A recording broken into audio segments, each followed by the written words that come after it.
And joining us on stage is Her Excellency Diana Mickiewicz, जो राजनयिक के तौर पर 28 वर्षों का जिन्हें अनुभव है, आप भारत में लिथुआनिया गणराज्य की राजदूत हैं. She has also published a number of academic articles in Indian studies, including Indo-European studies, studies of classical Indian dance, and historical relations between India and Lithuania. Diana ji took special interest in researching historical links between Lithuania and India, especially the Indian chapter of life of the famous Lithuanian traveler and scholar Antanas Poška. So we have all our esteemed panel here on podium with us. I request the chair, Shri Shama Prasad Ganguly ji, to kindly begin the session.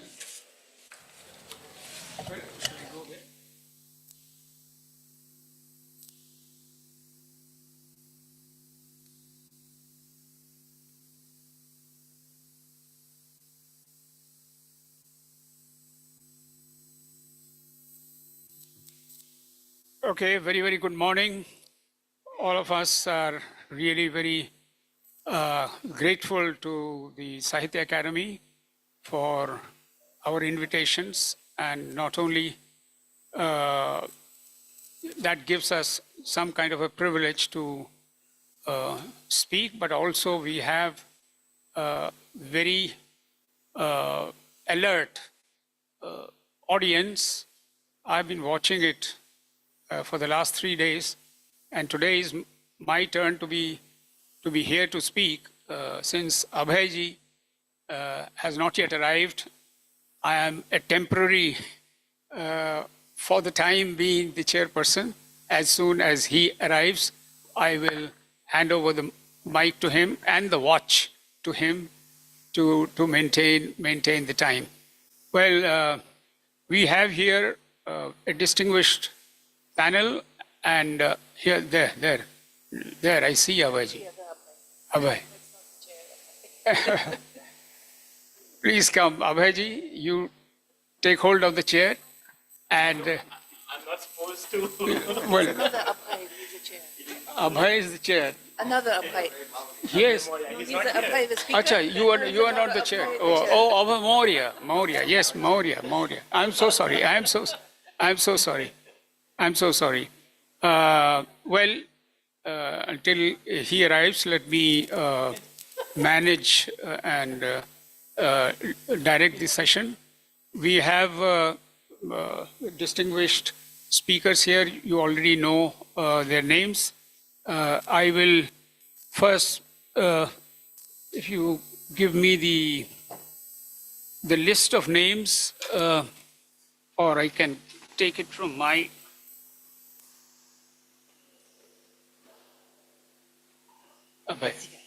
Okay. Thank you so much. So each one will have 10 minutes to speak, and then if we have time, we will go into some question answers. Interacting with the audience. I first request the first speaker, Abhay K, to come and speak about his topic. Abhayji, please. I think From there. it would be far more interesting to have a discussion rather than boring them without lectures.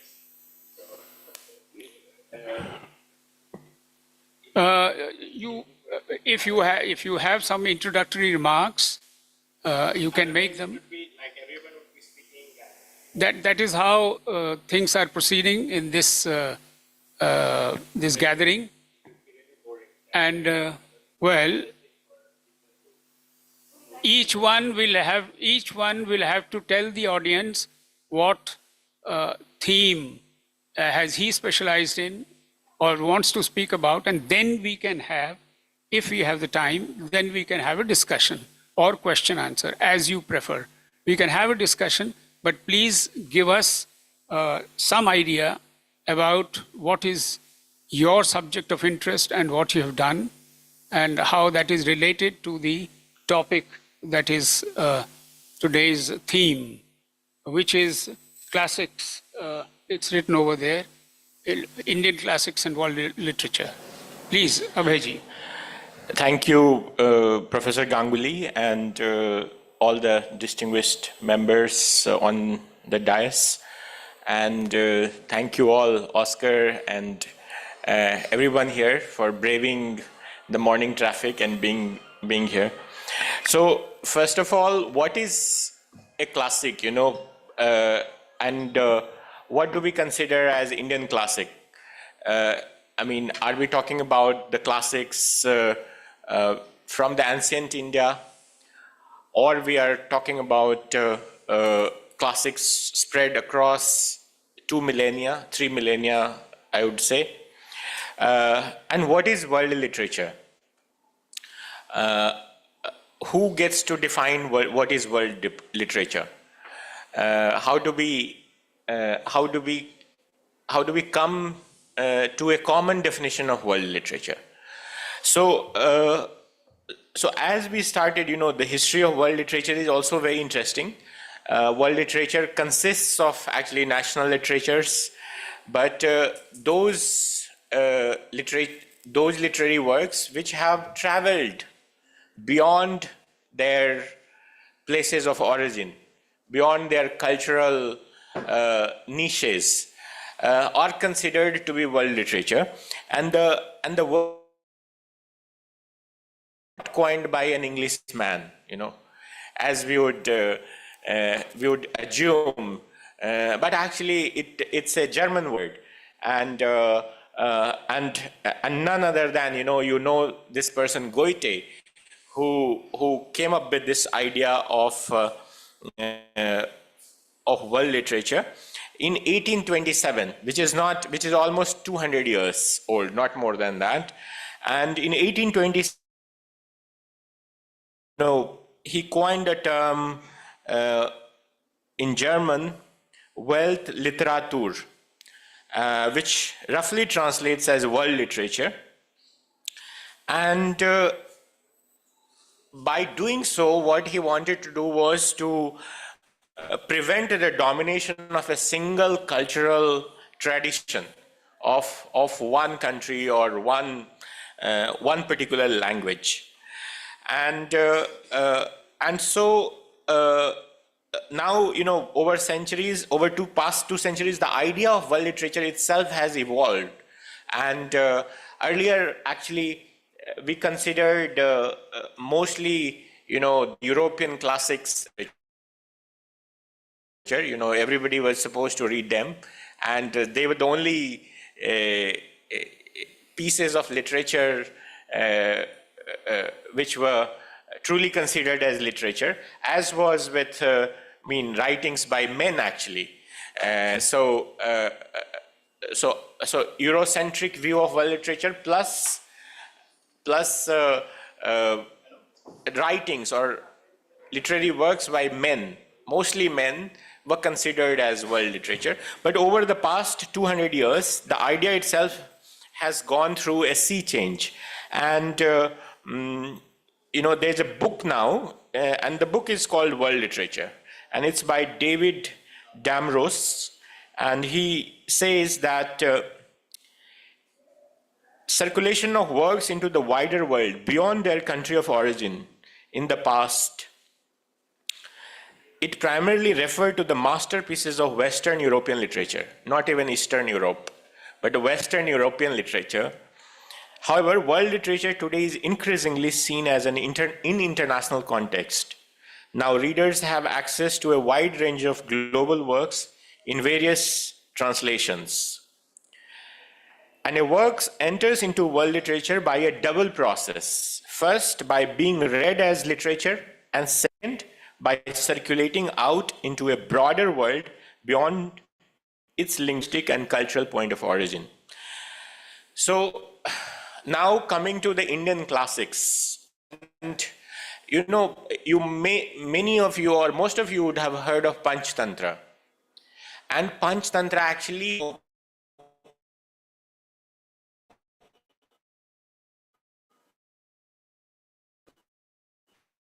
it predates most of the European masterpieces to be written in to originate around 200 before BCE, but actually these stories are much older. I mean, they were put together as Panchtantra around 200 BCE, and Panchtantra actually, you would be surprised to know that it's actually forms the bedrock of world literature, because Panchtantra was translated into, so far it is available in more than 50 languages. And the first translation of Panchtantra actually was not into English. Today, anything translated into English is considered to be translation, was into Pahlavi, which is a language spoken in it's a form of Persian, and the first translation was in 6th century AD, much before the idea of world literature started. And in India itself, there are more than 200 recensions of Panchtantra. So before like 1600, Panchtantra existed in Greek, Latin, Spanish, Italian, German, English, and so many other languages. And its range extended from Java in the east to Iceland in the west. So you can imagine, if any Indian classic can be truly classified as a world literature, as a part of world literature, it's Panchtantra. And I have served in Brazil, and actually I learned that even Brazilian folk tales are highly influenced by Panchtantra. Panchtantra's influence can be seen in the fables of Aesop's fables in England, and in so many other countries in secondary forms, as in Germany as Grimm Brothers tales, and so on. So actually now comes the question of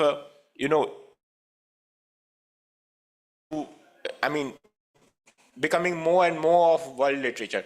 So it's very heartening to know that we have in 2010 actually there was an initiative which was started by the Harvard University Press, and that is called Murti Classics.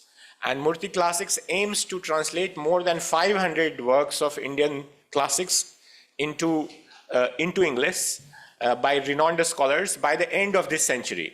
So it's a project which does not limit itself to this decade or that decade, but this whole 21st century, it has dedicated itself for translations of Indian classics into English language. There was also at the same time an initiative by the Ministry of Culture, which is known as Indian Literature Abroad. I'm not really aware of how many works have been translated by them under this project into English and other languages. But recently I read, 2 years ago, I saw a statement made by the Minister of Culture in the Parliament, in which he said that the Sahitya Academy over the years has promoted several Indian classics and popular Indian works into foreign languages, such as the Ayodhya Canto of Ramayana, as told by Kamban from Tamil into English, and Shemin from Malayalam into English, and several Eastern European languages, Kavitavali by Tulsidas, and so many others, Godan by Premchand, Pather Panchali by Vibhuti Bhushan Bandyopadhyay. And he also lists another 10 books which have been translated not only into English, but also into Chinese, Russian, and other languages. And he gives a list. So, for myself, I have over the years tried to take Indian poetry to major languages spoken across the world.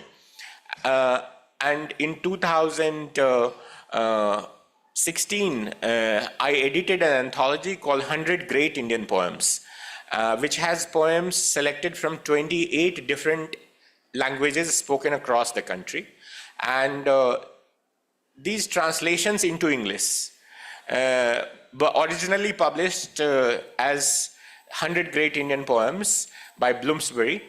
And afterwards, since 2016, this book has been translated into Portuguese, Spanish, Italian, French, Gaelic, which is Irish is Gaelic, Russian, Nepali, Malagasy, and in an edition, a Greek edition has just been published into Greek as well.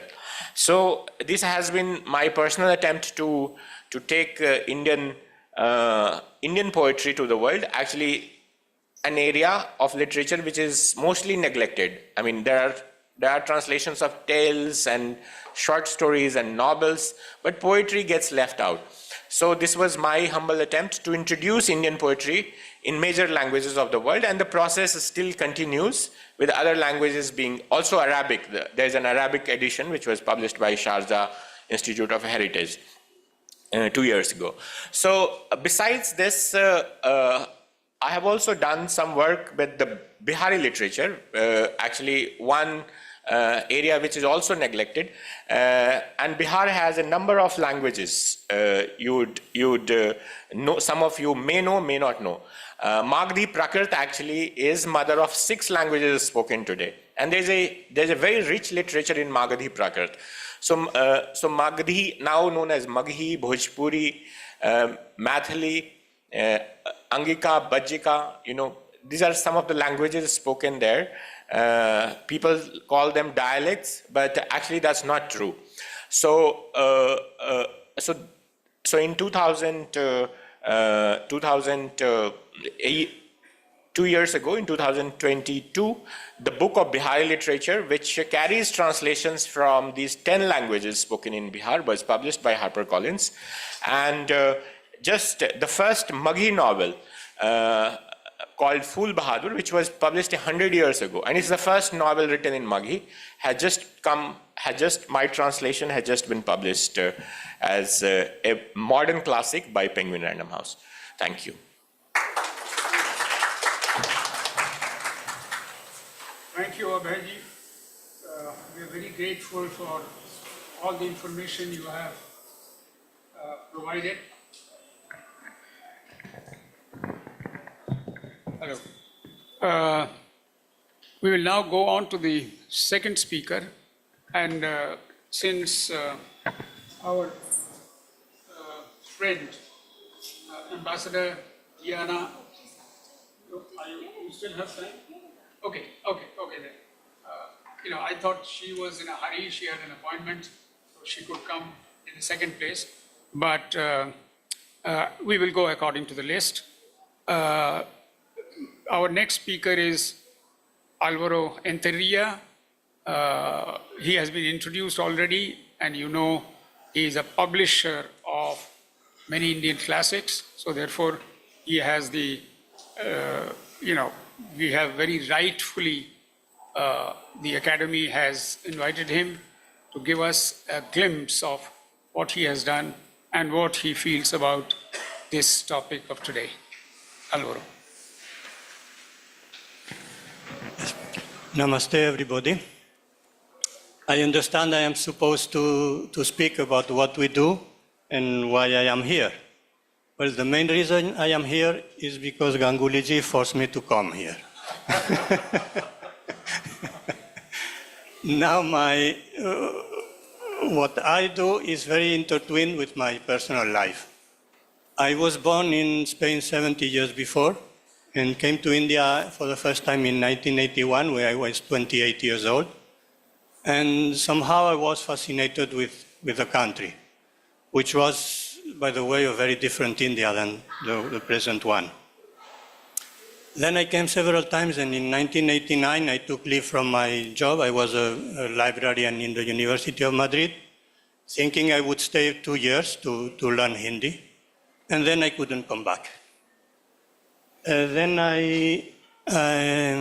through the interconnection done by Mr. Oscar Pujol, who's sitting here, I met Dilip Jaiswal, who was having a small bookshop, and we decided to associate and build a book company, Indica Books, which was started in 30 years before now, 1994. And now Dilip was taking care of the commercial part, and I was taking care of the publication, which we started to publish later. After this, I married with a woman from Orissa and had two sons, one of whom is here. Now we started to, my partner had worked before in Motilal Banarsidass, who is a big boss of Indology. So this was his line. So we started to publish books in this line, which suited me very well because I was also very attracted to Indian philosophy. So we had the luck that very good authors would came to us, because people usually ask, why don't you publish a book about this or about that? Say, we cannot do this, we depend on what the authors offer us. So from the beginning we had good authors who came to us. We publish, our production is very small, we publish few books in a year, but we try to do them in good quality. So somehow we managed to have a good name. Economy is not so good, but the name we have a बहुत शानदार नाम है.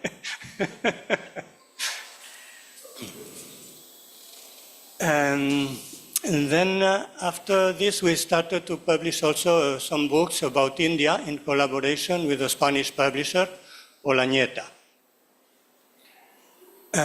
So the books we published in India were more classic books, what I call hard Indology, very not for everyone, for specialists.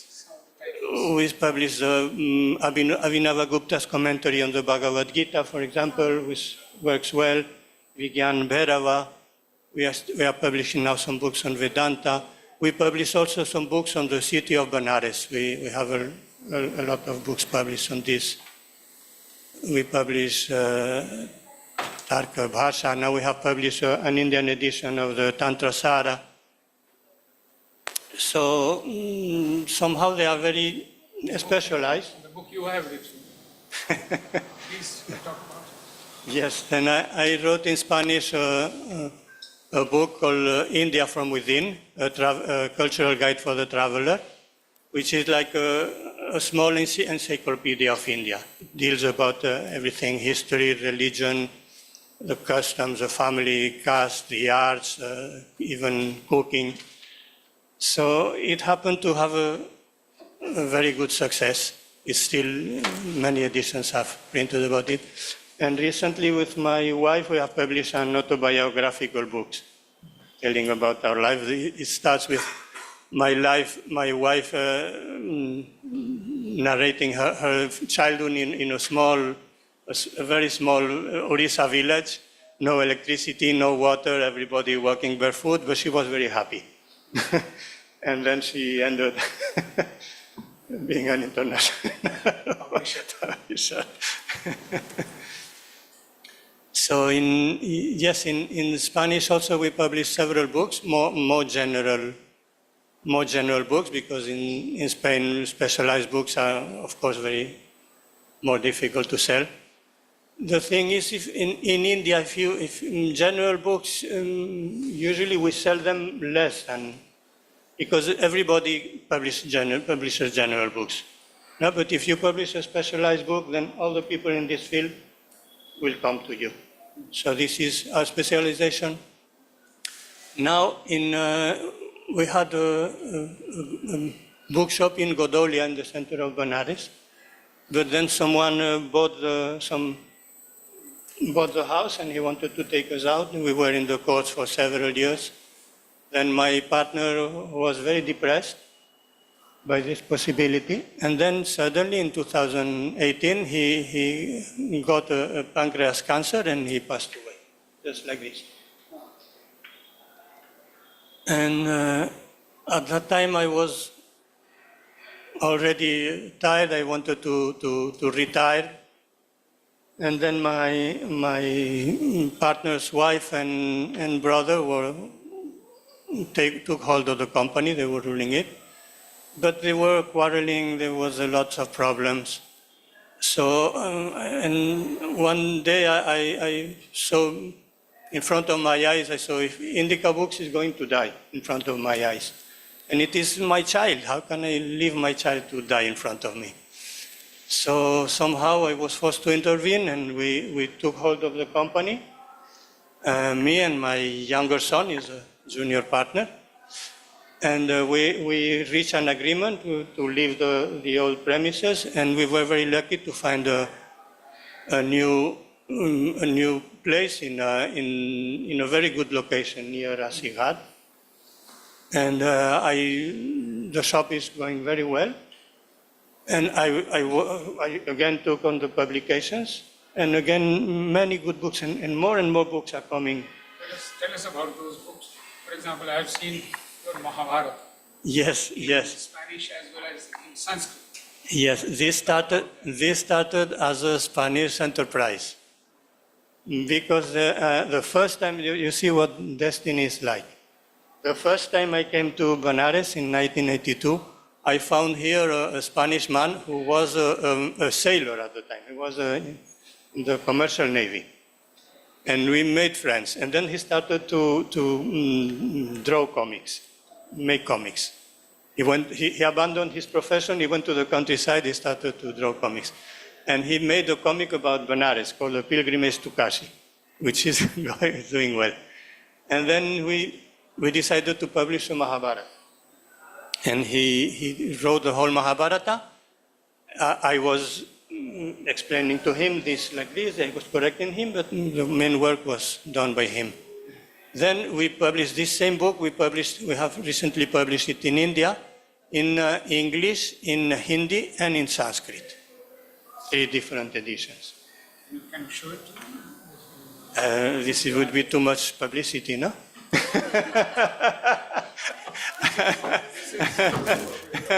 Indian classics at world level. Arun. So you have these books he has got, I have seen them here. I would like all of you to see the quality of the publication, which is very good, internationally one of the best.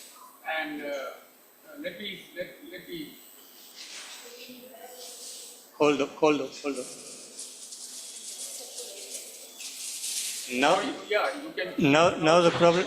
You see. Now the problem I am feeling is that we have too many good books coming to us. And I am, the publishing department is a one-man orchestra. Yes. And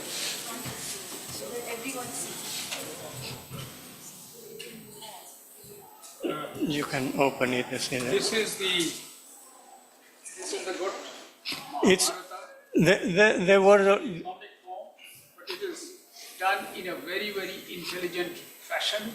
yes. And There was, the dialogues, it goes much beyond the interest of children. It is the adults actually who will find it much more interesting, even in this comic fashion. And this comic, the drawings have been done by a well-known painter, artist. Gold. His Yes. name is Gold, no? It's his nickname. And he settled in Spain. He settled in a village in Spain. Yes. So, like this- There was already a comic of the Mahabharata done by Amar Chitra Katha, Yes. which Amar Chitra Katha, I think we should recognize our debt with Amar Chitra Katha because it did a wonderful job. I learned a lot about India with Amar Chitra Katha. My sons also learned a lot with Amar Chitra Katha. It's a pity that they are just republishing old titles.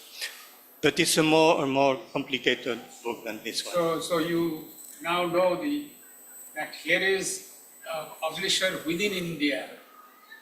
Even the Sahitya Academy should be able to contact for publications of even modern Indian classics.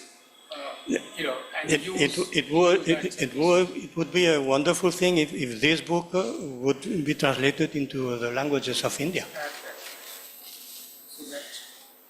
Yes. I just wanted to thank Sahitya Academy because I think they have done an amazing job. This huge event here is unprecedented.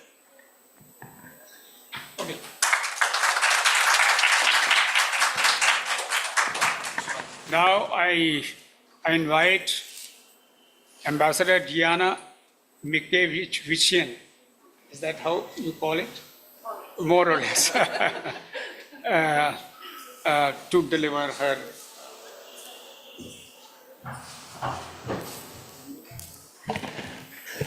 Very good morning to all of you. I'm very happy and very honored to be on the panel in the Festival of Letters because letters have shaped my life, are very, very important in my life. And I have to probably introduce myself a little bit, why I am here, because, well, ambassadors might be giving various speeches here and there, but I do feel I belong to the world of, Indian literature and classics and its spread in world culture. And I was very happy Abhay asked this question from the very beginning, what is Indian classics and what is world culture?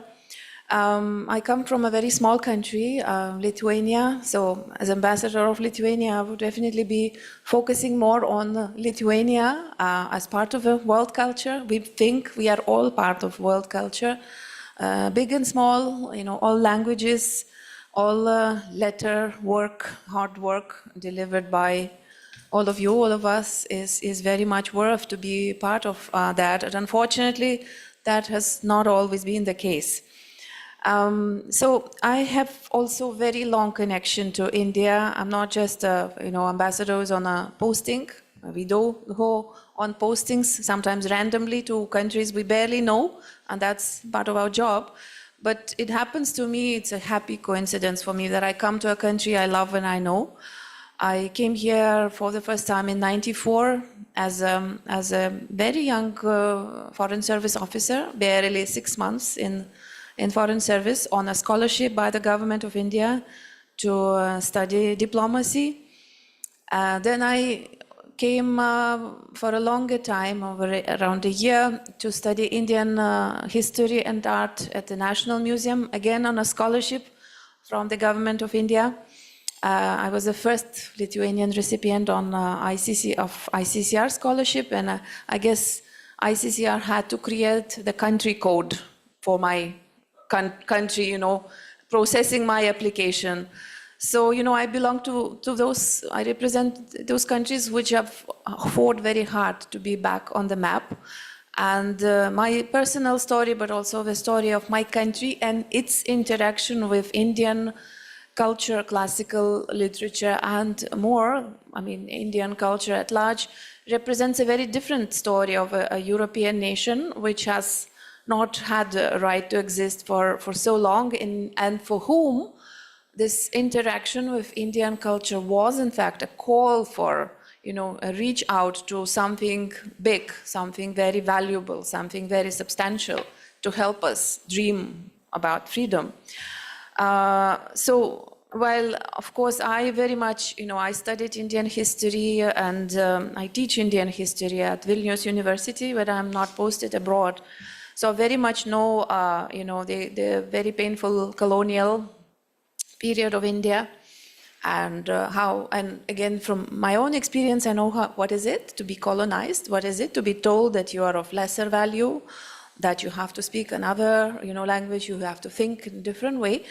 So I think I have that understanding, of what has, what generations of Indians have felt, and how one feels now when finally, you're really redeeming your place in the global culture. And I also tried to tell that story. I had written one book on India in 2011, just before I came here on my first posting, diplomatic posting, to be a deputy head of mission in Delhi. My book is also something that has been called in Lithuania cultural guide to India in a way. So I'm happy to be on a panel with you, Alvaro, because I feel very close to translating the culture, not just literature, but I think it's very important to translate the culture. And perhaps translating literature is just not enough if you simply throw it in to a very different context. So background work needs to be done and explanatory work needs to be done so that it really catches and is purely, fully understood. So I wrote my book designing it in a way that I used my diaries of a student in India, not personal diaries, but more of a factual, experiential diaries. I kept for my own sake. I never thought it's gonna be a book. And then I matched them with cultural commentaries of Indologists who would need to explain to the reader what is Shadi, what is, this, what is a temple, what do people do in the temple, how they pray, how they eat, what they believe, and so on. So I'm happy to say it was a very popular book until, now it's out of print. 2 editions have been sold out, and I never republished it because I think it's very outdated now. It needs very, hard work to update it because India has really changed a lot. Until now, people reach out to me with a request for an autograph on that book, secondhand. Very often it's stained. Someone found it in a cafe in Manali recently and sent me a video of that. It had no cover. It was all fully poured over tea or whatever, but I'm very happy to know that it still continues to serve my people, because it's Lithuanian, so it was aimed at purely Lithuanian language reader and the reader from Lithuania who would have naturally its own cultural mindset. So now I would like to say a couple of words about the impact and influence and role of Indian literature, classical culture to my country, Lithuania, because I think it's an outstanding role and it's not a very usual role. Probably you would be surprised and see the other angle of European cultures. Because, while Asia and much of Africa had been colonized, this was exactly what happened to so many other smaller nations in Europe. We too have been colonized by our bigger imperial neighbors. And I think sometimes our story is not completely understood, even in the current war that Russia is waging against Ukraine. It's a continuation of colonial effort, basically. It's as simple as that to us. We don't really see it through the great power game, but rather as a cultural attempt to redeem oneself as a nation. It was in the 19th century that cultural consciousness of ethnic Lithuanians started forming, and this is a time when Indian literature, the first instances of Indian literature reached Lithuania and made a huge impact for 2 reasons. One would be that it became known by then that our quaint, small language, Lithuanian, is very close to Sanskrit. And it came as a great news to a country or to a nation in birth, so to say, which was trying to assert its right to exist, as a proof of value, because by then, despite that it was still deeply a colonial time, but the beauty and the importance and value of Sanskrit was already recognized. Even William Jones, in fact, stated in his famous address to the Royal Geographical Society that Sanskrit is of perfect structure, and you probably all know that very famous sentence. But for a nation whose language was considered to be, an unworthy peasant's language, always somewhere hidden in villages, and that's probably the reason why it retained those ancient, features rather than modernizing themselves with dominant elite languages. Very different story from Sanskrit, right? Because Sanskrit seems to be not like elite language. And suddenly you have a very great boost in morale, saying that your unworthy language seems to be related to Sanskrit, which is so perfect and so nice. So this is a story you don't hear very often, but to so many Lithuanians throughout 19th century, it served as a great encouragement to see value in ourselves, and also to reach out to Indian lore of, culture and wisdom, because it was something that supported us in that hour.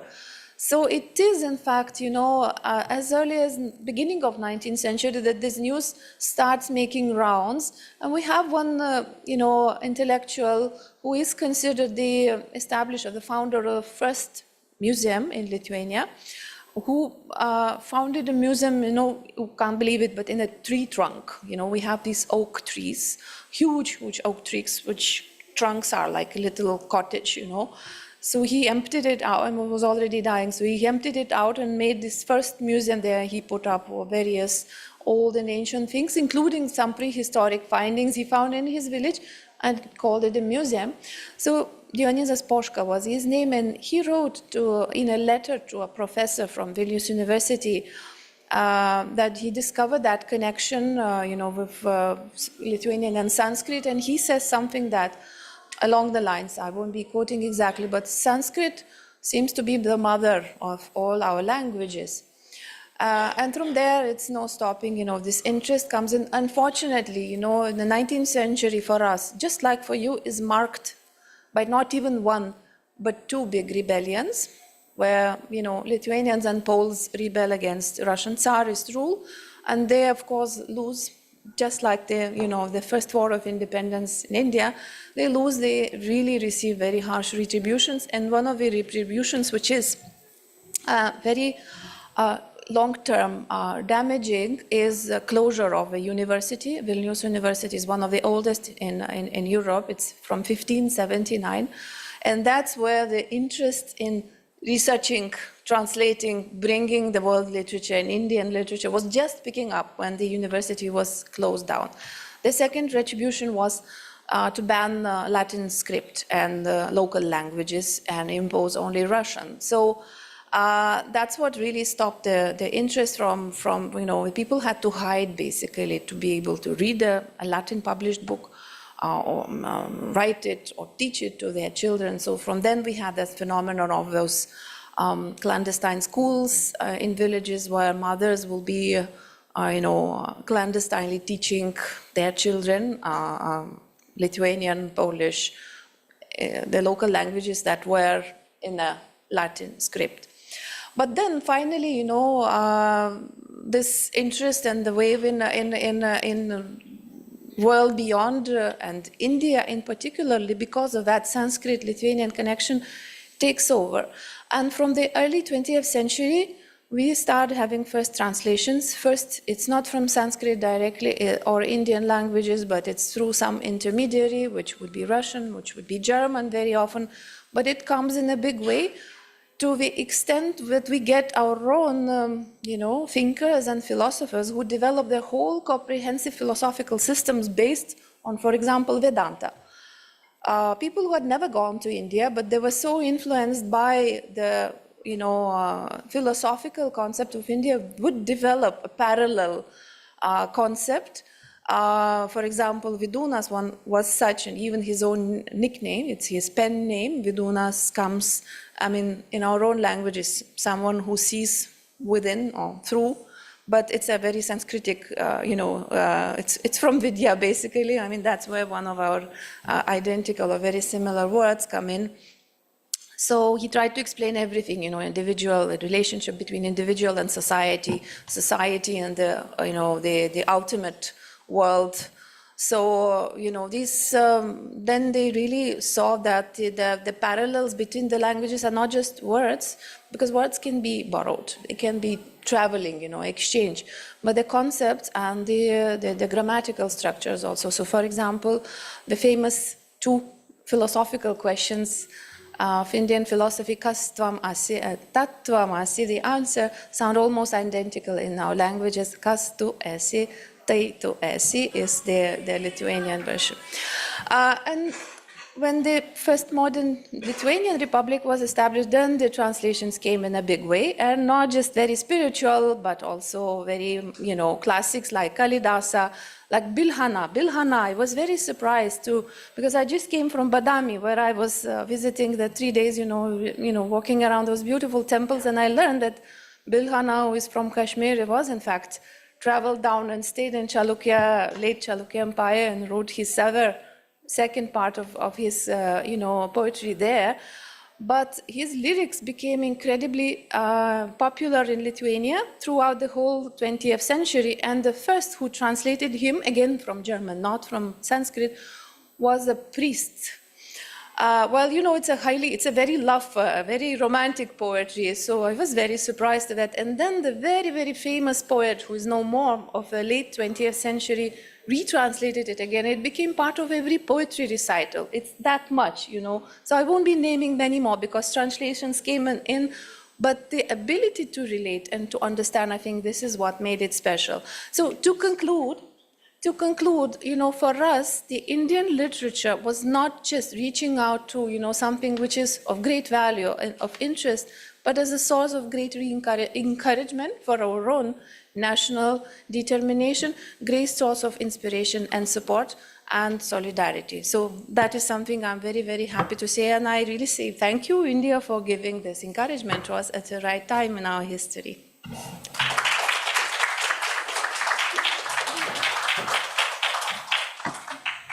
Thank you so very much for giving us an insight into an area and what work has been done there, about which many of us, most of us, have very little knowledge about. At least this introduction will, at least stimulate the interest of some people into,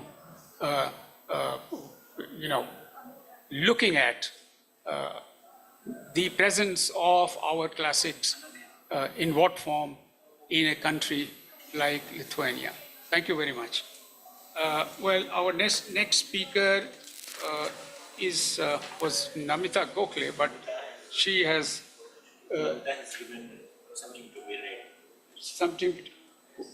Can anyone tell me? Is there any? Yeah, it's. You have it with you? Yeah, but I'll read it after the evening. Okay. Then let us invite Rumi Naqvi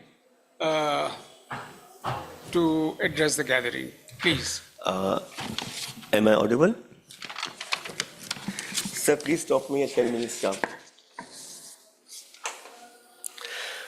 Okay, this is a rather vast topic. So I'm going to focus on the influence of Indian classics on a few authors, and just a few authors, not the entire world over. One can't do that. So, in fact, I'm looking for William Dalrymple's new book, which is coming out in September, and it's called The Golden Road: How Ancient India Transformed the World. I'll start with a reference to a poem by the great American author, Ralph Waldo Emerson. Emerson, that great 19th century American transcendentalist writer. And here's this pithy poem, Brahma. And the poem is here for you. It's a 4-stanza poem. If the red slayer think he slays, or if the slain think he is slain, they know not well the subtle ways I keep and pass and turn again. Far or forgot to me is near, shadow and sunlight are the same. The vanished gods to me appear, and one to me are shame and fame. They reckon ill who leave me out. When me they fly, I'm the wings. I'm the doubter and the doubt. I'm the hymn the Brahmin sings. The strong gods pine for my abode, and pine in vain the sacred seven. But thou, meek lover of the good, find me and turn thy back on heaven. So one could actually say what I'm trying to hint at is that the concept of American transcendentalism could be traced back to Indian philosophy in that sense. In Walden, chapter 16, The Pond in Winter, Henry David Thoreau says, and I quote, "In the morning, I bathe my intellect in the stupendous and cosmogonal philosophy of the Bhagavad Gita, since whose composition years of the gods have elapsed, and in comparison with which our modern world and the literature seem puny and trivial." In the same chapter, Thoreau also writes, and I quote, "The pure Walden water is mingled with the sacred water of the Ganges," close quotes. In an influential essay, Indian Influences on Western Literature, the poet, critic, and academic P. Lal says, "Kal, the time, Kal is cosmic time. It's a glorious mystery. It means both yesterday and tomorrow. Its movement, if it can be said to move, is apparently circular, not linear. In Kal, all is created. In Kal, all is killed. Kal is also Mahakal, great time as well." I'll now move on to T.S. Eliot. It is well known that Eliot was influenced by the Gita and Upanishads and the Buddhist teachings in the wasteland, as well as the four quadrants.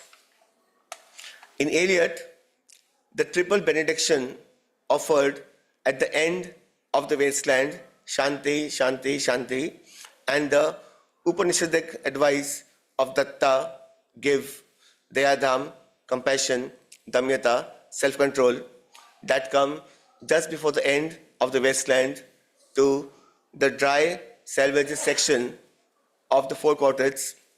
They are all clear influences of Indian philosophy on his work.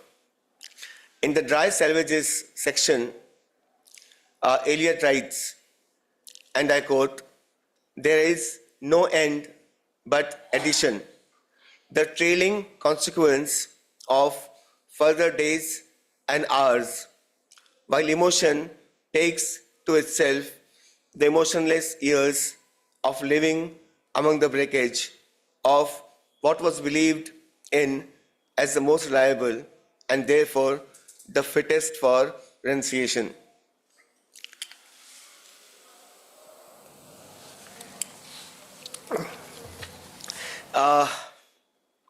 Eliot studied Sanskrit and also studied Patanjali's metaphysics, which he writes about in his book, After Strange Gods. I'm skipping the quote. Eliot also has a couple of minor poems where he refers to, where the influence of Indian philosophy could be seen very clearly. So there is a poem called "To the Indians Who Died in Africa," and there are two other poems. One is called "Defense of the Islands," and the third is called "A Note on War Poetry." I have the poems with me, but I'm not reading them right now.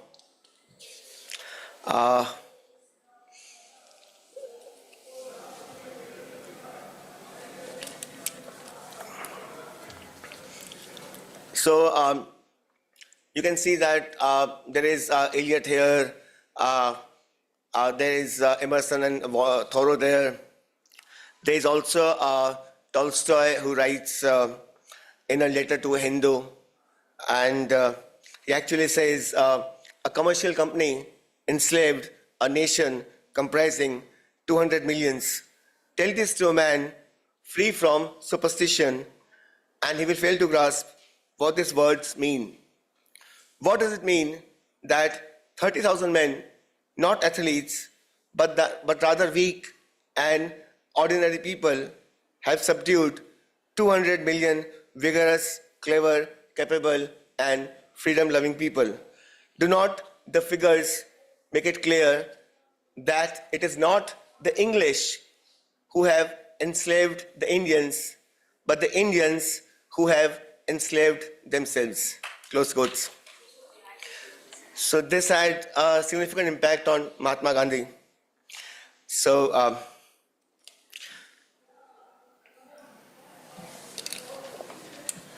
I'll touch upon Yeats and a bit of, I got time? 2 minutes, okay. I'll skip Yeats. I'll touch upon just Aga Shahid Ali and a bit of A.K. Ramanujan and stop here. I'm skipping Yeats, I'm skipping John Lennon and Beatles. I'm skipping them. So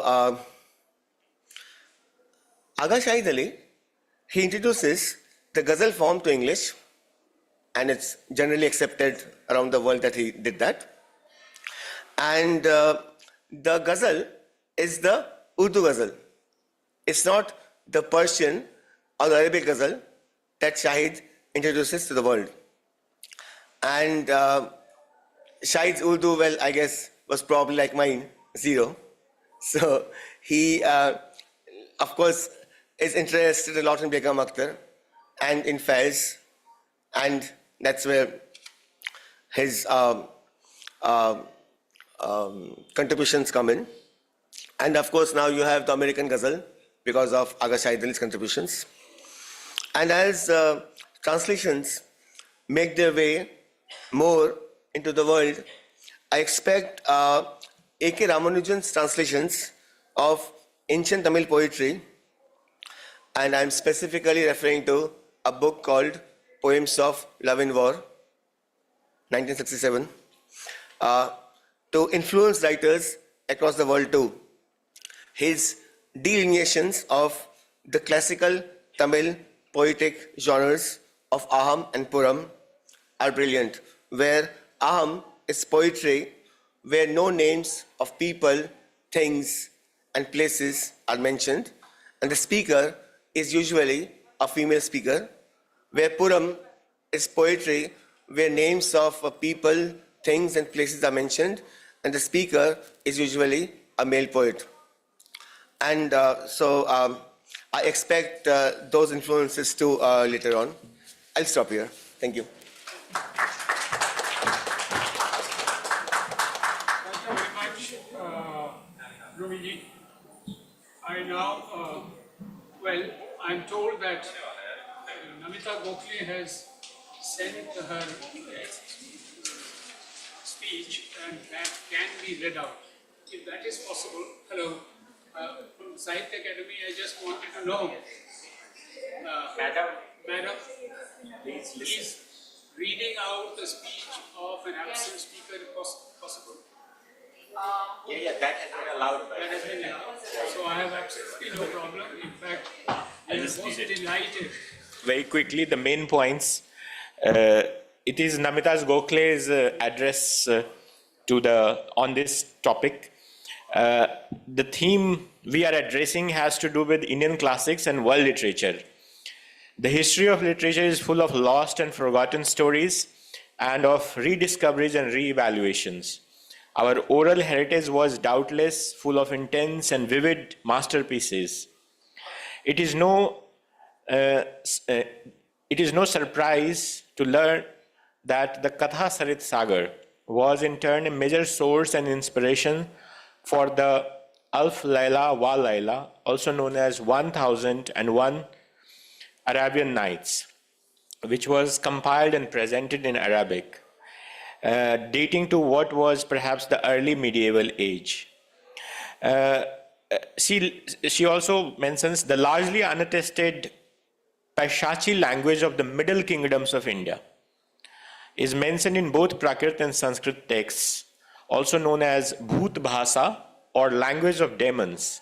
Paishachi was the original language of Brihat Katha of Gunadhya, which provided the inspiration and source narrative of Katha Sarit Sagar, of the streams and rivers and oceans of stories. Though the names of the characters are derived from Iran in Arabian Nights, the frame story is Indian, while the geographies transform and transmute as the stories travel. The first European translation of the The 1001 Nights was by a Frenchman named Antoine Galland. His translation was indeed retranslated into Arabic and published in Calcutta in years 1839 to 1842. The seminal 19th century English translation by Sir Richard Burton was based on a previous English version by John Pine. Burton's unexpurgated 1001 Nights and a Night was published in 16 volumes. Namita also says that this is how those classics that strike a universal and relatable chord travel across continents and cultures, languages, and centuries, propelled by translators and translations.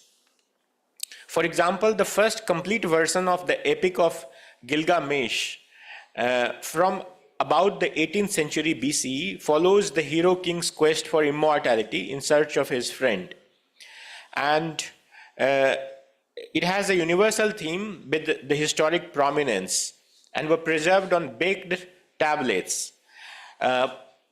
Permanence and endurance of the material text as the rock edicts of Ashoka cannot be overemphasized in the afterlife of classics. She talks about the medium of the Indian classics, which were written on palm leaf, birch bark, and other such fragile and perishable forms. And Mahakavi Kalidasa's Avigyan Sakuntalam and other works remains most iconic and revered of Sanskrit plays. Yet Kalidasa's position at the pinnacle of the Indian writing comes from so many turns and twists of fate, including the history of its many translations. In 1789, Sir William Jones, then a judge in the Supreme Court of Bengal, published Sakuntala in a translation in English prose. A German prose translation of Jones' English version was published in 1791. And Goethe was enthused by the play and wrote of fulfillment and content of heaven and earth. Then I will say Sakuntala and have said it all. So this is, the role of translation she has emphasized on in preserving the classics and also the medium on which they are written. How much of Indian literature have been lost, destroyed, relegated to oblivion over the centuries? But it was Kalidasa's genius as well as his sheer good fortune that his work survived to be translated. Panchtantra part I have already mentioned, so I won't repeat it. While she talks about no discussion on theme would be complete without the towering figure of Rabindranath Tagore, if we talk about world literature. No other person symbolizes the culture, literature, and music of India as the visionary Nobel laureate of Jorasanko. The universality of his themes, the mystic and spiritual overtones of his poetry, his magnetic personality, and his ease and fluency with English, all added to his vast and enduring appeal. The support of W.B. Yeats and of writers and intellectuals around the world was also a crucial factor, as was the increasing interest in India and its cultural tradition in taking his works globally. The Western classics and canons emerged to some extent from positions of hierarchical advantage and culture power. The access to translations added to their outreach. And I have already mentioned earlier the role of the Murthy classics with this vision and goal to translate more than 500 Indian classics into English by the turn of this century. And I think, Ranjit, you are on the editorial board of Murthy Classics. It also takes into account the paradoxes, prejudices, and circumstances that led to the evaluation and elevation of a literary classic. It has been said that a language is a dialect with an army and a navy. The metaphor transfers easily into the area of literature. As India's imprint on the world increases, its literary and cultural consciousness also expands. Contemporary writing across various Indian languages, including English, will flower to create a new dimension of multilingual synergy with new and inspiring classics as well as the old and established Kaljayi ones. Thank you. I would just like to add that there are more than 100 translations being published almost every year of literature from various Indian languages. And this is so encouraging. And these are all being published by major publishing houses, which are commercial, so that you don't have to push these works anywhere. They automatically have a market. And I think the future for Indian literature seems bright today with the Murti Classics and other such initiatives, Indian literature abroad, and many more to come. Thank you. Well, I see the presence of, the person I have appropriated the role from, Abhay Maurya. Would you like to say a few words, or would you like to take over? Or shall I complete the session and you will have an opportunity to speak at the end? Will you like to have? Okay. Okay, well, then the only person left is me, and I am going to talk about, from there,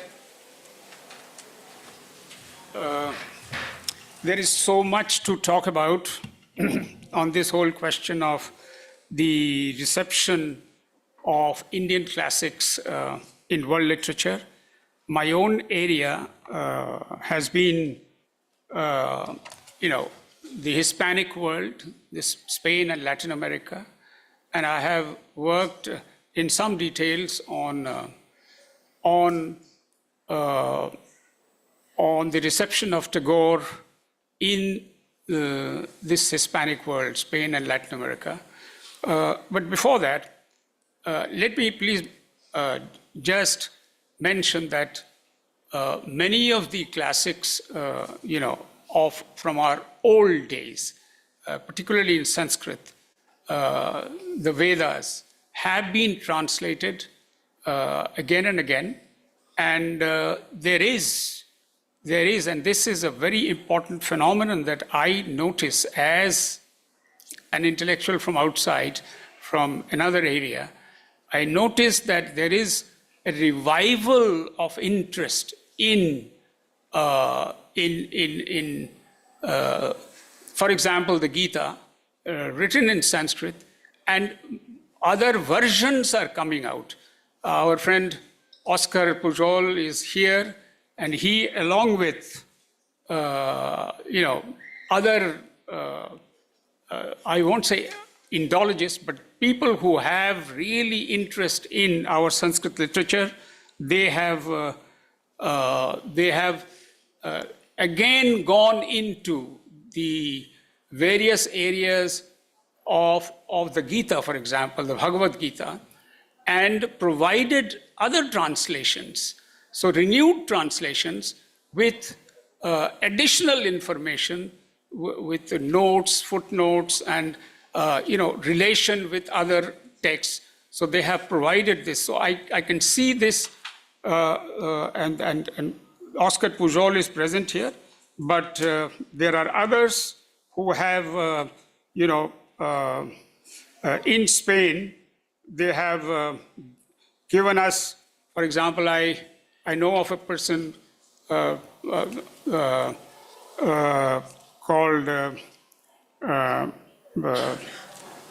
Juan Arnau. Juan Arnau, he has been into this for a long time, and he has provided us philological interpretations.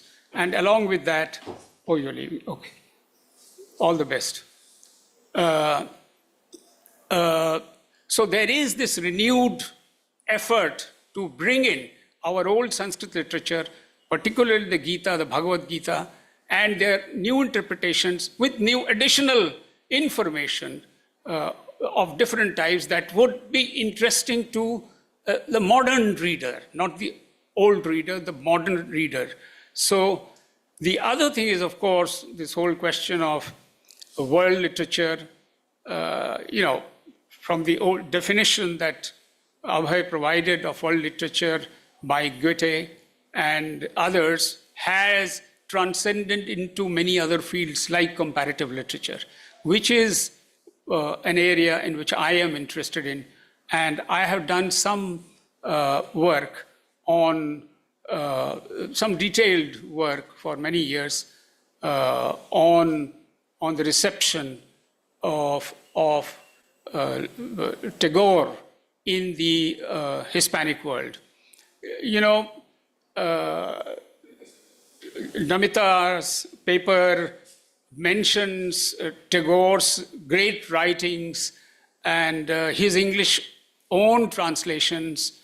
Let me mention that, you know, after the 20s and the 30s, you know, the reputation of Tagore almost, you know, was in the direction of, I won't say vanishing, but the interest in Tagore went down in almost all parts of the world, except in a country called Spain, and then its allied, you know, by language, other countries in Latin America.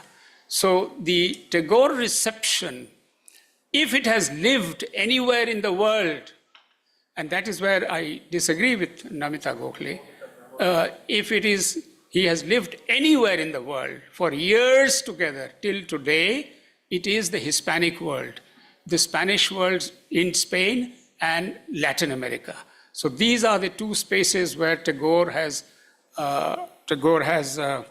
survived because of certainly the interest of one of the greatest of Spanish writers, Juan Ramón Jiménez, and his wife, Zenobia Camprubia. I don't want to go into the history of this, how they got interested, what happened thereafter, but they did. A person like Juan Ramón Jiménez, who himself received the Nobel Prize in 1956. Now, a person like Jiménez, who was a champion of a movement called modernism at that time prevailing in Spain, he found that there was absolutely, you know, a need for a new area, new thinking. And that is where once he got a translation from his wife, who was sitting in America in 1915, and sent him, just as an experiment, a few lines from Gitanjali, a poem from Gitanjali. Juan Ramón was absolutely, you know, taken aback by the whole approach of Tagore, and he said, keep sending me more and more. And this effort continued. There is no parallel in the history of literature that a person, a great champion of poetry, a great writer of poetry like Juan Ramón Jiménez would, you know, dedicate himself to translating a poet from India, the Nobel laureate, for more than 10 years continuously.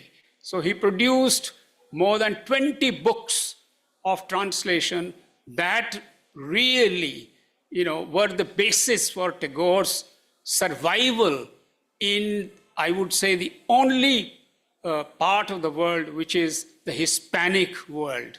But apart from Spain, at the same time, we would be surprised to know that, you know, Tagore was at the same time being taken up in many countries in Latin America. Now, more and more discovery is still happening. We are not yet, you know, over with the discovery of Tagore in the Latin American part of the world, or even in Spain. Now, just to give you an example, only 2 years ago, an Ecuadorian scholar who has a great interest in India, you know, Maria Elena Barrera Agarwal, She's an advocate, but she has a tremendous interest in literature. And she actually gave us this new information that the first translation of Gitanjali, some poems of Gitanjali, were done. And this is a completely new information that I am providing you. Only 2 years ago, this information was made available to us by Maria Elena Barrera Agarwal, that the first translations of 5 Gitanjali poems were done in Cuba by a person called Blanche Zaccarie, who was herself a Cuban, married into a Cuban family, and was a great, literary personality, wrote many things, but amongst other things, she received the first copies produced by Macmillan in England from a friend who was coming to Cuba.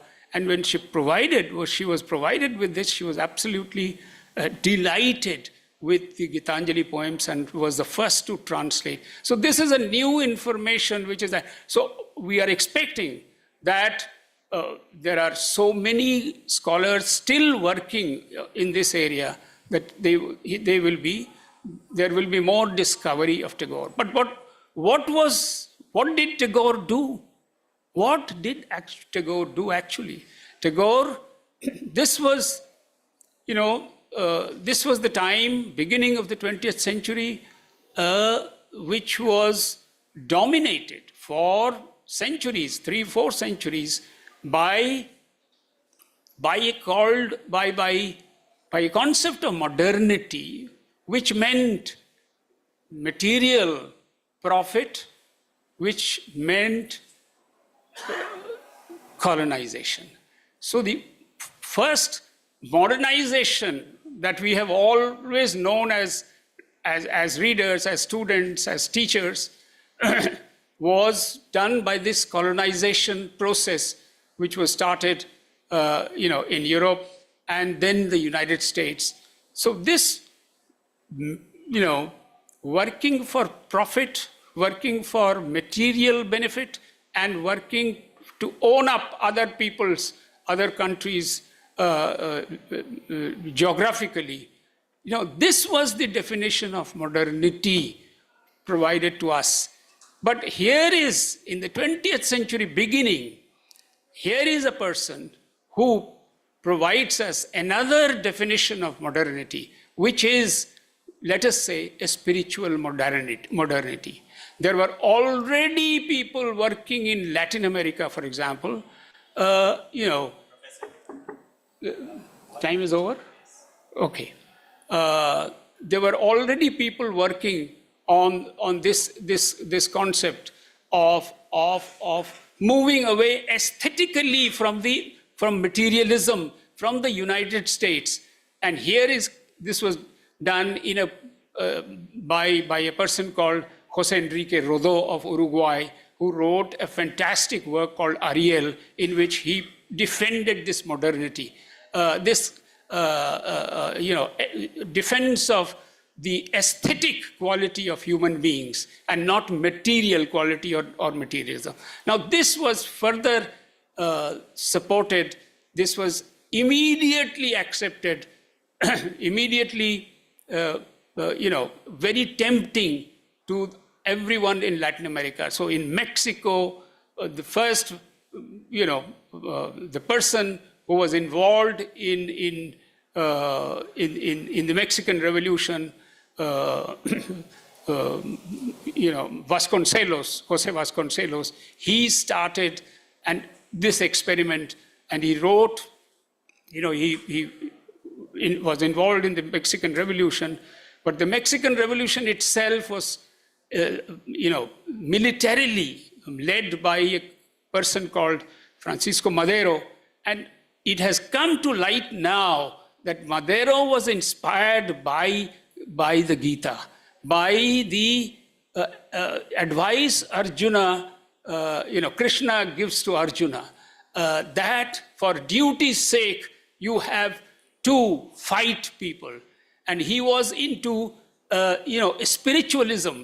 He actually was writing and expanding on a manual called Manual Espírita, which means this whole spirituality, the kind of Orientalism, and that is another topic that should be added in these discussions in which I am working at present, the Orientalism, the actual definition of Orientalism.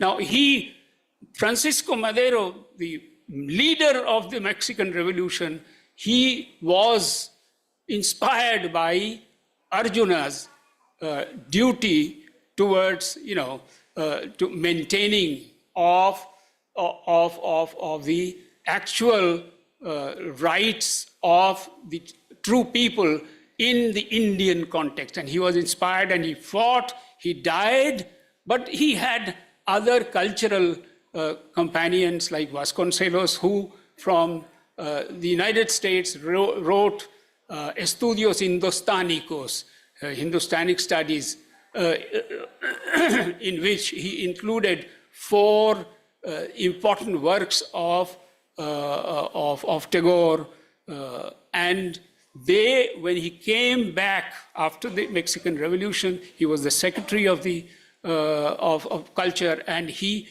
wanted to, spread this whole information about Tagore with 4 books.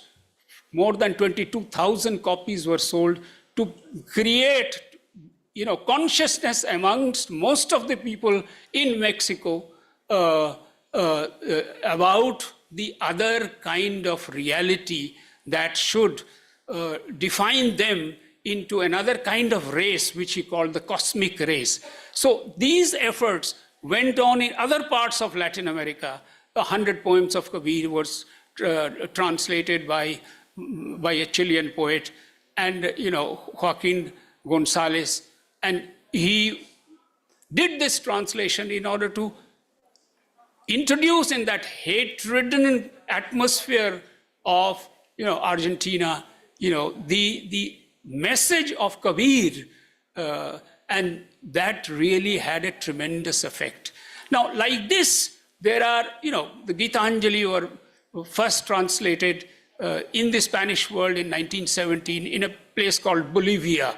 You cannot imagine, and this has come to light now that work was, it was much later translated by Juan Ramon Jimenez, 1918, and the first work that was translated in Mexico was The Gardener. Now, all these works slowly, and then Tagore's education system, how it affected many people in Costa Rica and other places, and slowly and gradually, the Tagorean modernity, it caught on, and it worked along with ideas of theosophy that were introduced after, getting into the analysis of occultism and esotericism. They went into this whole idea of the Oriental truths that were very much necessary for the entire Hispanic Latin American world. I have no time. I could have gone on for more than an hour on this, and this work is being continued, particularly on Orientalism. There are now new information, new documents that are coming up, and probably in a few years' time, we will be able to establish how India was the mother of this whole idea of Orientalism that flourished. You all know the name of Edward Said and his Orientalism, but much beyond that, much deeper than that, there was a different kind of Orientalism which went through Madame Blavatsky, etc., into the Latin American world and into the Hispanic world. Thank you for being, keen listeners, and if Professor Maurya wants to now take over the chair as well as say a few words, please.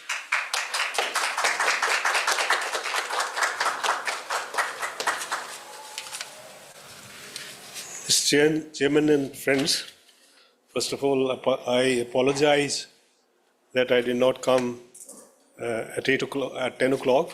In fact, I have a letter saying that today's session will begin at 12 o'clock. It is a letter from Sahitya Academy, and thereafter there is no message to kind of say that this message is not valid. So I was planning to come at 12 o'clock. I came much earlier. I'm so sorry for being late. Well, now the chairman of the session has already spoken. I only want to make a few rambling remarks. Firstly, about the topic. On this topic, we had organized, our department at the University of Delhi had organized an international conference on this very topic, India and world literature. And collection of papers presented at that conference was published by ICCR, which I think is out of stock now. It's time that we request ICCR to republish it. And in that conference, on the basis of that conference and on the basis of further studies, I want to make a few conceptual remarks. Firstly, classics also means epics. As the chairman, Professor Ganguly, was saying, that Vedas also should be considered as classics. Yes, of course. But epics like Mahabharata, Ramayana are the first ones to be considered as epics. And here I would like to say that the countries or the people which had classics in their history, epics, have a different, should I say, their character has been molded by these epics. I read somewhere that in Yunnan, in Greece, people saying that they owe a responsibility to the characters of their epics, and they don't want to be faulted for lacking in these qualities which their heroes of their Odyssey or Iliad or other epics had. Similarly, the epics in India, you know the influence of epics of Ramayana and Mahabharata. I would consider these are the two epics which basically are the original epics of India. You can include other books also. Even some people have included Panchatantra into the list of epics, with which I don't agree. Panchatantra is a collection of stories. And and there is a difference between, because epic is used both as a noun and as an adjective. Epic poem for that matter. Now, epic poems could not be, in fact, included under the rubric epics per se. An epic is, if I go by the standard definition, epic is a story, be in prose, be in poetry, relating to some ancient historic events in the life of the people. Historic means basically where VYASA is predominant. It's about some events about which the people to which this epic belongs feel proud of.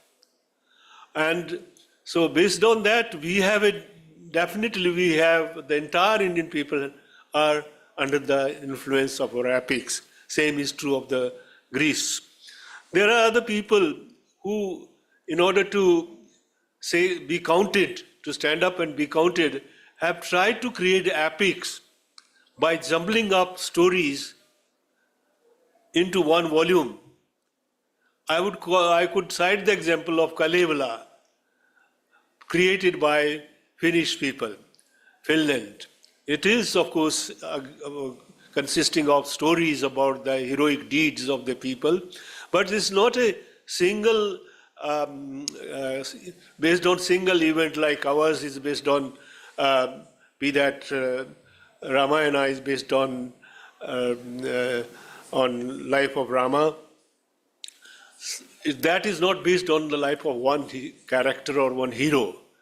So people, in fact, have tried to create Kalevala. Kalevala cannot be undermined also because it has its own merit. But people have tried to say that they also have a epic history of epic events, and epic events have been described in their literature. So epic is of paramount importance. Second observation I would like to make is world literature. As to what is world literature?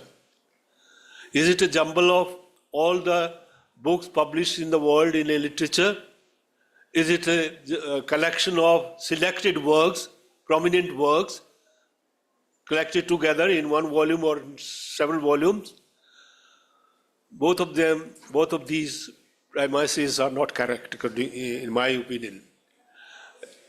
A world literature is a conglomerate or collection or as a treasure of such books which have been able to transgress the boundaries of time and space.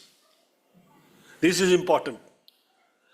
If a work has transgressed from India, has traveled all around, and if it from the ancient times onwards, it has come up to the modern times and it will go on transgressing the boundary of time and space, so those works should be considered as members of the world literature, not a conglomerate of literary works. It seems the next session is about to begin, so I'll curtail my observation. There was some other, but it seems other people are coming already for the next session. I would thank the chairman for being so condescending to give me the time to speak after his presidential speech. Thanks a lot.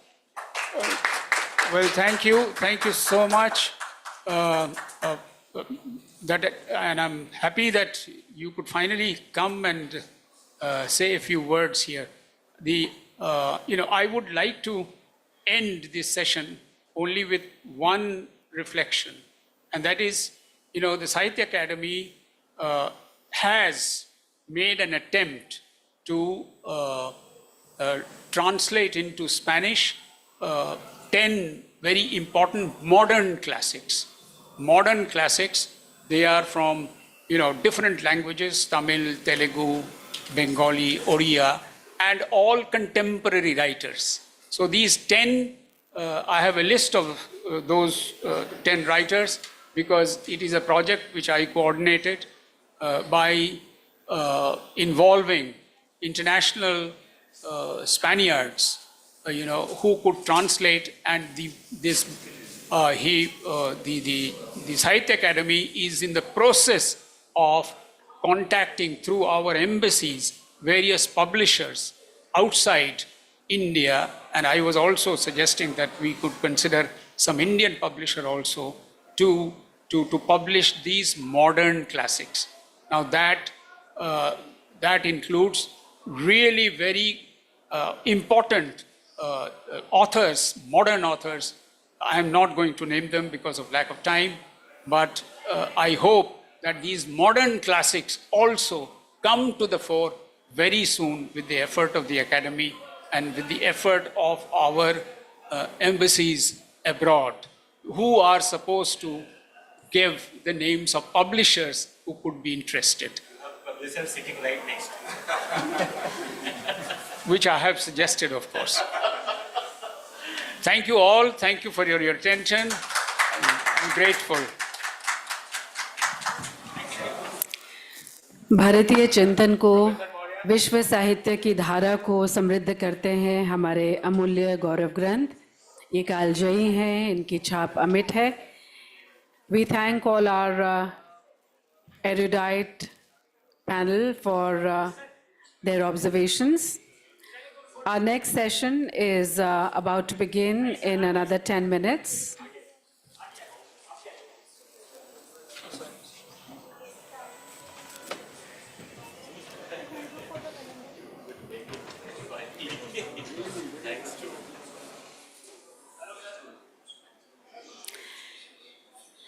So we do hope that you will be joining us for our next session, which begins at 12 in another few minutes. Religious and philosophical literature of India, that's going to be the topic of discussion. And we'll be joined by erudite panel on that as well. Thank you.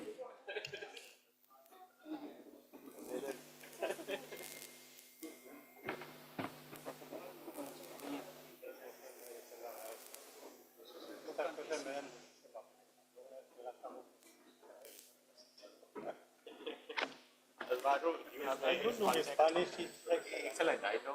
We have had a session together. I don't know why it seems like this. It's completely crazy and nobody 12 o'clock to 1:30, right? This is a try to get in there.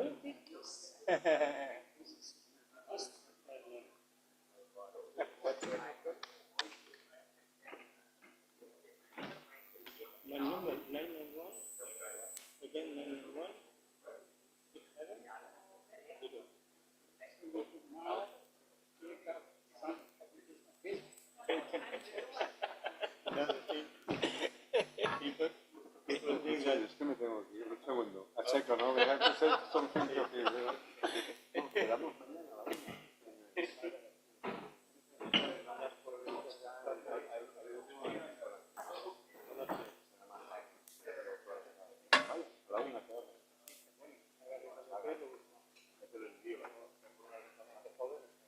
Sí, sí.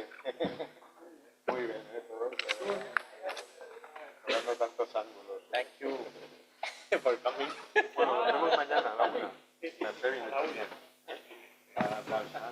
Now you best.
नमस्कार, आप सभी का बहुत बहुत स्वागत करते हैं साहित्य अकादमी की ओर से साहित्योत्सव फेस्टिवल ऑफ लेटर्स के आज के इस सत्र में, जिसमें religious and philosophical literature of India पर चर्चा करेंगे हमारे विद्वान गणमान्य अतिथि। इस सत्र की अध्यक्षता कर रहे हैं श्री मृणाल मेरे जी, a former member of Rajya Sabha. He retired as Vice Chancellor from Northeastern Hill University. He has also served as Director of the Indian Institute of Advanced Studies, Shimla. आप भारत और विदेशों के विभिन्न विश्वविद्यालयों में विजिटिंग प्रोफेसर रहे हैं। शिक्षा और साहित्य के क्षेत्र में आपके योगदान के लिए आपको पद्म भूषण से अलंकृत किया गया है। आपकी कुल 7 पुस्तकें प्रकाशित हैं और आज हमारे इस कार्यक्रम की, इस सत्र की आप अध्यक्षता कर रहे हैं। श्री मृणाल मेरे जी, आपसे निवेदन कि कृपया मंच पर अपना स्थान ग्रहण करें।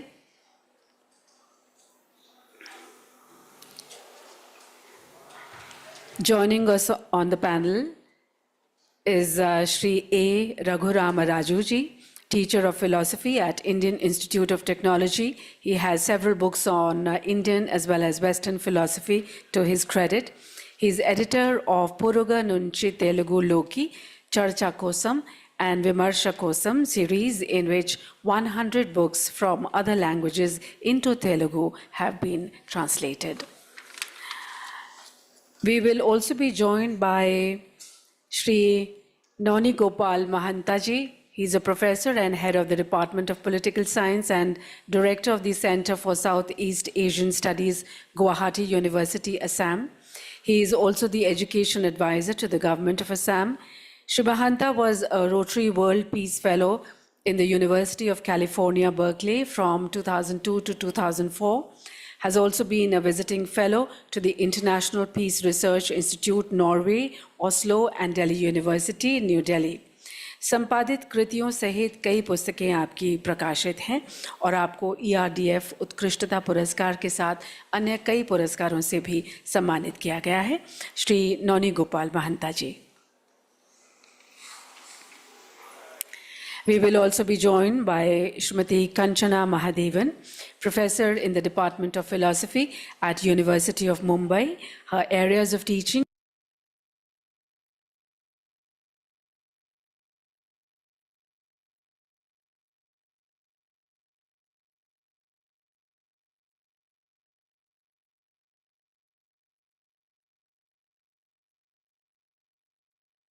Srimati Kanchana Mahadevan ji.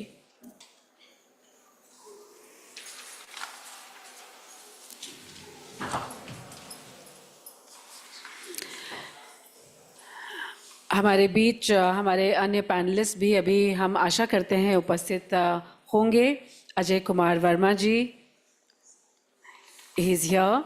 His area of specialization includes Indian philosophy, continental philosophy, comparative philosophy and religion.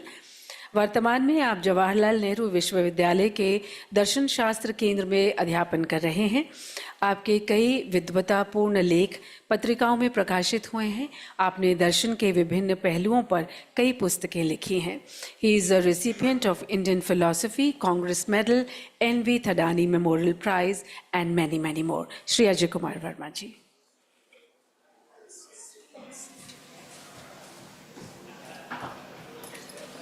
कहाँ है?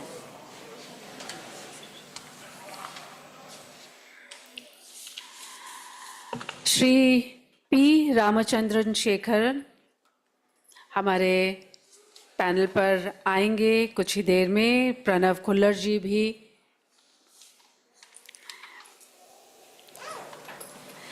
Shri P. Ramachandra Shekhar ji is here. He is an academic with more than 5 years experience as a senior manager in publication.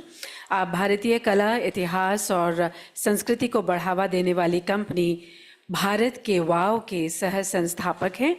आपके संपादकीय अनुभव में संकलन, टीका और अनुवाद शामिल हैं। वर्तमान में आप सिद्धांत नॉलेज फाउंडेशन में पाठ्यक्रम विकास परियोजनाओं से जुड़े हैं and he has been awarded with prestigious fellowships and recognized for his research articles and contributions to Hinduism. He is a member of Samskrita Ranga with involvement in Sanskrit theatre productions. Pranav Khullar ji हमारे बीच उपस्थित हैं. He is from 1993 batch of the civil services and has worked across several sectors in central government in his career, from the Ministry of Communications to the Ministry of Finance, from the Controller of Auditor General Audit Headquarters to the Ministry of Culture, Government of India. आप विगत 25 वर्षों से times of India के speaking tree column तथा speaking tree paper के अंतर्गत अपना योगदान दे रहे हैं. आपका रुझान विशेष रूप से वैदांतिक औपनिवेशिक दर्शन और उसके अध्ययन पर रहा है, जिसमें आपने वेदांत के अद्वैत, विशिष्टाद्वैत तथा शुद्ध अद्वैत विद्यालयों का गहनता से अध्ययन किया है. श्री प्रणव खुल्लर जी भी हमारे बीच उपस्थित हैं. बाकी सभी अन्य विद्वान जन के साथ मैं निवेदन करती हूँ इस कार्यक्रम की अध्यक्षता कर रहे श्री मृणाल मेरी जी से कि सत्र का आरंभ करें.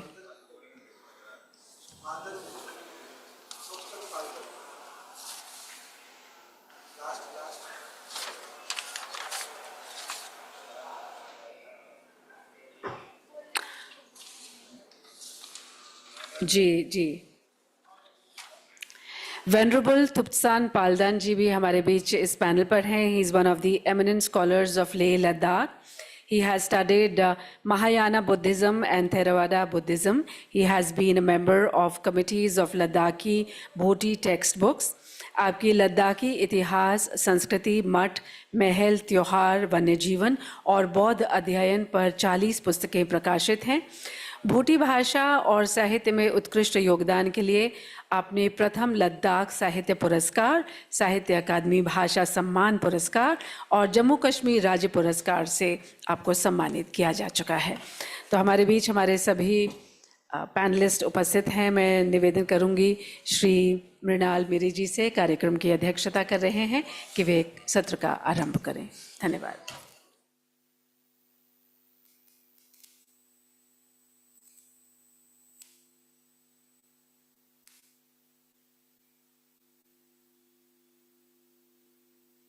Hello.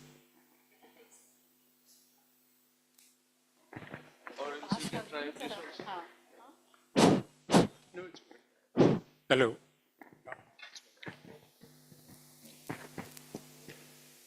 Thank you very much for that introduction.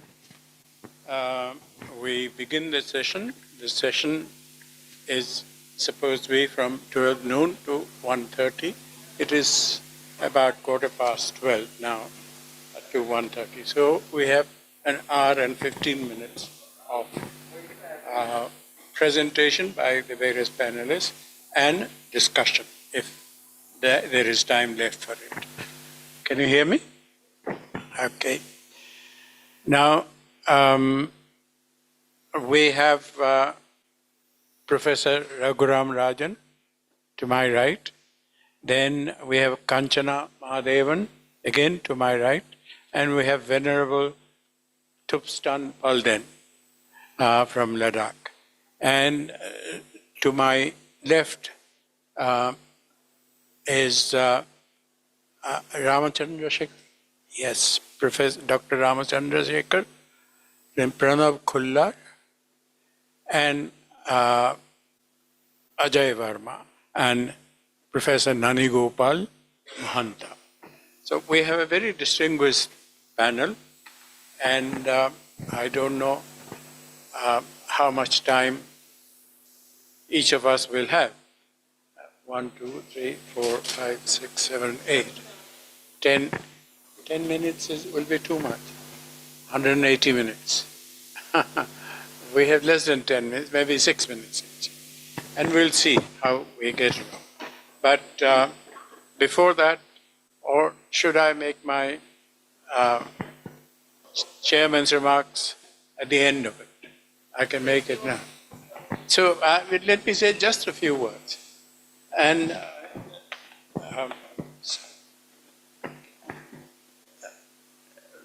it is quite appropriate that the title for this session is India's Religious and Philosophical Literature.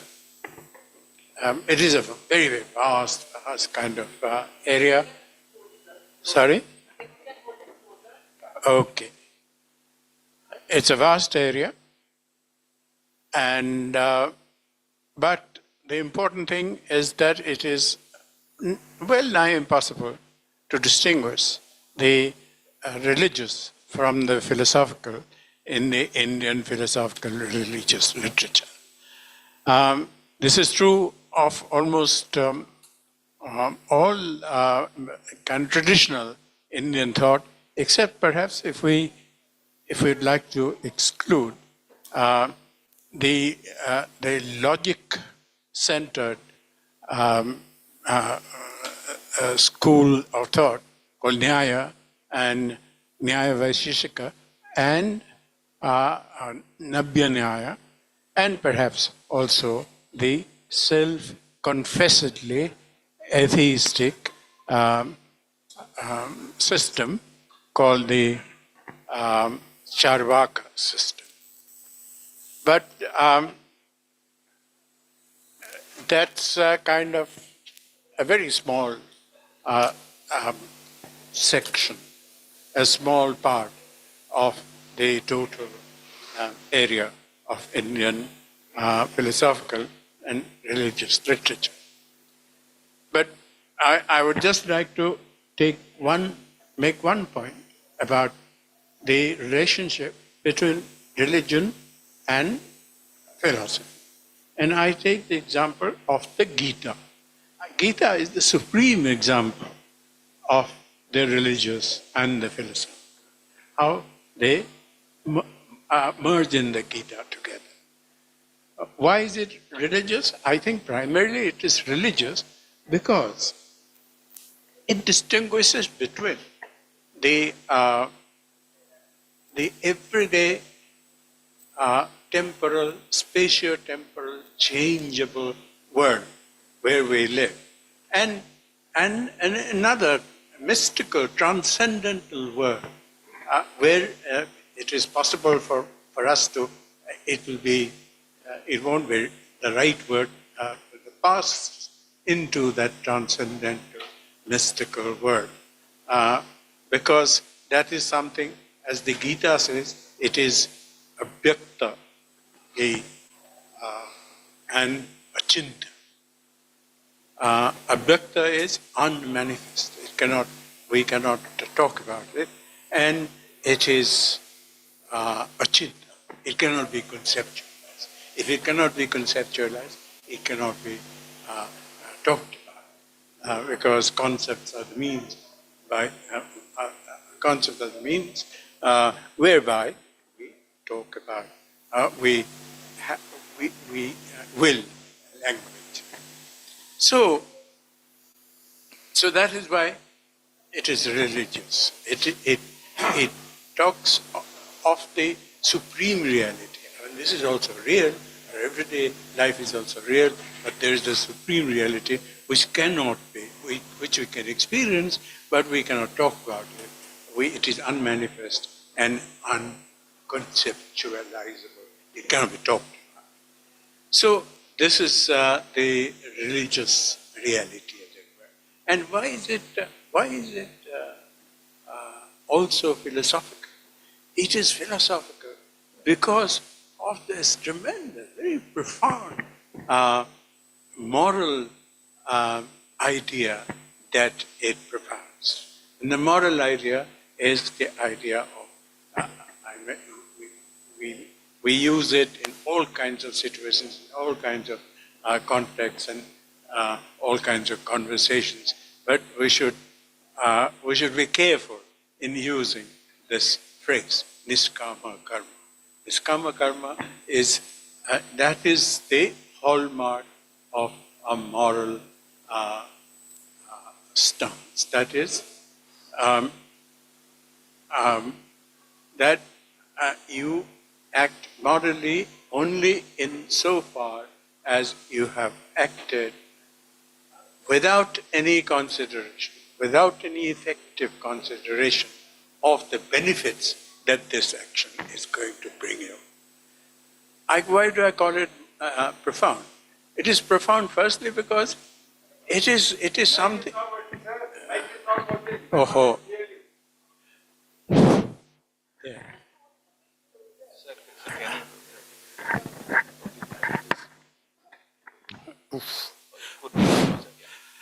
Um, it is profound because,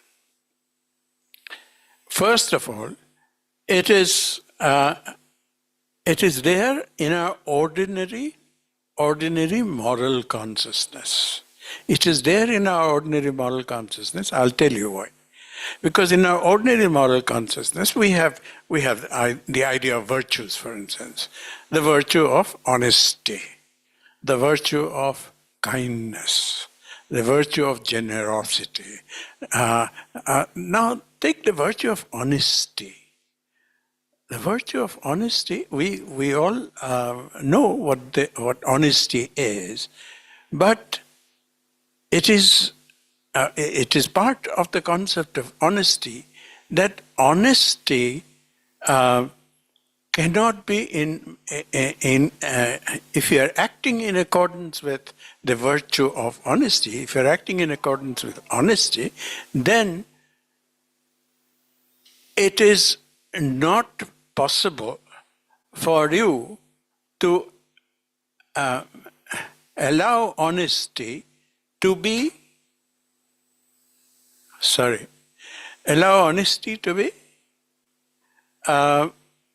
subject to be conditioned by the contingencies of temporality and change. So if you are being honest, if you're doing something honestly, then it is honest only insofar as you act you act honestly in every possible condition, in every possible contingency. So otherwise, if you're honest only because of something that you wish to achieve for yourself, the benefit for yourself, then it is not honesty. It is not honesty at all. It is some kind of trading. Or take the idea of help. You cannot help, you cannot say that you're helping somebody if you're helping somebody in order that you can legitimately expect that the person you're helping is going to do something for you in future. You can expect. Now that is not help. That is trading. Trading help with a benefit to yourself from the person you're helping, you're so-called helping. So help, you see, honesty is, in other words, is absolute. It is not subject to the temporality of this world. Similarly, generosity is not is absolute. It is not subject to the contingencies, temporalities of this world. This is the teaching of Gita. Now, I can tell you that I don't know if you have heard about a person called Wittgenstein. Wittgenstein was a great philosopher. He is probably the greatest philosopher of our times. And Wittgenstein gave a lecture called Lecture on Ethics, which nobody really takes very seriously, at least not as seriously as they take other works of Wittgenstein. Here, Wittgenstein says exactly this. He says, morality deals with the absolute. And this absolute is something we cannot really articulate. We cannot articulate because we can't articulate it in terms. All articulation must be in terms of language. We cannot. It is unmanifest and avyakta. It cannot be. It cannot be talked about. It cannot be thought about. Now that's a fantastic thing to say. So once Gita has said this, it means that then it means that to be moral is to be part. To be moral in the absolute Gita sense is to be part, is already to be part, not of this world, but of another world. Another world, you may have a mystical glimpse of this world. It is a world which transcends the spatio-temporal world, and that is a world, if it is not temporal, what? Is it eternal? One cannot really say it is eternal. It is neither eternal nor eternal. But it is a world, in various places in Indian philosophy, you talk about the Sat Chit Anand, that truth, consciousness, and and bliss. Anand is bliss. That the when you pass into the other world, you pass into a state where you are established, Sat, you are established in pure consciousness and bliss. I don't know how far, and it is also said that there is nothing more that can be said about it. But anyway, so this is why Gita is both a great work of religion, spirituality, also a work of moral philosophy, a profound moral philosophy, which is very, very different from the moral philosophy that is inspired by by Christianity, religions in the West. It is a philosophy. The Christianity-inspired philosophy is philosophy of moral philosophy is utilitarianism. You do this, God will give you happiness. Or you do this, you will not face the wrath of God in the last judgment. You'll go to heaven. And you do this, you'll go to hell. So it is all utilitarian idea. Now, this is not there in the Gita at all.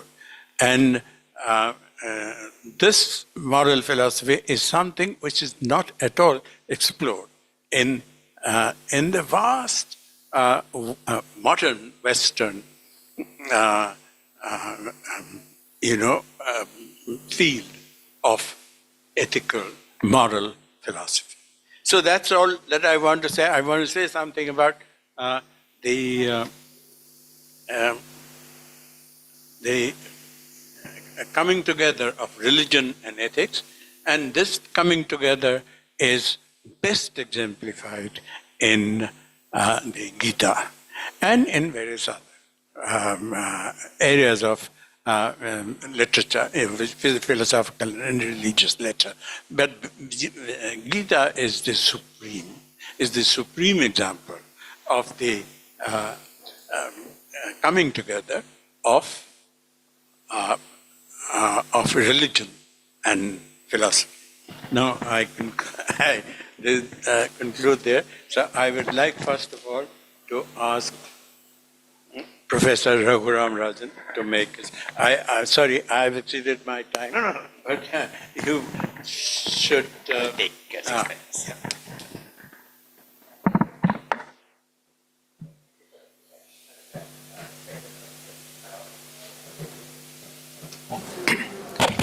Thank you for the kind invitation and introduction. Thank you, respected Professor Milal Mary, the chair of the session, and other panelists. This topic that is given to me is Indian political thought through ages. It's covering it in 6 minutes' time is like squaring the circle. So when you have something like this, what you do is you pick one or two things or make them symbolic. So that's what I will try to do. I will not mention the classical political philosophy text like Artha Shastra of Kautilya or Manu Dharma Shastra or whatever and then there are many other Buddhist texts which are important. In fact, Baba Saheb Ambedkar traces the idea of democracy in India to Buddhist sanghas. There's an elaborate quote which I will not go into it. So that's a important text that you have about the political systems in the classical India. But what I wanted to do is I want to make 2 points. One is that the politics underlying the philosophy of Indian national movement is a very unique politics.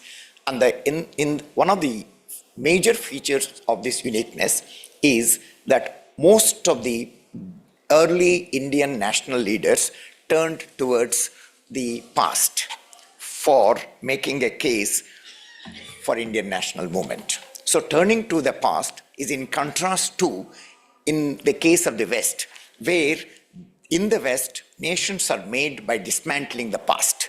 Whereas in India, it is exactly the opposite. Nation is made by recalling the past. And the past that is recalled is not singular past. Bankim recalls Sankhya. Tilak rejects all the interpretations of Gita, but recalls Gita as a karma yoga. And Vivekananda is very critical about the otherworldliness of Advaita, and so on and so forth. And Ambedkar rejects entire Hinduism. So they all turn towards the past, but the past that they turned is not singular, it is plural. And within the plurality, the engagement is not endorsing, but also rejecting. Because Sankhya, according to Bankim, is responsible. The idea of Vairagya in Sankhya is responsible for India losing freedom. Tilak argues in this 920 pages that all the acharyas have what they wrote on Gita is misleading. He calls their interpretation as Gunanuvada, using Mimamsa categories. So the engagement, they all turn towards the past, but the engagement with past is not endorsing or singular. That's one point that I wanted to make. But as Professor Meany rightly pointed out, the central text that played a very important role in the national movement is Gita. But then there are two important interpretations which are of very important in terms of their quality. One is by Tilak, who argued that Gita by nature promotes violence. He uses some Mimamsa categories where he is saying what is the beginning of the text, what happened in the text, and what is the conclusion of the text. In the beginning, Arjuna was reluctant to fight. Krishna told him to fight, and then he fought. So he says that Gita promotes violence. Gandhi takes this single sentence without giving us details about the argument that preceded it, and then says, no, Gita did not promote violence. In fact, it promoted non-violence. Look at the hermeneutical 360-degree that is happening by these politicians, not academicians. Okay, and then he gives a very important 3 reasons in support of his claim. The first thing is that Pandavas and Kauravas are symbolic. That is there in the text. The second thing that we can find in the text is that in the 3 gunas, Gita borrows the metaphysics of Sankhya. In Sankhya, there are 3 gunas. But Krishna telling Arjuna to fight war belongs to Rajas. But the top guna is Sattva. And there is no instance in the Gita which corresponds to Sattva. So that is the reason why there are stray incidents in essays on Gita by Gandhi where you find, for instance, he refers to there is a need to move from contents of Gita and Mahabharata to the context. What is the context of Mahabharata? The context of Mahabharata is Janamejaya, who was threatening to kill all the serpents, was stopped by Vyasa, and who narrated Mahabharata. And the message of Mahabharata was that your forefathers fought a war where both of them are losers. So violence is not good. Okay? So stop killing the serpents. And then from this, you can say that the contents of Mahabharata promotes violence, but context of Mahabharata promotes non-violence. Now you find that these are the contemporary uses of the classical political text that are made use in front of us just in the immediate present in the form of Indian national movement. So I find that this is the way in which the tradition of India is available, not as a passive static tradition to be emulated and embraced, but a rich tradition which is engaged in a very plural, pervasive, plural, yet critical mode, which makes the entire discussion of political theory in India very vibrant in the form of an actual incident called Indian national movement, which is very poorly theorized by philosophers. Thank you very much. Thank you.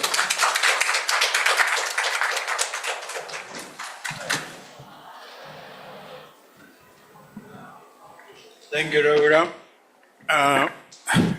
May I now ask Antaryami Mishra is here? Sorry, sir. No, he's not here. No, Kanchana. Sorry, not Kanchana. Ajay Kumar Verma.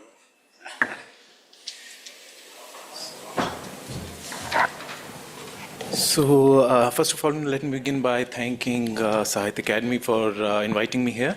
I'm very thankful to the chair, Professor Meedy. It's such an honor to be in the midst of, galaxy of scholars here at the dais. Actually, whenever I visit here, I was sharing my memories with some of my co-panelists. I've been coming here since my students' days. This place has a wonderful library in which I sort of have been exploring for, I think, more than 2 decades now. But nonetheless, since the time is short, I'll straight away hit at what I was what I'm here to speak on. I've been asked to speak on some of the heterodox traditions and philosophies of India, which includes Charvakas, Buddhism, and Jainism, importantly. But before I started speaking on these philosophies, I think it'll be a good way of going about it if I discuss what was it that they were kind of opposing. So, as far as Buddhism and Jainism is concerned, we're all aware that one of the core values that these two philosophies, as well as they're also religions, one of the core values that they adhere to is non-violence. And when it comes to non-violence, it is properly backed by a particular way of thinking, which goes contrary in some way to some of the already existent, so to speak, orthodox ways of looking at things. Now, part of what I want to do here is also, I also want to kind of look at what were these orthodox ways of looking at things. So, regarding that, of course, I'm given the time limit, I'll touch upon basically one school which Professor Meedy has already talked about, Nyaya Vaisheshikas. They are also, if they were a common sense philosophy in India, then I think they represent that philosophy in the West. Is this kind of represented by G.E. Moore. So one of the ideas that Nyaya philosophers have is that when we look at the world, we find it, sort of full of things.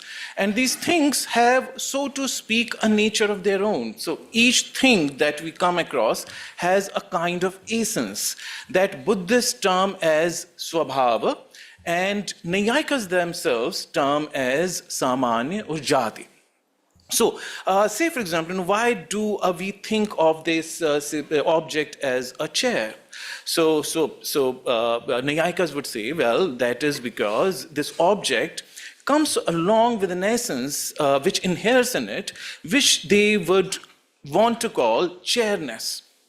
So according to them, similarly, everything comes along with an essence.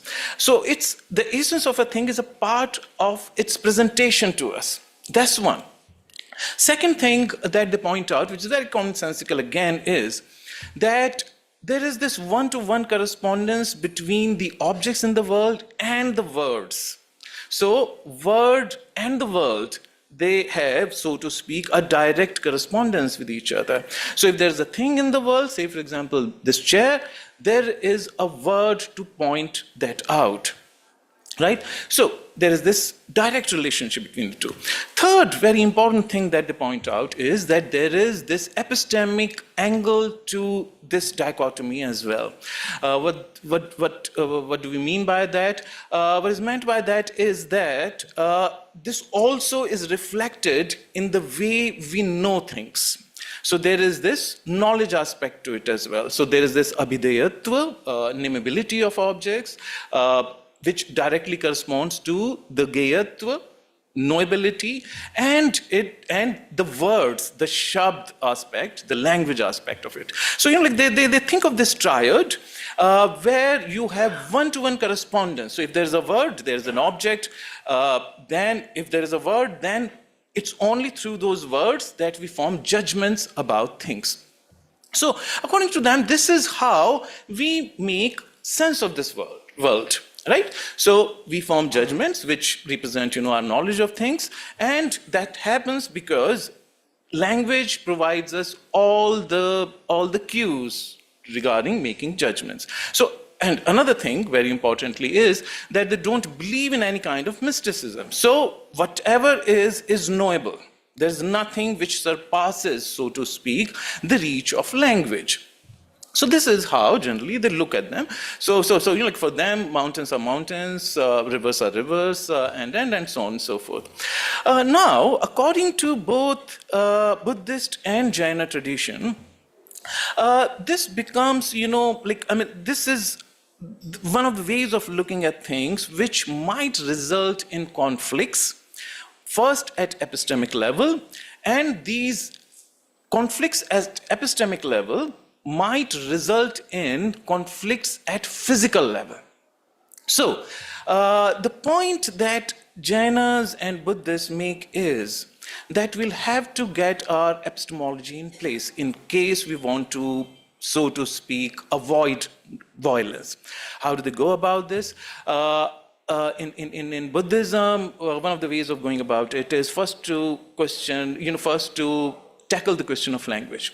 So generally when we examine language, we want to believe that language does this job of representation. So we have sort of in language, words represent the world. So as I pointed out earlier, there is one-to-one correspondence. Now Buddhists completely deny that. Buddhists say that language actually has nothing to do with the world, and because, among other things, language differs. So say, for example, one of my sort of Malayali friends used to tell me that the word for bus being parked is that bus is lying down, right? So, and in English you have bus is parked. In Hindi, bus is khadi hai, bus is standing, right? So what Buddhists point out is that language defines the world for us, but it is not definitive of the world, right? World could be maybe some other way. So there is, they would deny any one-to-one correspondence between the word and the world. Further than that, the onus would fall upon them to give us an answer, then how it happens that we are able to communicate and words have meaning, so they'll have to have a theory of meaning nonetheless. And they, on their own principles, cannot rely on the principle of correspondence between the word and the world. So now they do it in a very clever way. What they point out is that after all, language at a very basic level is a system of signs, S-I-G-N-S, right? So it's a system of signs. So words are what? Words are signs, right?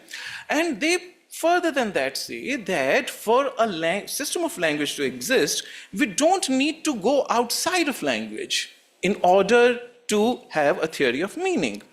Language is basically a system of signs, and the meaning could be theorized as resulting from the element of differentia between these different signs, right? So basically, to point out that a particular word has a particular meaning, we don't need to give reference of an object, we could say chair is not a table, chair is not a blackboard, chair is not a mic. And so, through this system of differentia, we can create a theory of meaning.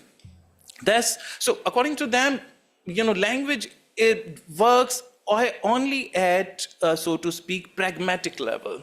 It works insofar as we want to individuate the world in the sense that, otherwise it'll be a whole big mass of things.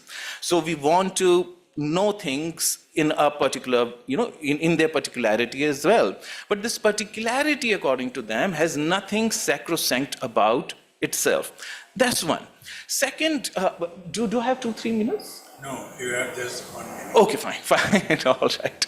Second thing is ontology.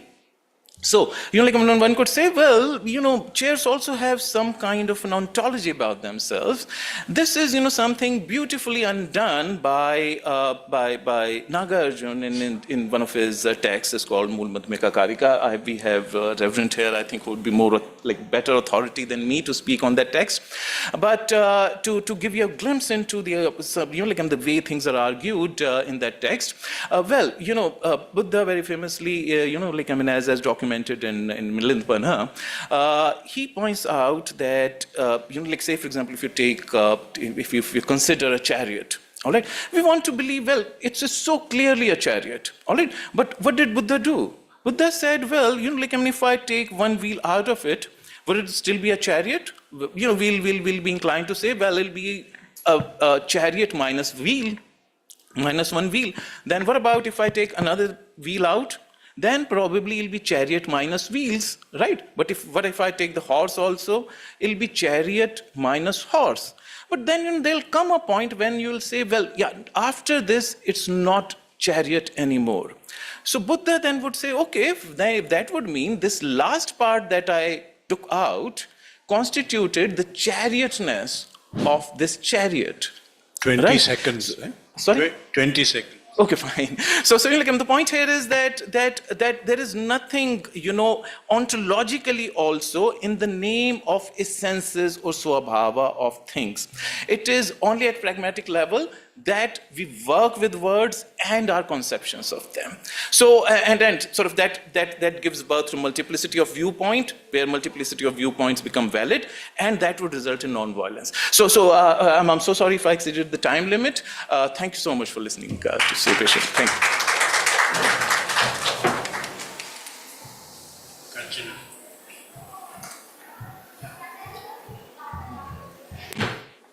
At the outset, I thank the Sahitya Academy for having me over here, and I thank the members of this distinguished panel and Professor Miri as well. Some of what I am going to say resonates with what Professor Miri and Professor Raghuram Raju have said before me. I will be speaking on democracy in Indian thought. One of the features, and I will confine myself to the colonial period when this notion emerged very explicitly in the course of both the anti-imperialist movement, which Professor Raghuram Raju talked about, as well as the social reform movement, the social transformation movement, which I will focus on. One dimension of the social transformation movement is the dimension of changing the inegalitarianism in caste, a society characterized by caste hierarchy. And Ambedkar has written extensively on this notion of democracy, particularly social democracy and what it implies. And I will be focusing on this aspect. On the other hand, in the social reform or social transformation framework, there is also the feminist dimension of questioning the inequality of patriarchy, which is theorized by diverse figures such as Pandita Ramabai or Sarojini Naidu or even Kamala Devi Chattopadhyay, but there is not enough time to get into that dimension. So I'll just very quickly concentrate on Ambedkar. One thing is that Ambedkar responded to this notion of the demos getting divided, because democracy coming from demos as a divided, conflicted domain, a demos that can become tyrannical, which is something we see even today in the context of the populist challenges to democracy. So one of his questions is that, do we reduce democracy to just a procedure and routinized procedures, that such as what he calls the rules of simply voting and the like, and is it simply tantamount to the representative dimension, or is there also a social dimension to democracy? So he argues, and this produces India's own version of social democracy, which need not go with the European model, because it's critical of both liberalism on one side and the left perspective on the other. So he says it is, in fact, a social democracy that we need to work through with in India. And this requires that there be deliberation amongst people. Now, for there to be deliberation amongst people, obviously, their refusal to talk to one another because of the various compartments of class, that is one, but caste, and he has dwelt on it in detail in several texts, as we know, such as the annihilation of caste, and also compartments of gender. So the problem that India faces for Ambedkar is the problem of compartmentalized communities. So how do we then engage with these compartmentalized communities for working out the possibility of a social democracy where people can talk to one another? To quote him, he turns to Buddhism, so as Professor Raghurama Raju mentioned, as the crucible of democratic politics, and he articulates a middle path where he says that there is the notion of Maitri or love in Buddhism and an active non-violence, as opposed to what he identifies in Jainism as a passive non-violence, which is simply not doing harm. But then Maitri is about actively seeking out people who are different, who disagree with us, and so forth. So via this, perhaps we could start forging deliberative dialogues between a divided demos. And this requires, of course, rethinking our sense of identity, our sense of belonging. And for this, the Bhikshu Sanghas could be the role model, and they could be adding to and enriching the rule of law, the ballads and resolutions that Ambedkar has also given us in terms of the constitutional model, that he is also critiquing the exclusiveness of that model.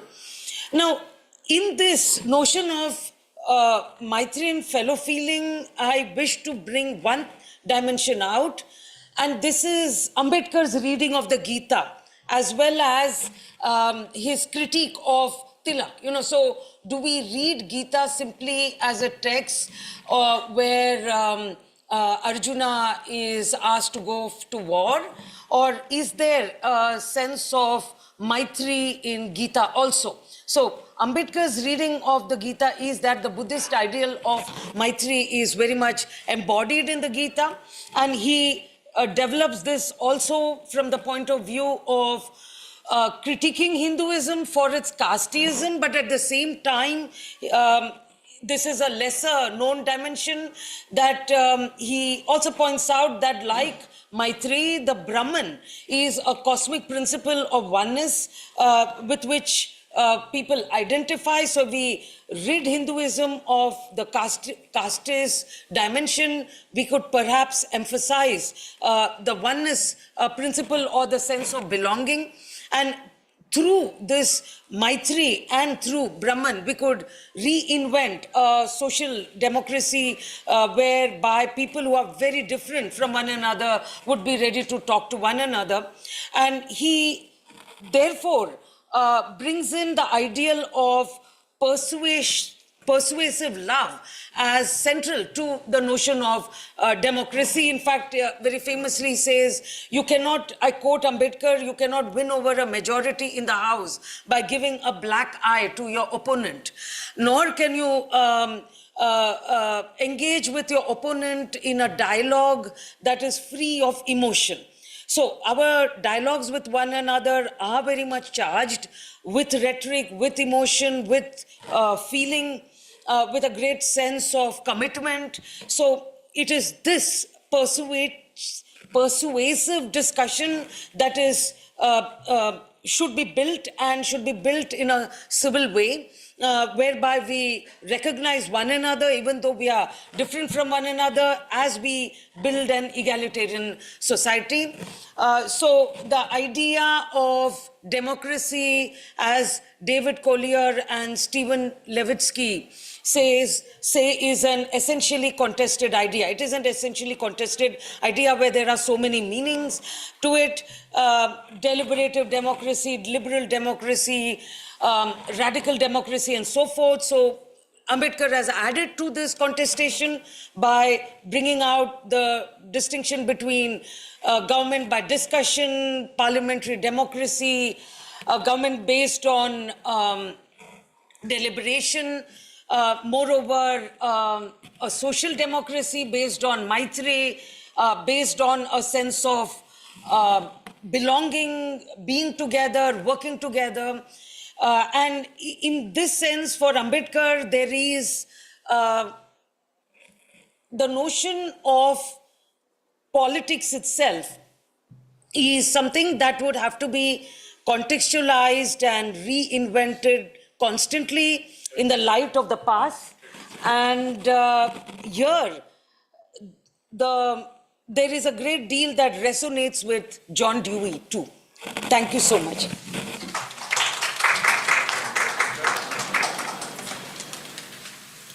Professor Nani Gopal.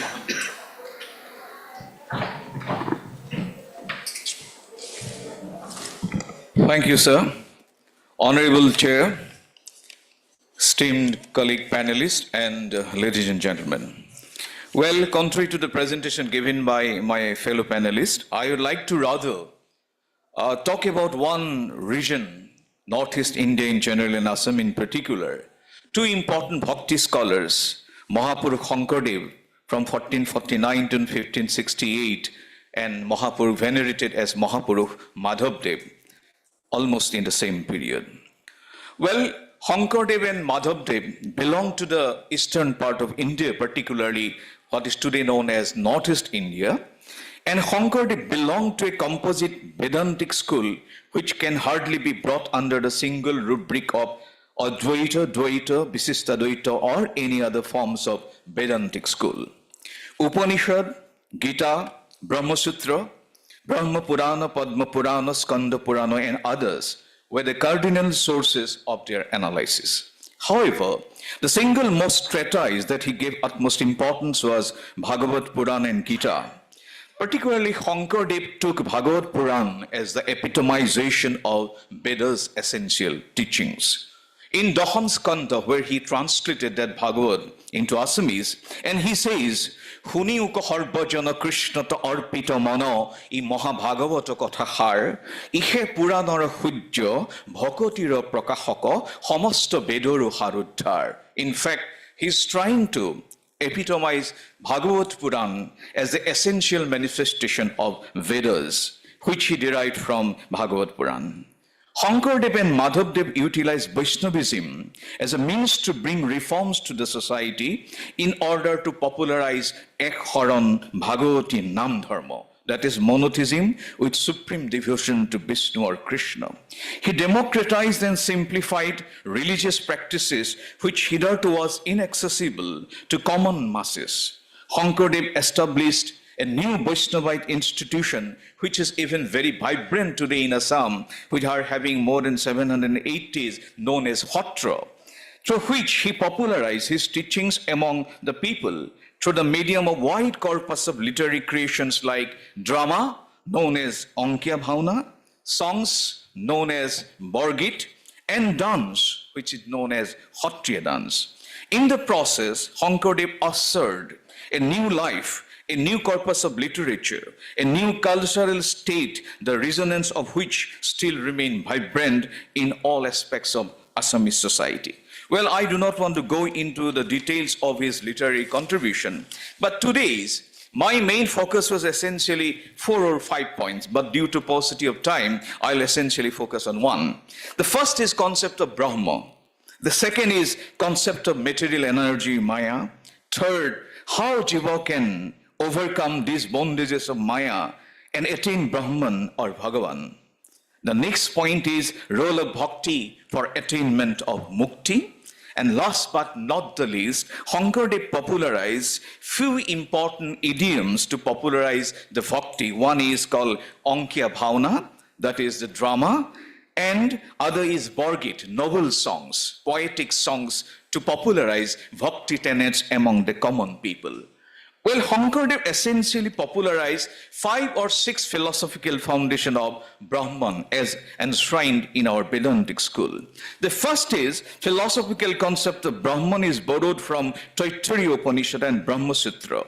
The dialogue between Varun and his son Bhrigu contains the essence. The origin, sustenance, and dissolution of the world is Brahman, which is also known as Tatatsa Lakshan. Brahma Sutra also defines Atata Brahma Jigyasa. I do not want to go. Secondly, there is another manifestation of Swarupa Brahma, Satyam, Jnanam, and Anantam, is also taken into account by Mahapurush Shonkardev and Madhavdev. The third point, Brahman is also, according to Shonkardev Madhavdev, is Ananda Brahma. In the same Upanishad, particularly borrowed from Brahmananda Bali, as water bubble is born in water, grows in water, and merges into water, likewise man has to be seen, they have to be born in Ananda, that is blissfulness, sustained by Ananda, and finally get merged into Ananda. His next point is about Brahma is also understood as Rasu Vaisaha, Rasamivebbam Labdhanandi Bhavati. He also taken from other Upanishad. I do not want to go into details. Then his essential understanding of Brahma is from Gita. Param Brahma, Param Dhama, Pavitram Paramam Bhavan Purusham, Swashatam Divyam, Adideva Ajam Vibhum. It goes on and on. And last but not the least, Shonkardeva's concept of Brahman is also determined by Bhagavad Puran.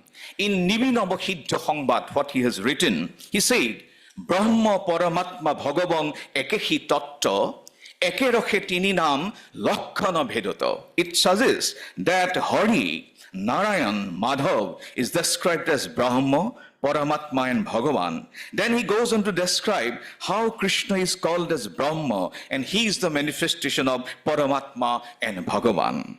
He says, and he begins his most important treatise called Kirtan. He starts by saying, Prathame pranamu Brahma rupi Sanatan, Harva avatararo karano Narayan.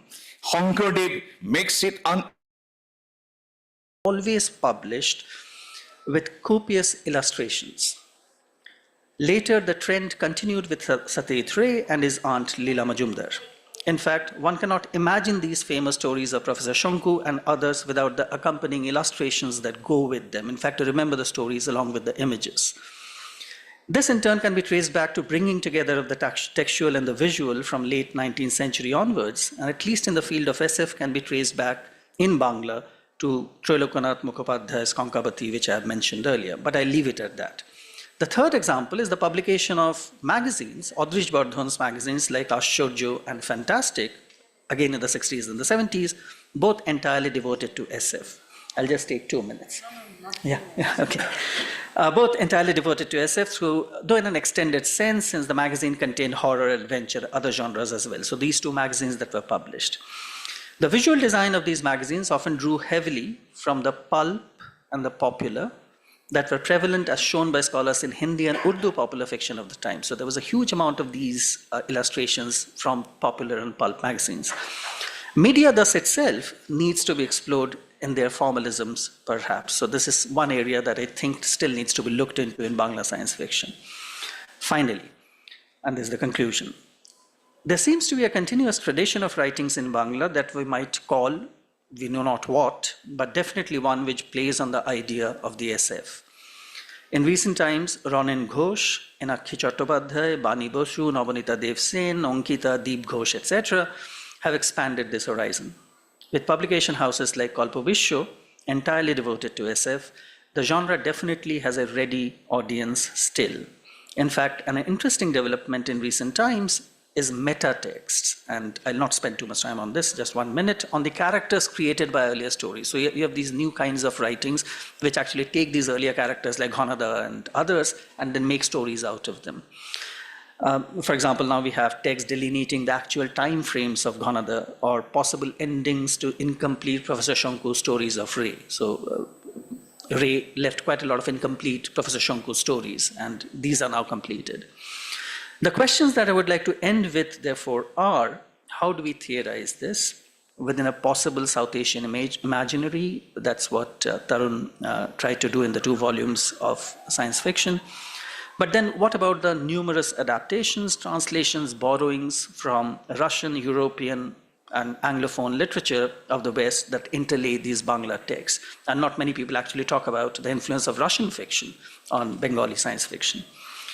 Do we say that this is a different way of imagining the future, past, present, of the global South? How do we understand the term popular itself within these genre texts? What really constitutes the popular and what is its range? So where does the popular begin and where does it end? So what is the range of that popular? And I can assure you that in almost every Bengali Bhadralok household, it's very common to see a Tagore and a Bankim and a Sharot along with Professor Shanku and Ghanada and Tenida and everyone on the same shelf. So what is the range of that popular that we are looking at? With these questions, and I'm sure that we're going to have more discussions. Thank you for the time, Chair, and thank you. Thank you so much, Professor Atanu, for that. He gave us a very interesting overview of how the SF in Bangla has, evolved and threw up some very interesting questions. So at this stage, I'll break the list a little bit and I'll request Mr. Tarun Sen to please come in, because he will give us an entire historical kind of perspective, which would, kind of in the middle, but set the tone in a better fashion for the rest of the speakers. Mr. Tarun Sen. Thank you. That's right. Yeah, so thanks for that very warm and kind introduction. I'm not sure if I can live up to the expectations generated, but I'll try. So in my brief presentation, I'd like to begin by saying a few words about Kailash Chandra Dutt. Anil gave me my cue. So 1835 is the year when he wrote a story as a young student of what was then called Hindu College in Calcutta, and it was titled A Journal of a Day in the year 1945. So it was a story about an anti-colonial revolt which happened 110 years after the time when he was writing. Remember, 1835 is the year of Macaulay's Minute. So that's when the Minute on Education appeared, and the system of what was then called English education was introduced across the country.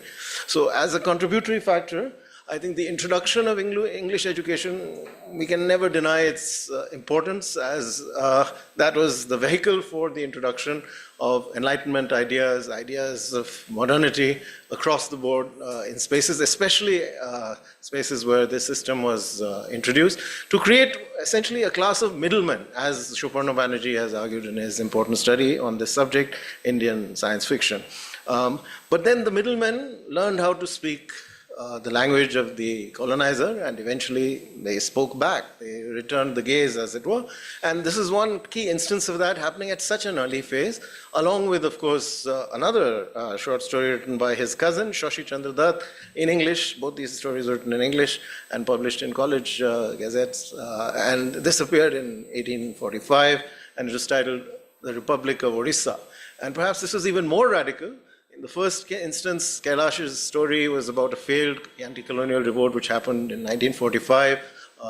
Rather romanticized figure of a prince attempts a rebellion, and he is defeated, and the rebellion fails, even as late as that. But it was close to the actual, of course, moment of our attaining independence, so therefore an interesting kind of moment in time.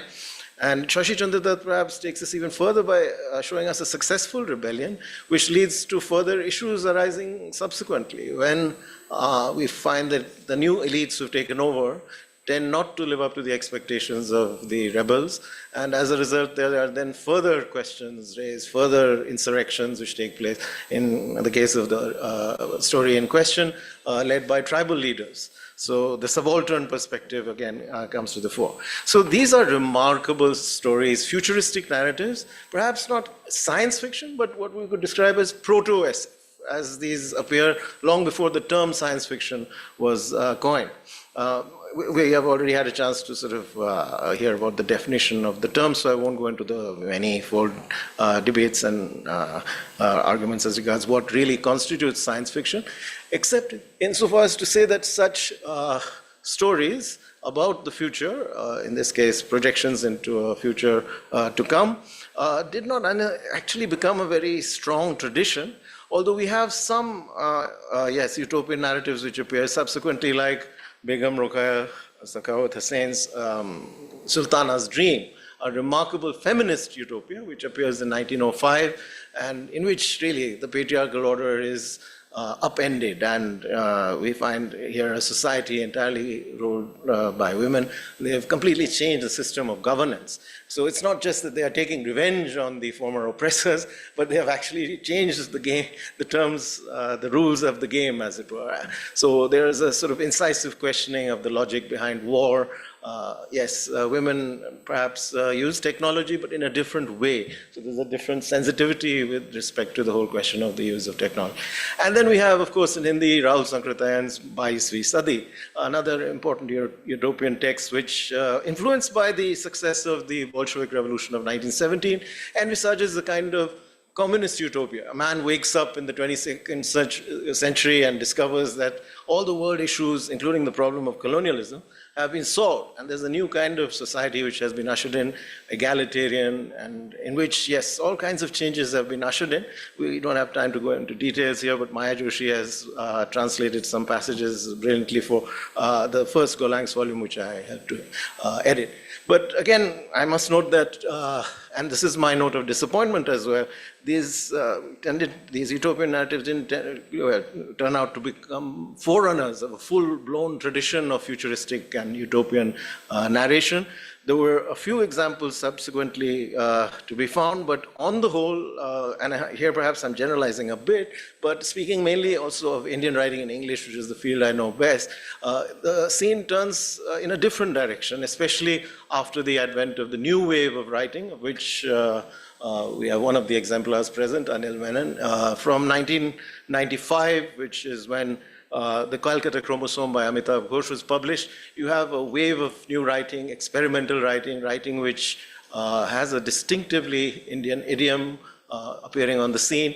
Manjula Padmanabhan's play Harvest appears around that time, 1997. And subsequently we have a series of very important voices experimenting with form, self-reflexive, knowledgeable about science, as in the case of some of the scientists, writers like Vandana Singh, also taking into account the history of the genre, perhaps in that sense following up what Atanu was speaking of, a kind of meta-awareness of the history of the genre, which always lends a bit of depth to the form.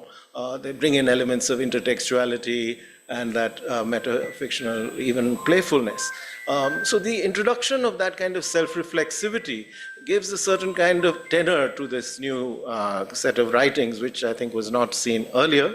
And what Anil was also referring to, a certain kind of self-confidence can be seen, especially in the most recent examples of this genre. They're not trying to prove any longer that they are not derivative. Perhaps that was an anxiety, the anxiety of proving that you're not like Wells, or you're not like Verne, or in a later generation that you're not like the Golden Age progenitors like Asimov, Heinlein, Arthur C. Clarke.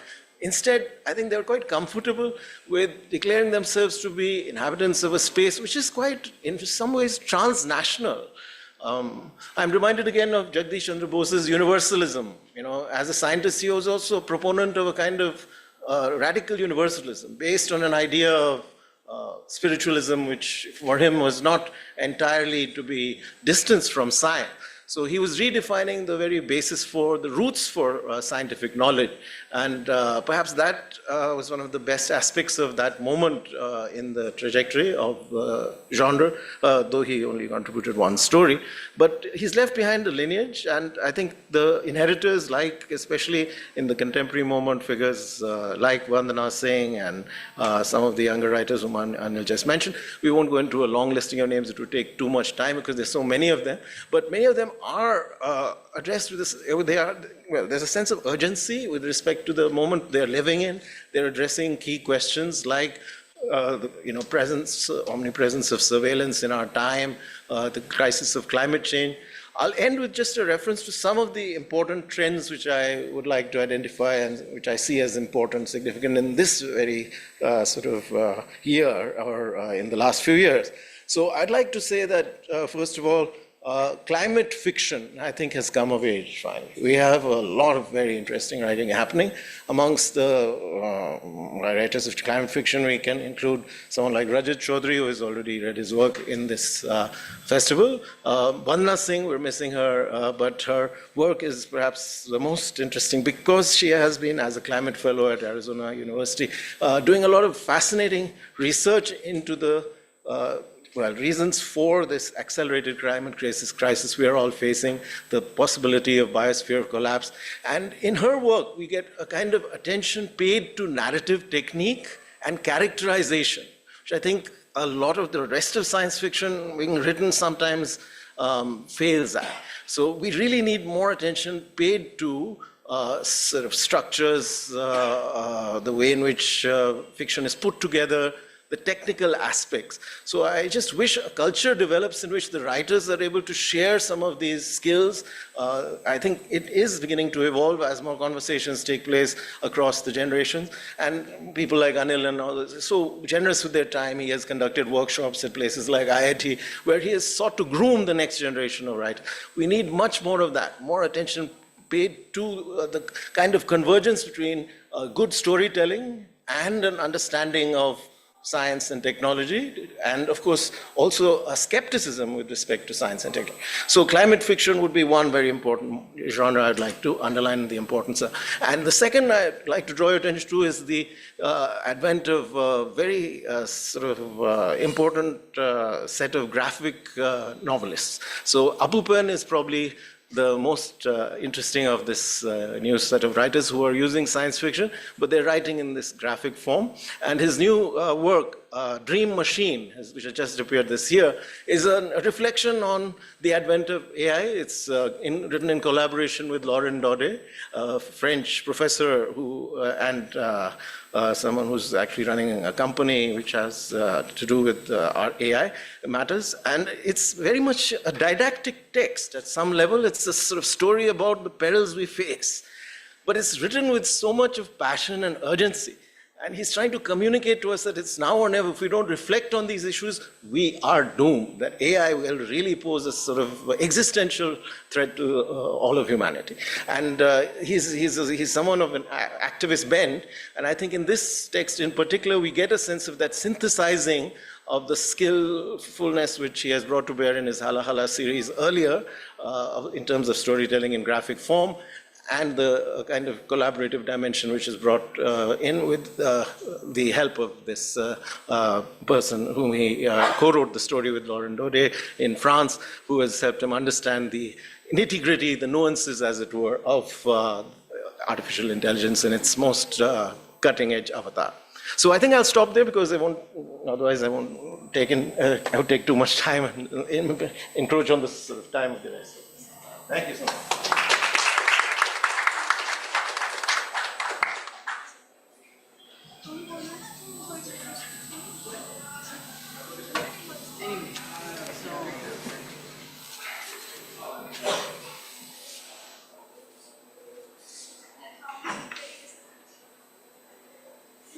Just go ahead and present. It's okay.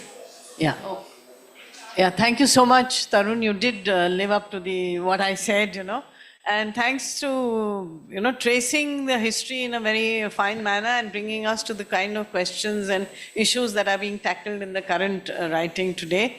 And from that, we'll move to the Telugu language, and I'll invite Mr. Nagasuri Venugopal to share his thoughts on the subject.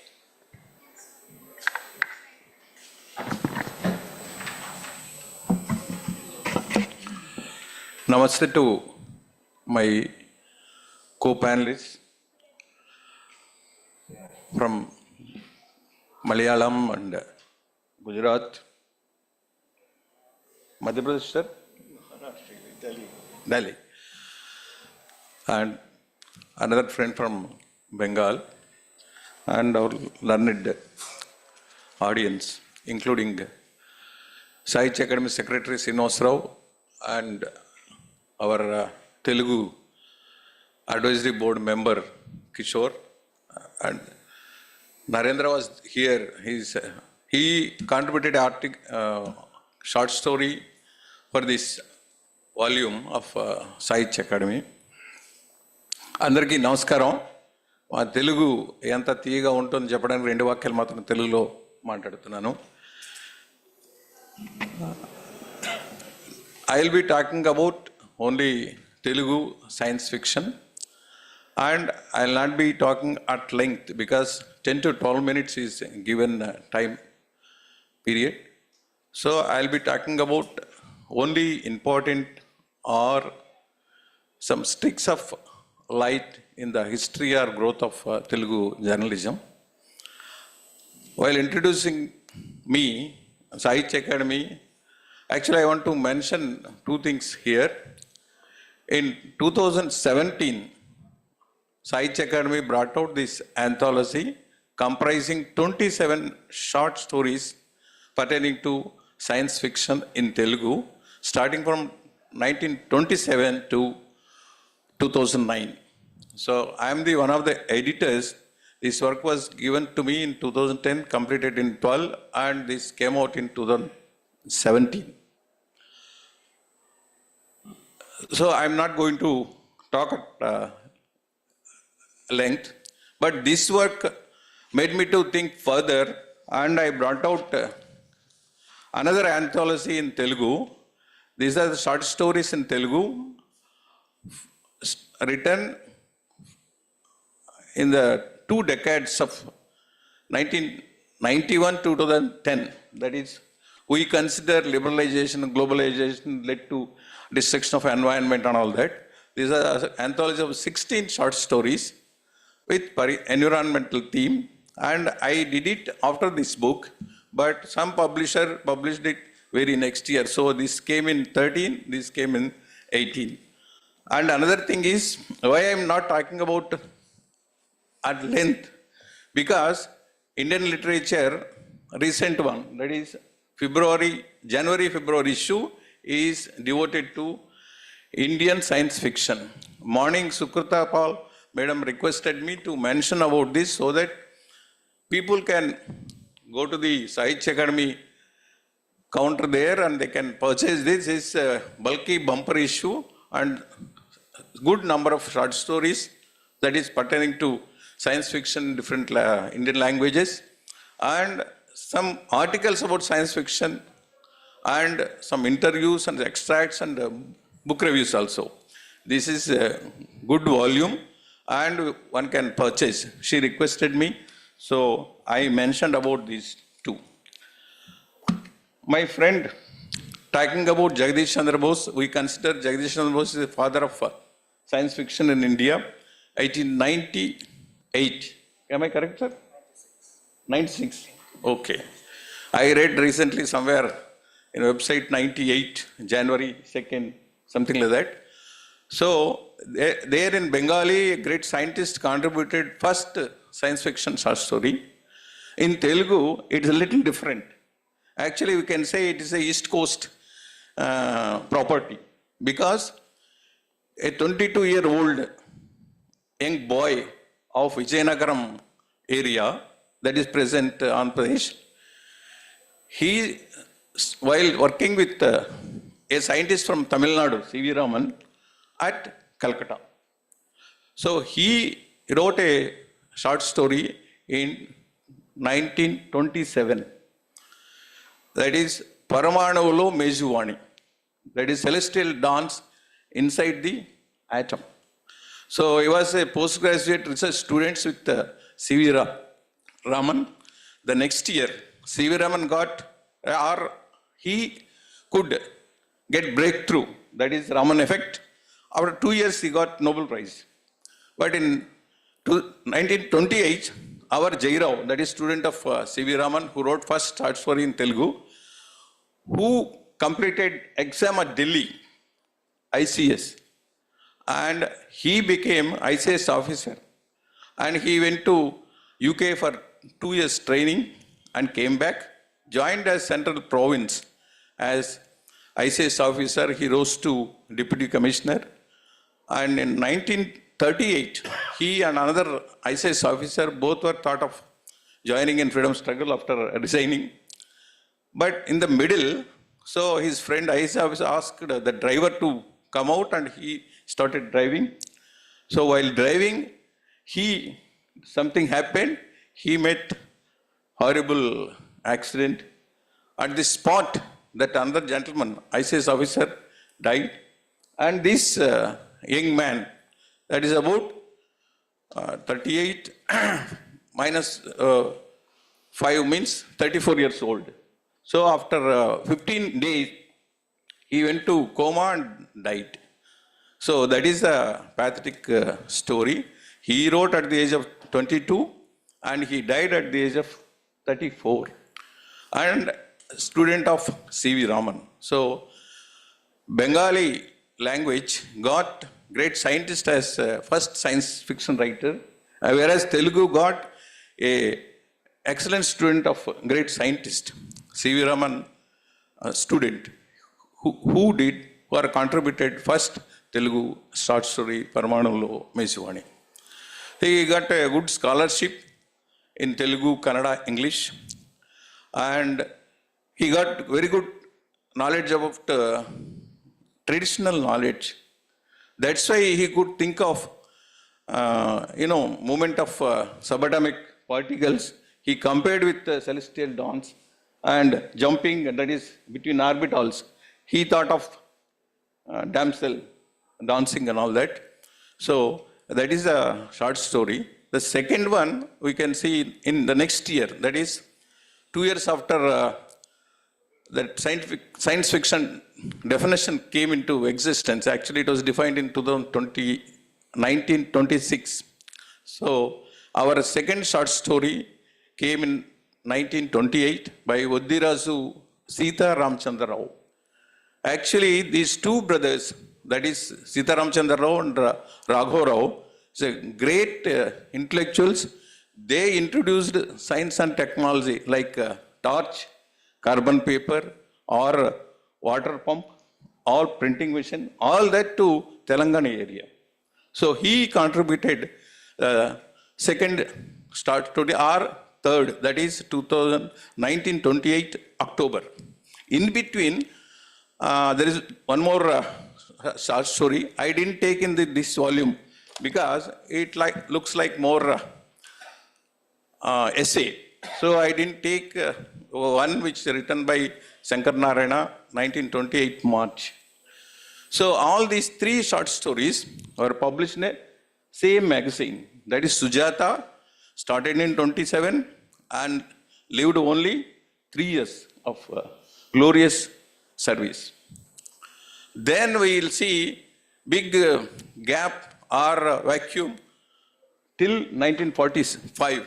We don't know. No proper research is made till now. Even this also given to me because I contributed a monograph on Vidwan Vishwam. They went through my biodata. So I came to this with my MSc, MPhil physics, solar energy physics. So they requested, Science Academy friends requested, some pending work is there. Another gentleman did certain extent. I have to take up this. I could complete this. So Sujata, which published first two short stories, did great service for Telugu literature also. We got a very radical short story writer like Chalam. When the other periodicals hesitated to publish Chalam, the Sujata periodical published it, Chalam short stories also. So that's why I'm telling you, I'll talk about only streaks of light or some turning points like. Then we can see Kodavati Kutumbarao contributed a short story in 45, and people like Vemuri Venkateshwara Rao or Rohini Prasad differs also, they mention some other story also.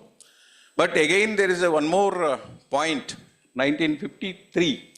So when Andhra Patrika, Sachitra Vara Patrika, that is Illustrated Weekly of Telugu, what they did, they started translating like Treasure Island, Around the World 80 days. These type of 8-9 very classics, they translate into very good, lovely language with experts like Nandu Rammohan Rao Malupudi, Venkatramana, and Surampudi, Sitaram, such people. That's why our Sadashiva Rao, who also contributed science fiction, recently he brought out 5 or 6 books about world science fiction in Telugu.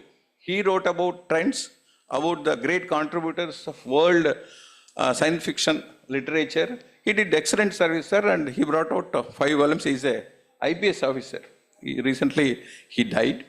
So he contributes, his interests are curiosity generated because of Andhra Patrika, brought that series of publications like translations, excellent translations. It is the idea of Kodavati Kutumbarao and Nandu Rammohan Rao. So there is another, important turning point. Then we can see 53, this is 59, 60 and all. Chakrapani Yuva published a short story in the first inaugural issue of Kommuri Venugopal Rao. And again, we can see 57. Andhra University conducted competition.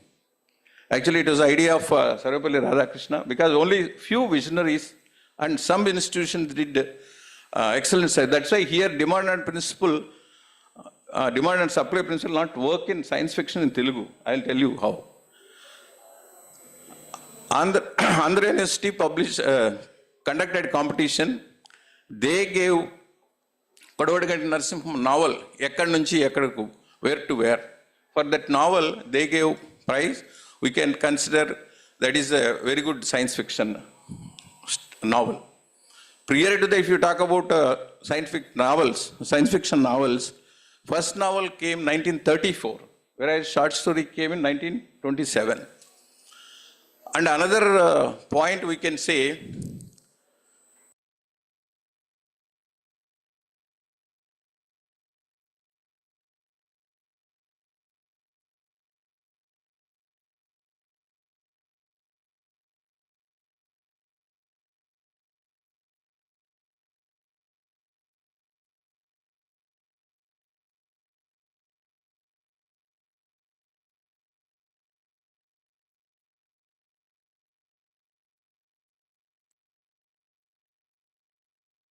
but in that they could publish excellent short stories around 10 to 12. That is in 71. During the same period, I remember I was in high school. That time we read Gulliver Travels, Treasure Island as our non-details, 8th class, 9th class and all that. I don't know who has taken decision in translation such classics in Telugu, that is Andhra Patrika, we'll say Kutumbarao, Nandu Rammohan Rao. The other side, prescribing as part of curriculum. That is an excellent idea. So we can see these type of very striking turning points. Similarly, we can see such points or turning points. 1983 is when Telugu Periodic Weekly of Indian Express Group, Andhra Prabha, Sachitra Vara Patrika, they conducted short story competition, that is science fiction short story competition. So they conducted and they did good service. They brought out at least 10 to 12 short stories, good short stories. Because in those 10, 12, I picked up some 6 for this volume. And because of that competition, the another competitive weekly, that is Andhra Jyoti weekly, under Purana Subban Sharma, they conducted novel competition. So what I want to say, no public demanded, no one suggested, but with some people or some institution with vision, they started this work. They didn't expect anything. But the result is something different. So in economics, we'll say demand, supply and all that. So why Sujata could publish 3 short stories in 27, 28 itself? Why Andhra University conducted competition? So these are the things like we have to discuss and focus. And another thing is this volume is the first anthology in Telugu. That is, anthology is short stories of different writers. And earlier to this, there was only one anthology of single writer. That is, K.R.K. Mohan published first scientific anthology in Telugu, 2001. The second one came 2010. Now afterwards, only 3. Anil Kumar Royal or Kasturi Murali Krishna, understood, or another such thing. So these are the things, and this is the only to generate interest. And thank God they put science fiction. They didn't mention SF. SF means they now definition is different. Speculative fiction. So first thing will be missing only science. Now science means a cocktail of sensation, commercial and business, some such thing. Now science is horribly missing. Not only science, anything related to development takes back seat. Anything related to business or profit or some such thing will take front page. When popular science is missing, where we can expect science fiction? You think of all any very traditional newspapers. Deccan Herald used to carry 4-page pullout, Science and Society. And Hindu used to publish 4-page pullout. Indian Express used to publish. And even Statesman. Now all people are mixing with many things and science is missing. Thank God. Though we don't believe in God, we have to mention God. So they planned very good session. And these are the, as I told, I mentioned only few things. And any person interested, they can go through. And this particular issue contains my detailed article also. And people like our Kishore, he was earlier editor and presently contributing, they can influence editorial board to sensitize our editors to make scientific literate, not science literate, scientific literate. That is very much essential because this is worried about entire the world. So he says about climate fiction and all. These are very interesting things. Now they are very new to Indian languages. Thank you very much. Thank you. Thank you, Mr. Venugopal, for highlighting the important landmarks in the evolution of science fiction in Telugu, and also pointing out that it's nice that there's science in the title and it's not titled as SF. That was a point well made. Now we'll move to Assamese, and I'd invite Mr. Goswami to please speak. Thank you, ma'am. Chair of today's session, distinguished speakers on the dais, ladies and gentlemen. I am going to read it because it will take lesser time. I am highly honored to receive this invitation on this part of the Sahitya Academy's discussion on science fiction in Assamese language. I extend my sincere thanks to Sahitya Academy for providing me with this opportunity. At the outset, I must confess that while trying to draw a picture of science fiction in the Assamese language, this may not be able to represent the commendable all works of Assamese science fiction. Let me begin by saying, even though the writing of science topics in the Assamese can be traced to a few centuries back, Modern Assamese science writing started emerging in an organized form with the advent of the American Baptist missionaries in the mid-19th century through their regular publication Orunodoi. To unfold the fascinating journey of Assamese science fiction, which has been enriched by a number of commendable works, let's go back to 1937, when the first science fiction story, Birsotiar Dekh, a satirical and a humorous one written by Hariprasad Barua, appeared in the magazine Abahan. In this story, the protagonist arrives on the planet Jupiter after his death and continues to reside there. Referring to the customs on the planet, the writer seeks to delineate some inadequacies of human society.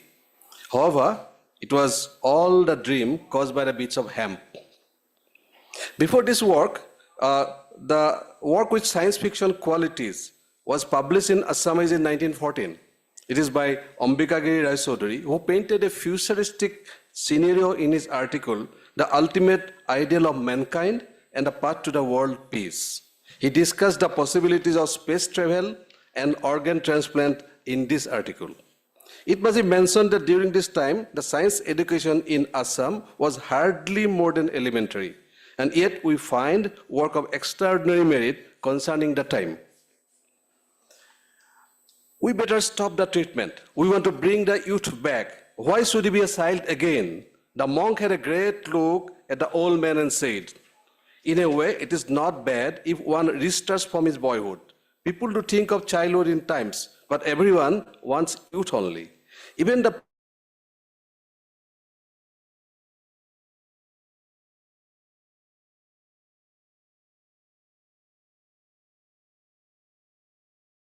They had targeted youth, and now it seemed possible to regain childhood. It was a remarkable achievement. And this is from the excerpt from the science fiction, second science fiction in Assamese, named Rohayan, Chemistry, written by Nagendranath Chaudhary in 1938, and was based on traditional kayakalp treatment. In this story, the writer discussed the improvement of ancient medicine through modern science, which applied to give youth to adult. In a narrative, humorous and satirical, a qualified physician guided by a monk applies kayakalp treatment to an old man, but in the process, the old man becomes a boy. The unconventional story element, lucidity of the narratives, and the progress of the concept were so intricately interwoven that it keeps reader captive till the end, and these qualities make the story the finest one. Kubudeswar Borthakur, a renowned figure in the library movement in Assam, wrote a detective novel, Atom Boma, in 1946. The story stands out as one of those enriching Assamese science fiction, which was about the plan to make an atom bomb near Guwahati, with raw materials from nearby when its experimental explosion at Meghalaya. It is interesting to note that uranium was discovered in Meghalaya later. Post-independence time, a few mainstream writers contributed immensely towards the growth of science fiction. Don't you know how I listened to her amidst all the noise in the printing press nearby? Have not you seen how I look at her lips when she speaks? Now you seek to filter that down? Have we planned only for this? Is it this we created the mini noise with so much effort? The husband who loves the dulcet singing of his wife says this. Saurav Kumar Soliha, one of the most powerful narrators of modern Assamese short stories, in his story Awaz in 1950, reflected the onslaught of modern technology in our lives and the effects of noise pollution on our brain and heart. The story subtly conveys that in the age of technology, the ultimate winner will be human sensibility. Dr. Bhavendranath Soikia wrote a very well-crafted story, Gahbar, the Cave, in 1968. This was after the first successful heart transplant. The writer links the heart transplant with the issue of apartheid, wherein the heart of one recently married black young man, Mr. Smith, was transplanted to a white elderly person, Mr. Pinner. Mary, the wife of Mr. Smith, meets Mr. Pinner. Mary was rattled initially, but gathered herself and supplicated, "Allow me to rest my head on your chest for once, so that I can listen to the heartbeats of my dear Smith. I have not heard for many days. His heart beats on the very earth, yet I do not get to hear it. It's very torturous, sir, quite unbearable. The complex storyline portrays the inner world of characters, the deeper truth of life in the age-defining success of the medical science. Another great writer, Namakanta Barua, he wrote Apadartha in 1982, is based on a high-level scientific theory and its possible outcome. Seeking to make a symbiosis of surgery and biophysics, the protagonist attempts to invent an innovative technology to make a bloodless operation. And at the end, he invents the destructive power antimatter. Poet Horakrishna Dekha also made a meaningful contribution with the novel Agantuk. Assamese science fiction literature reached a new height with a recognition of Saraswati Sanman in 2008 to the works of Dr. Lakshminandan Bora for his novel Kayakalpa. The novel is based on traditional Kayakalpa treatment and is the best example of science with a human appeal. This is a rare new theme on a huge canvas where science and humanity coexist. This irrepressible desire of humans to be young adds an expeditiousness to this story. One of the pioneers of science fiction in Assam, Vijay Krishna Dev Sharma, published the first science fiction novel, Chandralokat Pratham Manu, in 1966, based on lunar expedition. His science fiction novel, Tulokhir Tole Migo Puhusore, is an exciting journey to the moon. Dev Sharma published more than 50 stories in newspapers, periodicals, and radio broadcasts. Dr. Dinesh Chandra Goswami made immense contribution to Assamese science fiction literature, with more than 100 science fiction stories included in 9 anthologies, 11 science fiction novels, including 2 for children, and thus played a leading role in the development of this branch of literature. He arrived at the center stage to popularize science fiction with the publication of anthology Bhadrata Mapak Janto, that is etiquette meter. He has got a lot of list of his book. National Book Trust has published his anthology Dinesh Chandra Goswami's Swanibhashita Golpo. This has been translated in English also. Undoubtedly, Dinesh Chandra Goswami, through his original ideas, futuristic approach of science, lucid description, enormous narrative skill, and creative imagination, has taken Assamese science fiction to a new height. Santanu Tamoli, the third person in the trinity of this science fiction background, is Santanu Tamoli. The Santanu Tamoli's first story, He Chandra Bidai, he published in 1964, is about an accident faced by a space explorer team while returning from the moon. His anthology Mayamigo included 8 stories that have literally appeal, commingled with lucid description and curiosity till the end. Apart from his contribution as a writer, Tamoli as an editor of 2 most popular children's magazines, which is running for 40 years till today, Mochak and Notun Abiskar, has provided a platform for the science writing and has been playing a pivotal role in the growth of science fiction by mentoring new writers. Another noteworthy contributor, Abhijit Sharma Barua, has published nearly 100 stories, including stories for children. His story is simple yet humorous, narratives, and cater to all classes of readers. He deals with the subject to a very simple manner and transcend from ordinary to extraordinary, and thus can captivate the readers through the entire story and succeed in dealing a new taste. Bandita Phugan, the first woman mechanical engineer from Assam, and author of more than 100 books, has undoubtedly made a remarkable contribution to science fiction. Her first anthology, Ditya Byakti, second person, was published in 1991. She wrote a few novels, including novels for children.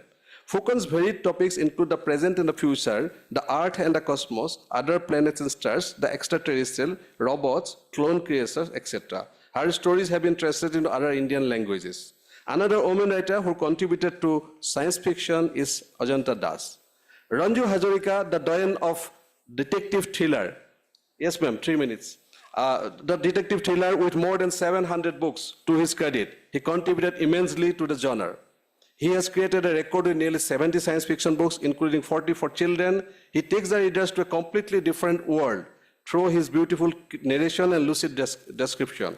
The fantasy series Jason and Pawan, with tales of conflict between the mankind and the ETs, are the real fantasies. Dr. Jayanta Kumar Goswami and Dr. Mihir Kumar Goswami, both medical professionals, has etched their places in science fiction stories. Dr. Devi Saran Thakur written a book, novel Mahapasthanapatha Towards a Great Demise, is built on the probable gene changes behind the rise of terrorist activities. Dr. Padmapani's Hartik is a fantasy aimed at juvenile readers, where a wristwatch called Hartik lets one knows the inner world of individual. Amulya Kumar Hazarika's Akraman and Sandhan, it deals with the one is that breed of fighter ants, another is of a extraterrestrial. This is one of those successful books in Assamese. And Shakil Jamal's novel Nila Nila Bedona is Blue Melancholy. It shows how the wrong application of DNA, realignment technology can do havoc to humans. Bikram Majumdar Barua's science fiction stories, Dipankar Barua's Divine Code, Narendranath Chaudhary's Anya Ghor Khobor, Jibanjyoti Bordolai's Ishwar are a few noteworthy contributions. Sangit Nadar Academy Award winner playwright Arun Sharma's Tower is recognized as the first Assamese play with science fiction essence. This radio play portrays the tremendous development of science and technology in our society. Dinesh Chandra Goswami made a meaningful contribution with more than 40 science fiction radio plays. Jantra Manap, the writer written by Prabhat Goswami in 1987, is the first science fiction stage play in Assamese and depicts how a scientist created a machine man devoid of humanity and conscience of normal human beings. There are a lot of other writers who has contributed for this thing, for science plays. Many writers are written for the children. And the speaker himself, novel for the children, is the Revolt of the Robot, portrays the robot society and its impact on humankind and touches on issues like technology and the environment and exploitation of fair practices. Goswami's novel, Paul Maria Sising or Duha Obizan, is based on a character Sising who performs various adventures after a brain-computer interference implant named Paul Moni. Assamese science fiction is enriched by two anthologies, both edited by Santanu Tamoli. The first one, Ahomia Kolpa Bigyan Hongkolon, this is a commendable work. I must congratulate Sahitya Akademi for publishing this anthology. This is the first anthology with 21 stories and was attempted to reflect the astounding variety of Assamese science fiction. The preface of the book is a valuable edition that has captured the journey of science fiction with special reference to Assamese. Another anthology, Potibimbo, a collection of 12 stories for teenagers, was published by Assam Science Writers Association. These anthologies have strengthened the foundation of science fiction in Assam. To conclude, science fiction in Assamese is enriched by translation of various works in the world literature. A few works of Assamese has been translated in English. Anthology of Assamese science fiction stories has been published by Sahitya Akademi Homo Miniskula. Hair Timer by National Book Trust of Dinesh Chandra Goswami's. Kaya Kalpa, the Elegy of Everlasting Youth. It has been translated. A Day in the Future When Robot Would Rule. These are the English translated book. Assamese newspaper and periodicals have been playing a major role in the growth of science fiction. It must be mentioned that Digest magazine Bismo has played a major role in popularizing science fiction in Assamese. Keeping pace with the advancement of science and technology, science fiction attained a new dimension. So before I sign off, there are a few concerns. Reading habits in a media-saturated environment, the fast-changing digital world, the rapid dwindling of language readership. These are a few challenges for Assamese science fiction. And I am sure that many new writers, including women writers, will make immense contribution and publishers will come forward to work in unison to make the journey a more memorable and beautiful one. Thank you very much. Thank you, Mr. Goswami. That was a very, very nice introduction to the robust Assamese science fiction, actually. And the kind of topics that are being picked up by the writers there is really interesting. Now we have exactly, I think, 7 minutes for the end of this session. Are there any questions? Otherwise, we'll wind up. Anyone? Yes, young man. Okay. We can start from the back. You, yes. Speak up, speak. Yeah. Thank you all for it's really lovely and I learned a lot. One question I had was regarding the role of college and school curricula when it comes to, thank you.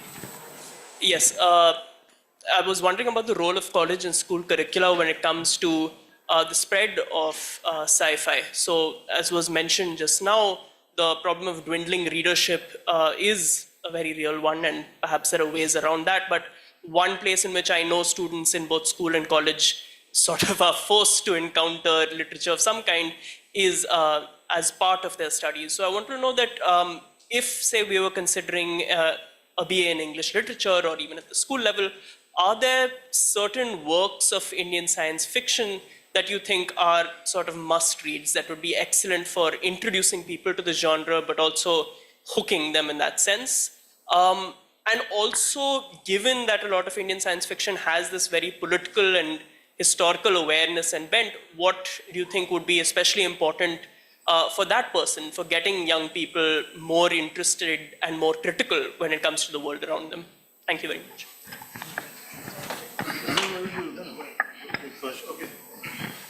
Yeah, so Samir was my student at Hindu College, so this may sound a bit like an in-house conversation, but I see that what you have asked has kind of broader implications, and I would like to say that, first of all, translations must be there. So we could think about a course which includes, say, Jagdish Chandra Bose, and excerpts maybe from Rao Sankirtan's Baiswi Sadi, and some of the classic works of maybe Premendra Mitra, and maybe writers from Telugu and Assamese, well chosen in consultation with experts in the respective domain. So it would have to be a selection, obviously, and which would take into account what you were asking about in the second part of the question, the historical and political overtones or undertones, as the case may be. With respect to Indian writing in English, I think there's a fair amount already out there in anthologies, so it wouldn't be difficult to find suitable, say, selections again to that effect. But again, we need to actually, I think, honor the pioneers. Figures like Anil, figures like Manjula Padmanabhan. At least it was my endeavor always to begin with the beginners, as it were. And they were not beginners in an ordinary sense because, yes, they earned their stride. They worked their way through the hard sort of process of receiving rejection slips, perhaps from magazine editors, and finally, getting to publish full-blown novels, which even now, there's no ready market for science fiction. It's not a genre which has a kind of very wide readership. It's still a niche. So for that to grow, maybe yes, the curricular aspect is important. That gives an exposure to students, and there's a certain kind of, yes, in the process of the pedagogic process, introducing them to the wider debates around science fiction also on a global level. There's a kind of inculcation of a certain kind of understanding and even a vision sort of with respect to the future. But ultimately it has to move in the direction of perhaps conjoining criticism and practice, I would say. So place as much emphasis on reading and critical assessment as on actually trying your hand at writing science fiction. In that sense, creative writing workshop.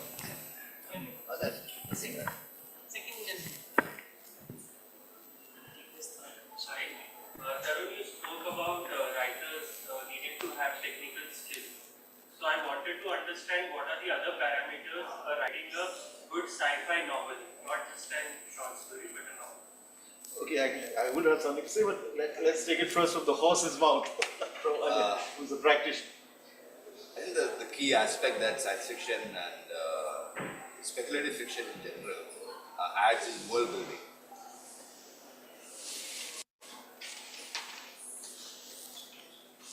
Yeah. So what it adds is world building, right? And building a world that is not quite like our world takes a lot of effort.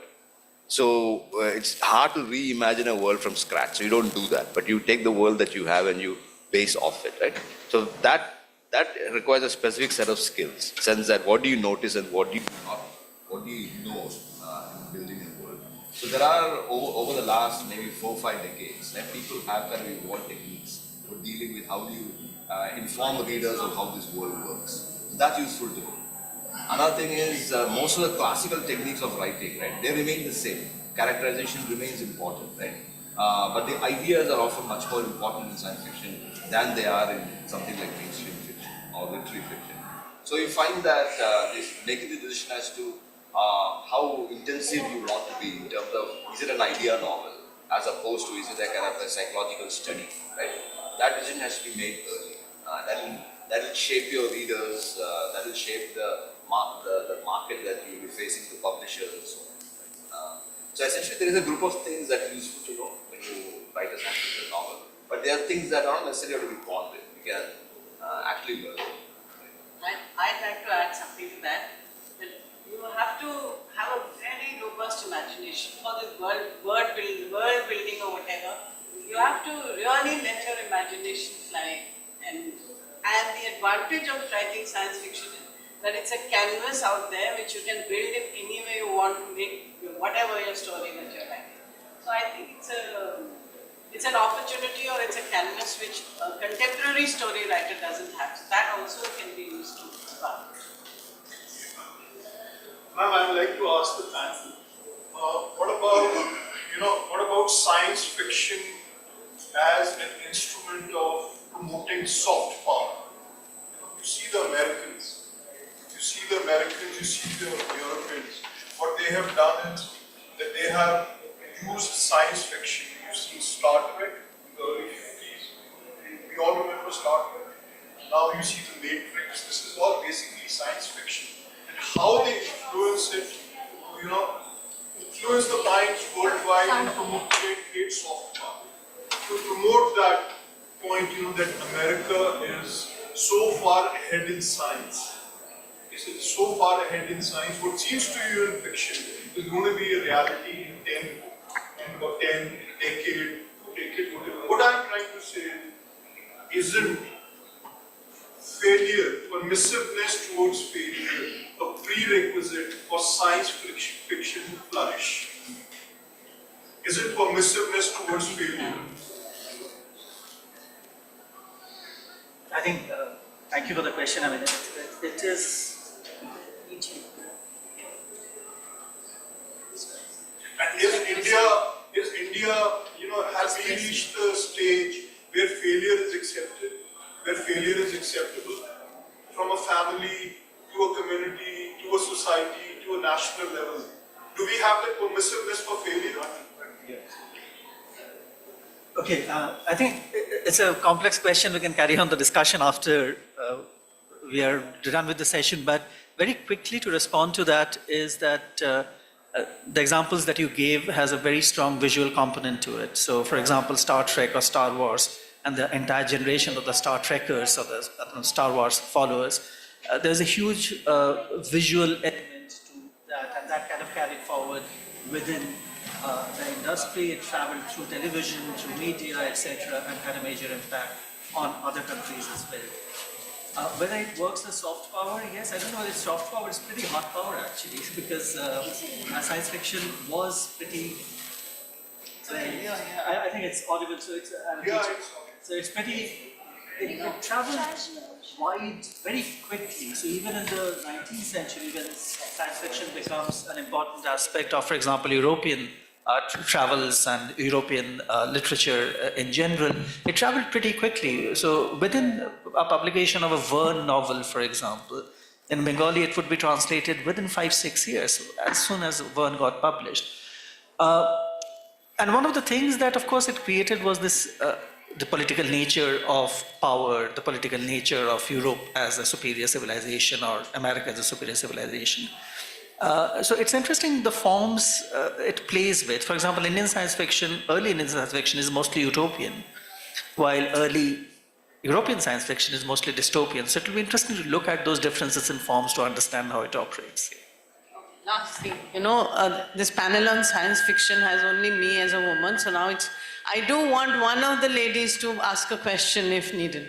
And nobody touched on how gender is, reflected in science fiction. That's what I was going to talk about as a speaker, but then my role was changed, so I have kept quiet on that. Any lady in the audience has a question to the panel? Oh, come on. Ask our politics. we are just, no guy, only women. This opportunity is only for women. Anyone? No, actually now we have run out of time. She's signaling to me, No, I just wanted to say initially that when I was going to talk about it, because what I have written about my science fiction, whether it's my first book, Ascendance, or my book To Come, Continuum, it reflects a lot on how, on changing gender constructs. And if you look at science fiction, the way it's written, it's been a boys' club, it's been a man's club, the woman character is only secondary. it has been said that, there are many images of women in science fiction, but there's no woman in science fiction. However, slowly, this is not something I can cover in two, but yes, it is changing. And Tarun mentioned that, women use technology very differently in their writing. And I think because of the science fiction gives you the opportunity to imagine different worlds where your biology and your reproductive role can be imagined very differently, and you can imagine a different life.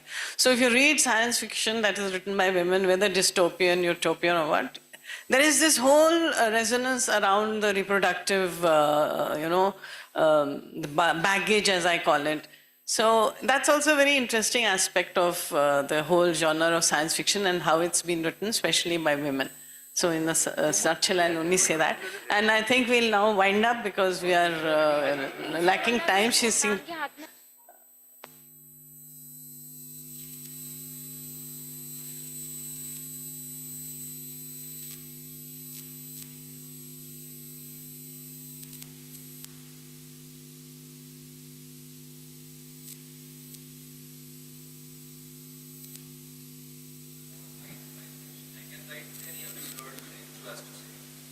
But when does that count? What's the degree of the studying that master?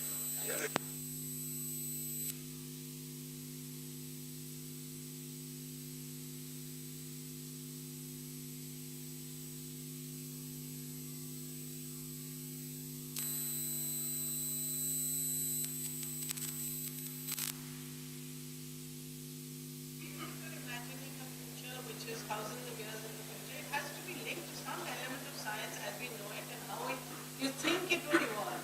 It cannot suddenly become magical, it cannot suddenly become divine or, have non-explicit.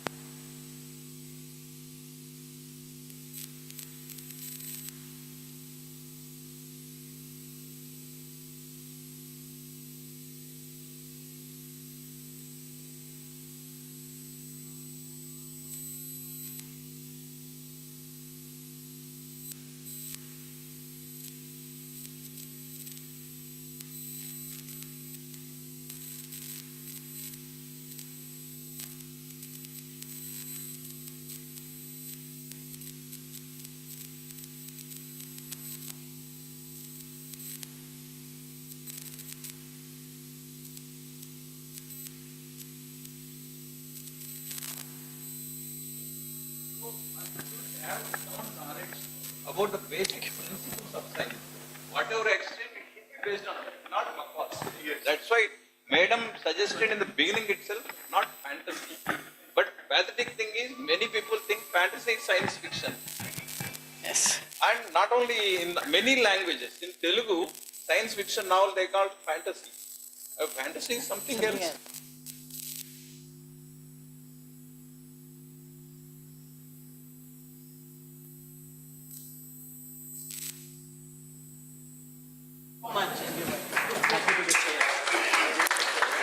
Thank you so much for that very engrossing session. It was indeed very, very interesting. So we would like to thank all our eminent speakers for a very interesting session.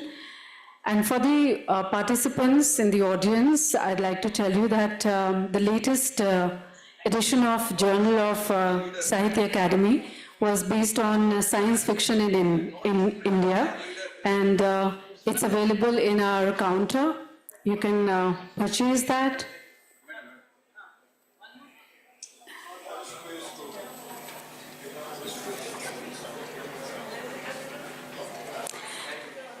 And the last session of today's programs here in this hall will begin at 4:30.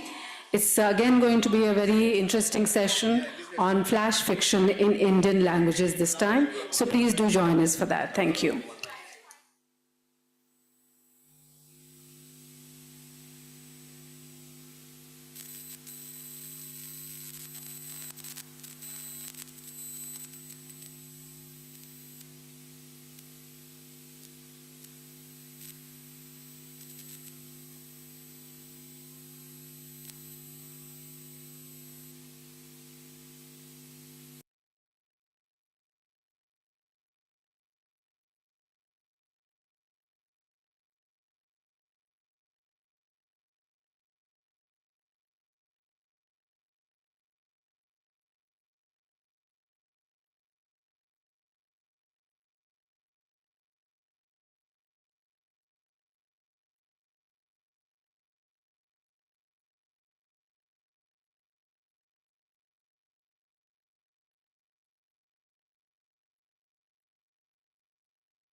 Content space के निर्माण में 10 साल का अनुभव है। आपने भारत के कुछ बड़े रचनाकारों, अभिनेताओं और ब्रांड्स के साथ काम किया है, जिनमें Amazon, Tinder, HUL आदि शामिल हैं। Welcome Anuj. Rafa Dalvi is here with us. He's the author of Small is Big, Chasing Nirvana and Pasa Palat, all short fiction, and Black Book of Love, which is a poetry collection. Rafa has been invited to conduct writing workshops and speaks at prominent literary festivals. He gained acclaim in the Amazon KDP Pen to Publish contests by becoming the Season 3 runner-up and Season 5 finalist. He has also earned a place in India Book of Records. Rafa Dalvi. We also have with us Shalaka Kulkarni. She's a young flash fiction author, Globe brand marketer, and TEDx speaker. Her first book, Orenda, won the Book of the Year Reader's Choice at the Kavishala Book Awards. Shalaka has been invited to prestigious literary festivals across the country as founder of Right Click. And we also have with us Jael Verma, or Joel Verma as she is also called. Yael is a well-known author. She has a poetry collection, Living on the Edge. Her poems were part of the poetry anthology, Women of Eve's Garden, and her third anthology was published in the USA. The Kali Project, which highlighted the plight of a young child raped, she expresses her anger and apathy of society. She runs a charitable trust for cancer patients in her mother's memory, currently working as an assistant vice president in a private bank. Welcome, Yael. And chairing this session is Chandana Datta. She's an author, editor, and translator. आप कथा विलासम के प्रकाशन विभाग की सहायक निदेशक रह चुकी हैं, जो भारत में अनुवाद की अगुवाई करने वाला संगठन है। आपने प्रकाशन संगठन इंडिया लॉग की स्थापना की, जिसकी आप प्रधान संपादक रह चुकी हैं। आप ICCR नई दिल्ली द्वारा प्रकाशित कला एवं संस्कृति पर आधारित क्वार्टरली जर्नल इंडियन हॉराइजन्स की संपादक भी रह चुकी हैं। She is the author of my other half Krishna Paul in conversation with Chandana Datta and co-author of a monograph on Joginder Paul. So over to Chandana for carrying on the session, for starting the session.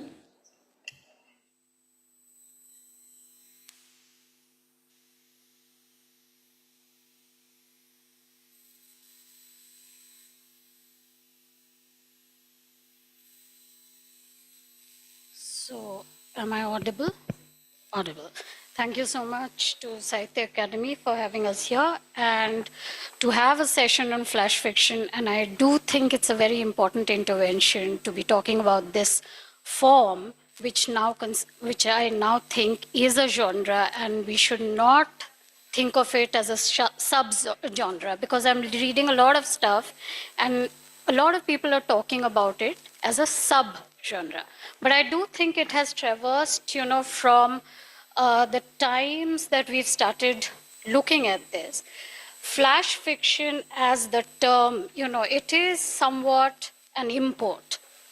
Because when you look back at the writing traditions in the various bhashas in India, there has always been flash fiction as part of our creative endeavors.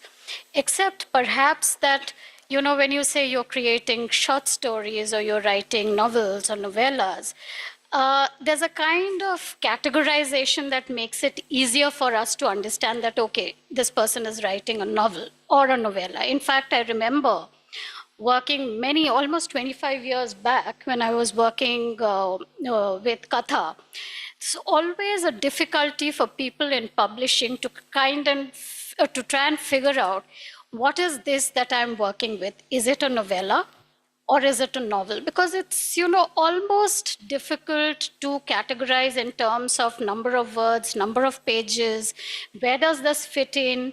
What should we write about this work, and there have been writers who have variously called their own works the same work as a novella and a novel. So, basically it sometimes boils down to what is the number of, is it word count that we are looking at? So how is flash fiction being differentiated in terms of the word count? And you will be, because you're working in the area, you'll know that there are different names given to different kinds of flash fiction. You have the 6-word or the 10-word or the 50-word or 100, it depends on what it is that you want to create. Somehow in the Indian languages, in the bhashas, we've not given it a very clear term. We have the words for it. There's Laghu Katha. In Bangla, there is Onugalpo. In Urdu, you have the Afsanche, in Manto. Of Manto. And they have very good names. They are brilliant names who have actually been working with this firm. Manto has done Siyahashe. These are really, and they vary. They are from 2 lines to 10 lines to maybe even 2 or 3 pages long. Now, what is it that has not drawn our attention to that form? And that is why right now I'm calling it a form. It is something that writers were working with, pre-independence, post-independence, and there are very good names across board. There is, of course, Manto, and a writer that I have worked on quite extensively, Joginder Paul.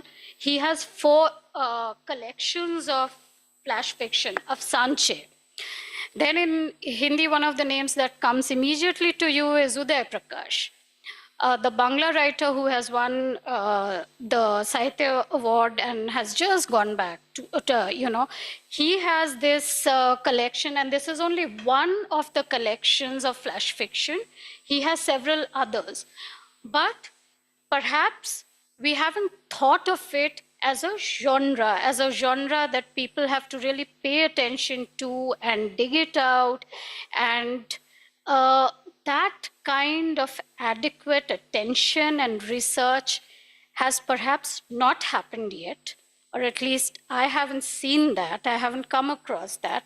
And maybe when you all are working on it, you will also pay attention to much of this and then take some of the, take that tradition into account when you are working on it.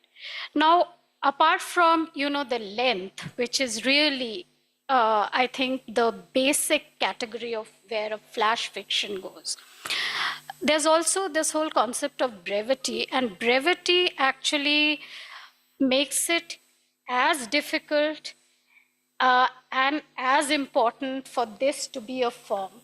Because the thing is that if you have to be really brief, you have to pare away all the unnecessary language and ideas in order to distill the idea that you want to convey.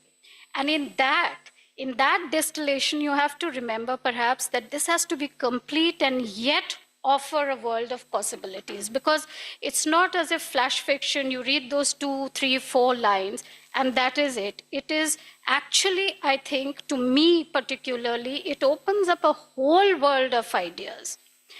So it brings us to one of these main questions where some writers have actually theorized on, their own work with flash fiction as to, is there an internal requirement for a story or an idea which makes this either flash fiction or a short story or a novella or a novel? So what is the internal requirement of the idea or the story that you're working with? So I'm just mentioning some of the ideas because I'd like all of you to just look at it because you're working with the form very extensively. So is it something that comes along with the idea that flashes in your mind?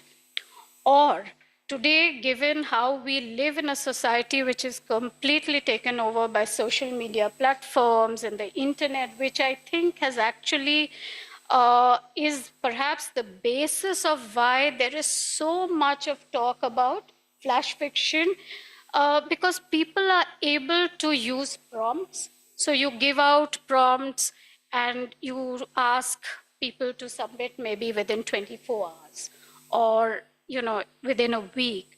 And those prompts along with the word count, because there is always a limitation of can you submit it in 140 words perhaps. I mean, that is what I was reading up on your site. I think it's 140 characters, yes. So you are given a prompt and you are given a deadline in terms of the time. Now, how do you see that helping you convey your idea, which we actually look at, it is a literary form, right? After all. And we've always stayed with this idea of how an idea or a story has to stew within you. It has to, stay within you, and then you write and you make drafts and you edit and re-edit. So how do you look at these two aspects of this kind of, in a sense, a kind of binding or a limitation, let's say, that, okay, you are a flash fiction writer and you're subscribing, let's say, to some online platform. You have only those many hours to write and submit. On the other hand, these are published writers. So how much time does it take you to think and convey your ideas? I was listening to somebody who said that it is a flash fiction novella. So what is happening in that is it's actually a novella, but it's using the flash fiction form. So it's very interesting how this form has now really become a genre, and it is it's almost like bending the genre over and over again. And for those of you who were here in the previous session, we were talking of how things grow and they evolve and they change. So it's not necessary that what you have as flash fiction today will remain that. You will be able to perhaps take it forward in very different ways. And then we have poetry. How does it combine with flash fiction or ideas of flash fiction in literature? We have somebody who's running an online platform, I think, and very successful, I'm told. Somebody who's actually published several books of flash fiction. So I want you all to, one by one, please tell me and tell us, what is it about this form, this genre that attracted you? How is it that you started? Where have you come in your journey? Look at this whole thing of how do you look at this kind of quickness, this brevity that is there at the back of your minds, but at the same time you do want to publish, you do want people to read. So if we can just go one by one, maybe take about 6 to 7 minutes. Is that okay?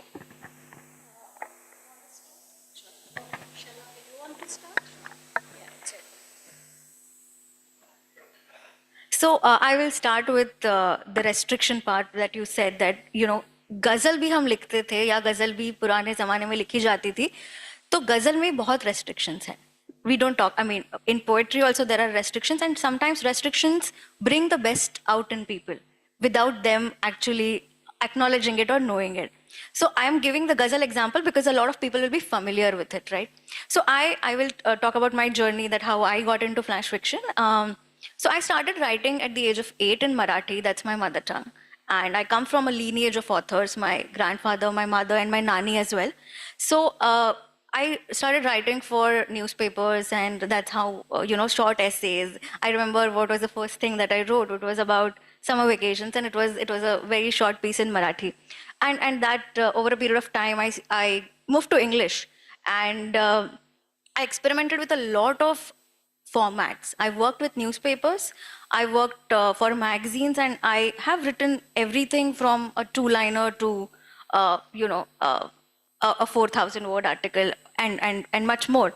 But in the end, what was my calling is something I realized when I was doing my master's. It's a beautiful story that one frame stories करके एक platform हुआ करता था जो photos डालते थे हर week के लिए, and you had to write a story about in 99 words or less, and then they used to release the winners every week, and that got me hooked through Twitter. So the journey actually started through Twitter with 140 characters and more. And I think Anuj will shed some more light on that when he talks. But that's how my journey of flash fiction started. And that time, this was way back in 2014, 2015.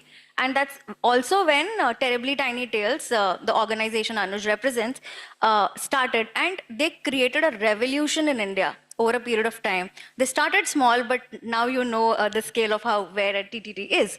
So then I was in Bombay and I actually interned with Terribly Tiny Tales as well. I worked with Anuj for a couple of months. That got me thinking, and MBA के time ये था कि मुझसे लिखना नहीं हो रहा था. और टीटीटी के साथ भी मैंने स्ट्रेटेजी में काम किया है, मैंने उनके लिए लिखा नहीं था.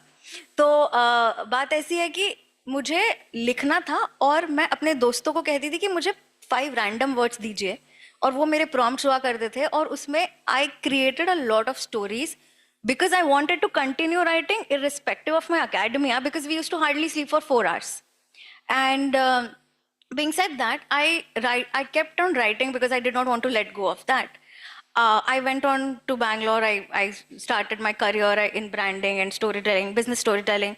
And I had, over a period of time, I also did a lot of writing challenges, which is the National Poetry Writing Month. Yeah, Inktober. Inktober mein 31 days I wrote 31 stories and again, prompts. Sometimes prompts, have helped me a lot, and also the restriction कि एक दिन में ही लिखना है. And my process is what that, let's say if you give me a word, let's say the word is window or fish. The words are very common in our daily lives, and what I will do is I'll come up with all possible ideas related to that word, and then whatever sticks, I will write about it. जैसे window के बारे में अगर मैं बात करूं तो पापा कहते थे कि जब बचपन में दांत टूटते हैं, जब दांत गिरते हैं तो खिड़की बन गई है. तो that creates a lacuna, right? Like and I wrote a story in my first book which is about I lost a baby tooth when I was 27 years old.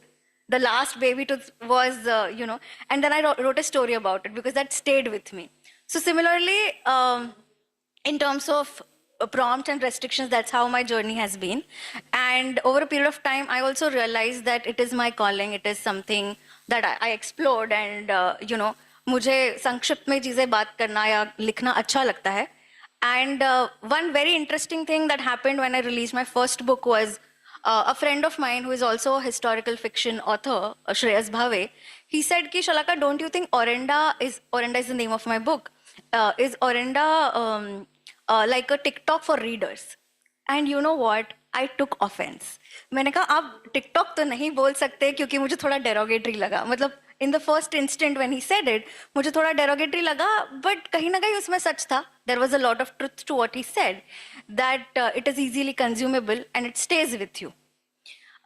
So in terms of the work that I did for Orenda was, the stories have been written since my MBA days, and since a long time, the stories have been written for 8 to 9 years, and then I compiled them, and there are total 52 of them, and I received a lot of interesting feedback when it comes to readers, because a lot of readers, even today, Chandana ji, ask me कि flash fiction क्या है?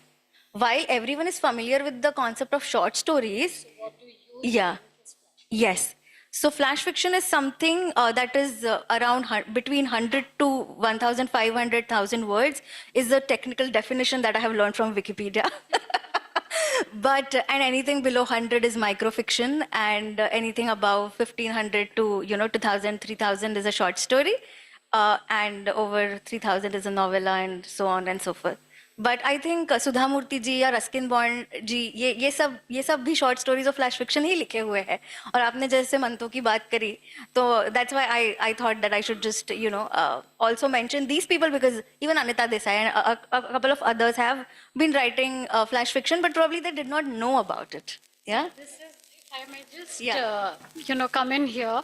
This is it. It's very interesting that there has been flash fiction being done forever.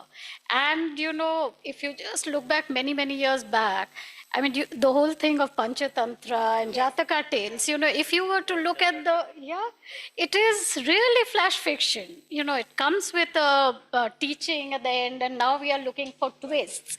But it is flash fiction. And now if you take it further, some of the best flash fiction today are actually seen as in the tradition of wisdom literature. Because, wisdom literature, if you read the parables or Zen koans, or, it's very interesting how the form has evolved in that sense and how our consciousness has evolved. So I'm sorry I interrupted you. No, that's absolutely right. So, where was I? I lost track. How you started. And Yeah. you were explaining to us what is flash fiction. Yes. So flash fiction, in terms of the way I look at it, is that I come up with, so in terms of inspiration, if I'm walking down the road and if I see something, I'll probably make a note of it and then go back, ruminate on it, and then, I would come up with a couple of ideas, and something that sticks, like I told the Lacuna story, something that sticks, I will ensure that the end is very powerful. That when you end a story of flash fiction, it should stay with you, and it should make you think. वो चिंगारी रहनी चाहिए, and it should make you, probably come up with something of your own if you have any ideas. So that is what flash fiction was for me. And honestly, when I was about to release the book, and when I spoke to Namita Gokhale ji, when I had reached out to her for an endorsement, I was not very familiar with the term flash fiction, and I accepted. This was 3.5-4 years ago. That when I actually read more about, like I told you, Wikipedia told me, and I'm honest about it. That's when पहले तो मेरा जो subtitle था, that it was short stories ही लिखा था, but flash fiction sounds fancy also, right? And that has become a buzzword, and that is how I also could educate a lot more people कि flash fiction का क्या मतलब है. And then, अभी तो workshops और बाकी बहुत सारी चीजें हो गई. But that is how my journey has been. And I'm working on the second book, wherein prompts are playing a very important role. So I did a very interesting exercise that I asked people, I took a leaf from what I did in MBA. I asked people to give me 5 random words, and I have an Excel sheet because I got a lot of entries. And now I am writing a couple of stories based on those prompts. And, it took me 3 years. I've just completed the first draft. Thank you, Shalaka. It's been very interesting to have your experience shared with us. Rafa, will you take the floor next? Sure. And I'm sorry, my phone is there. Can we keep time? So actually, I got into storytelling thanks to my mother. Like when I was a kid, she would tell me short stories, like, bedtime stories. And after a time, the stories kept getting repetitive. And I would ask her, no, it's the same, tell me more things. Then she would add few more details in every story. And growing up, that kind of stuck with me. So if I'm watching a movie and I don't like the ending, then I would come up with different endings. So that is something I feel that fueled my imagination. And slowly, steadily, when I got into engineering, I didn't have enough time to actually sit down. I had ideas for novels, I still do. But the curriculum was such that I had a lot of ideas, but I didn't have enough time.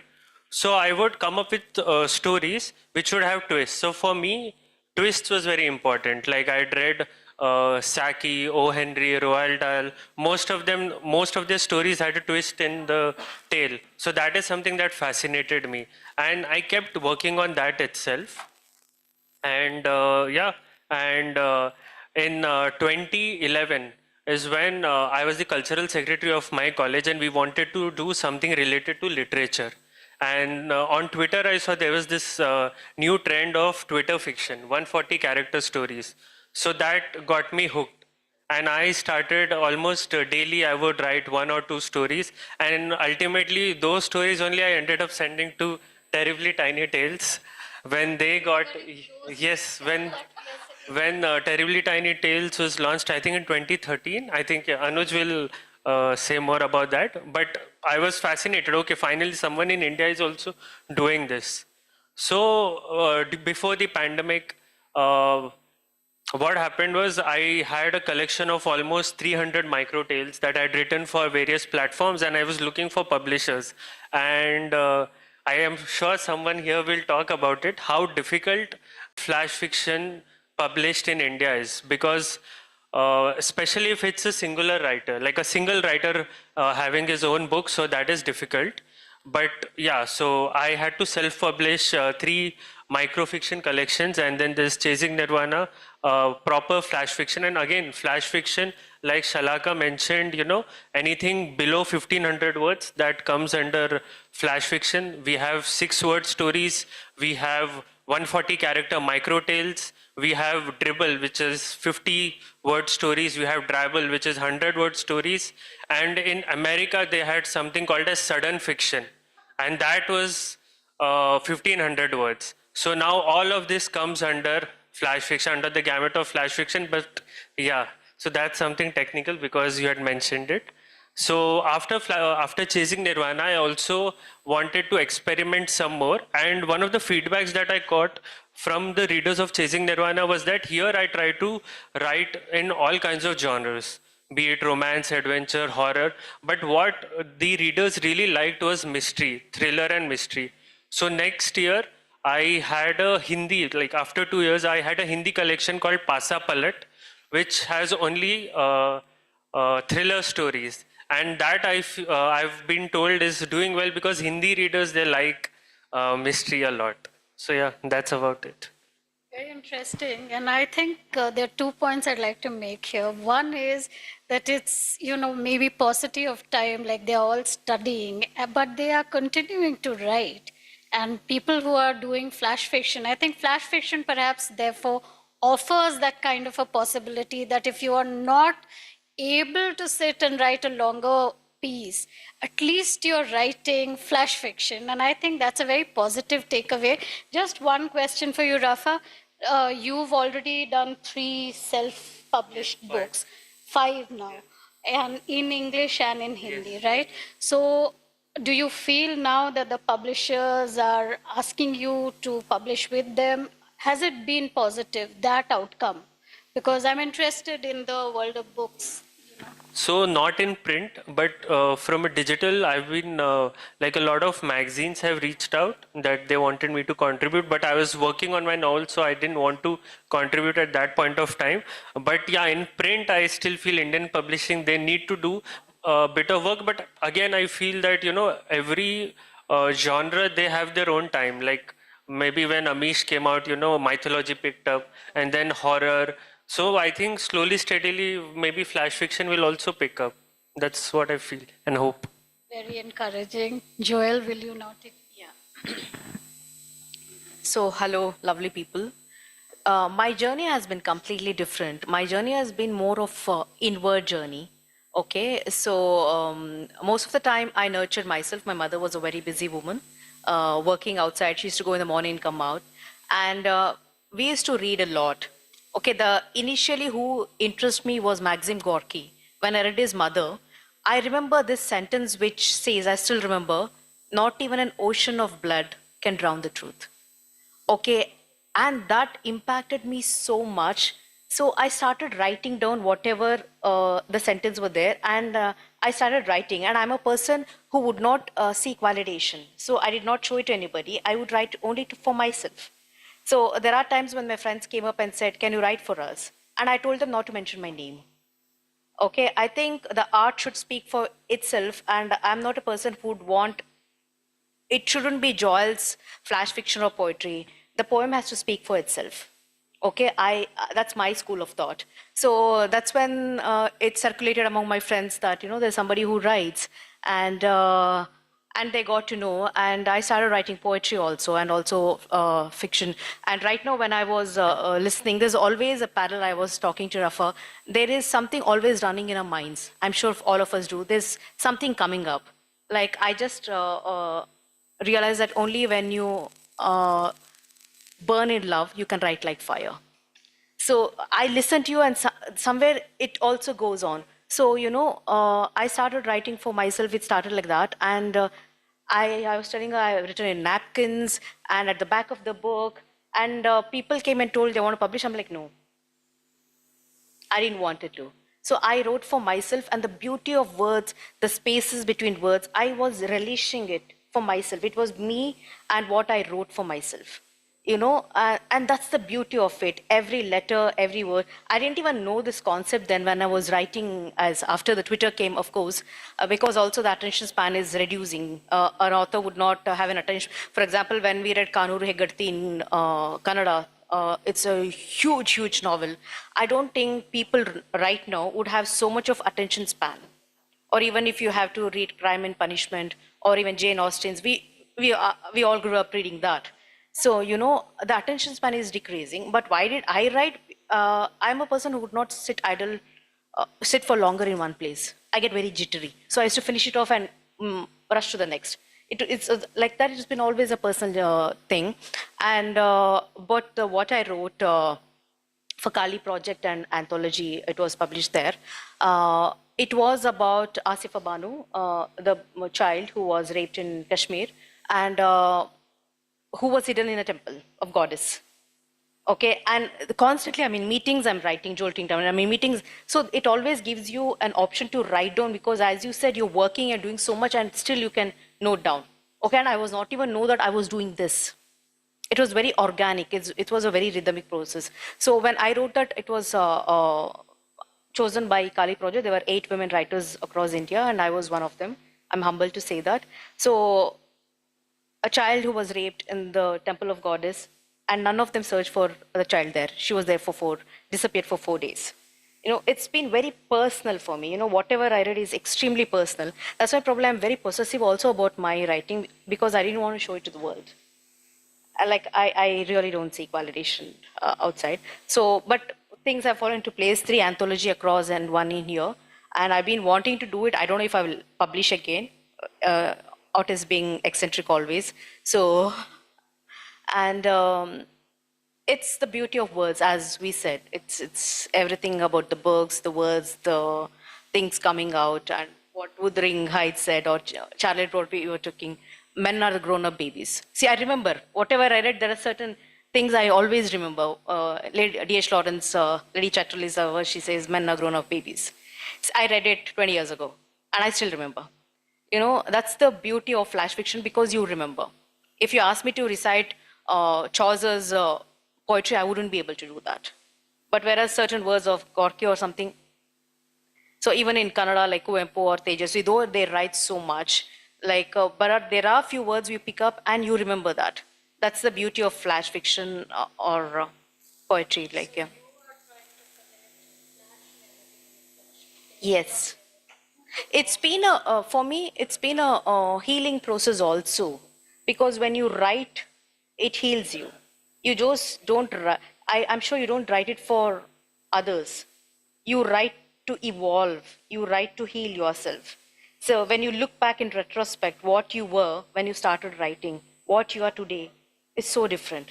It's like you have nurtured yourself as a writer, grown, and that's the beauty of words. Thank you so much. We'll take it to you, Anuj, now.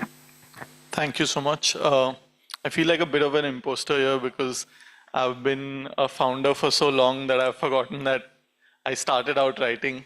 And so I'll walk back a little down memory lane. So I remember these 6 words, right? They haunted me. I saw them on Twitter, and I want to leave those 6 words with all of you as well to see what it does. For sale, baby shoes never worn, right? So for sale, baby shoes never worn. Credited originally to Hemingway. We don't know if he actually wrote this, but the point is that when these 6 words came to me, they didn't leave me for a very, very long time, because here I was, aspiring writer, someone who the only skill I potentially thought I knew was writing. And so I was writing these long poems and stories of heartbreak on Facebook with 4 likes. These were my 3 close friends and my mom. And against that is a good morning message with 5,000 likes, जो अभी WhatsApp पे रोज आते हैं हमें. And so it was really hard for someone who's creative to look at just data and say, okay, there is a good morning message with a flower, and that has 5,000 likes, and here is my life and all my heart and everything with 4 likes. And one of my friends also said, get a life or get a job, right, as a comment. So you're in a hard place. And then you read these 6 words, and then you realize that maybe you don't need to write 600. Maybe 6 words are enough. And maybe what you don't say is as important in writing as what you do. And so just that insight married to the times that we live in, which is if any of us speak for too long, all ages now. Earlier it was young people, now all ages will remove their phones and go on to WhatsApp or Instagram. It's like, oh, this is damn boring. So that audience and this form, I think it was a function of timing that there was a resonance, and so tiny stories, right? And so we said, okay, what is a tiny story?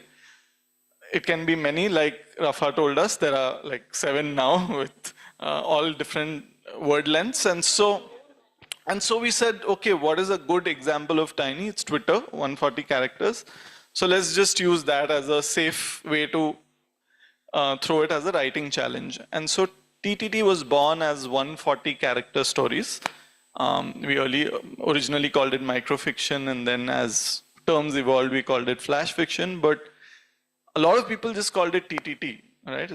I wrote a TTT, which was nice because it gave some, because there was no terminology, so everyone said I submitted a TTT. And so that really helped us create this ecosystem that allowed so many amazing writers. Rafa's written with us for so many years now and is just an outstanding writer. And again, Shalaka and we were introduced because of this form. So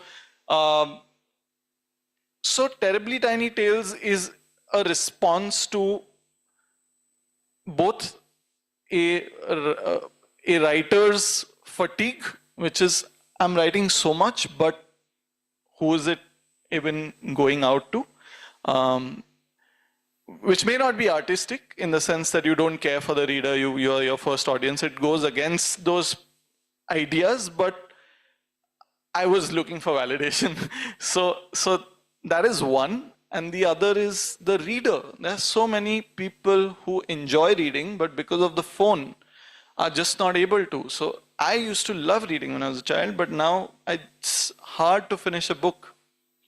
And so Terribly Tiny Tales was a response for all these readers who were like, hey, now I can open Instagram and instead of watching random people dance, which is okay on some days, but here's an alternative. There are meaningful tiny stories that leave you with an idea, a thought, an insight, a twist, a surprise that you can stay with definitely longer than that dance, right? So it'll stay with you. It'll, like she said, it'll burn in your memory for a very long time. And so that is the idea of Terribly Tiny Tales. And now we have 5 million people on the internet who celebrate these stories. Now the stories are not just text, they're animation, they're video, they're all formats, but we'll get to that later. But I think the core still remains, which is people like something that is easy to consume, hard to forget, that is relatable, but well crafted. So these are the words. When all of this comes together, it's a little bit of a punch, and it's nice.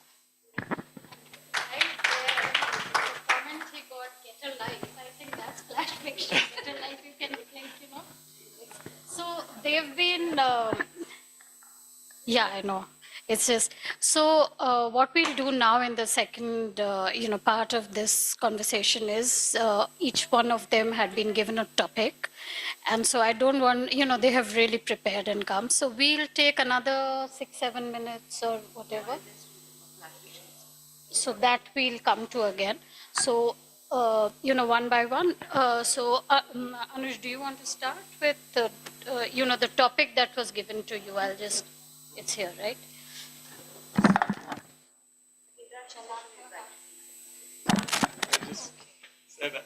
Okay, you had to.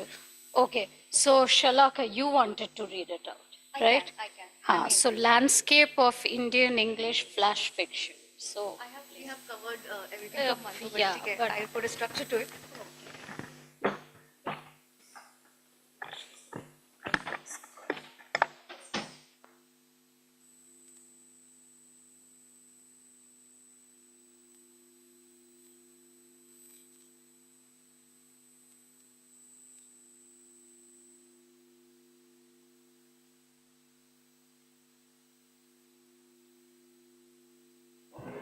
Can you hear me now?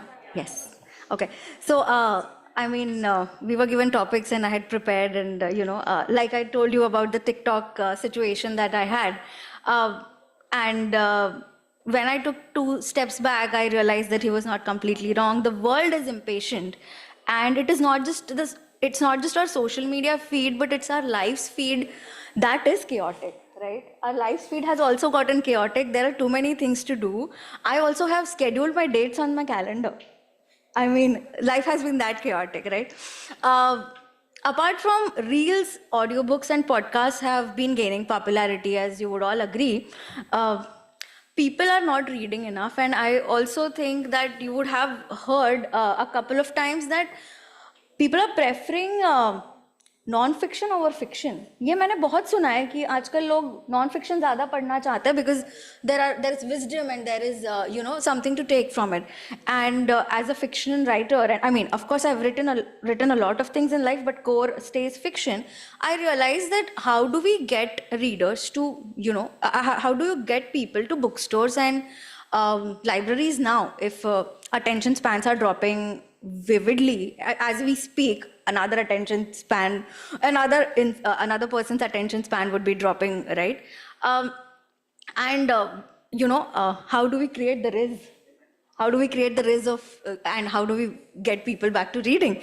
And I remembered that there's an actor called Callum Kerr, and they say that flash fiction is like a piece of candy, small, sweet, and satisfying.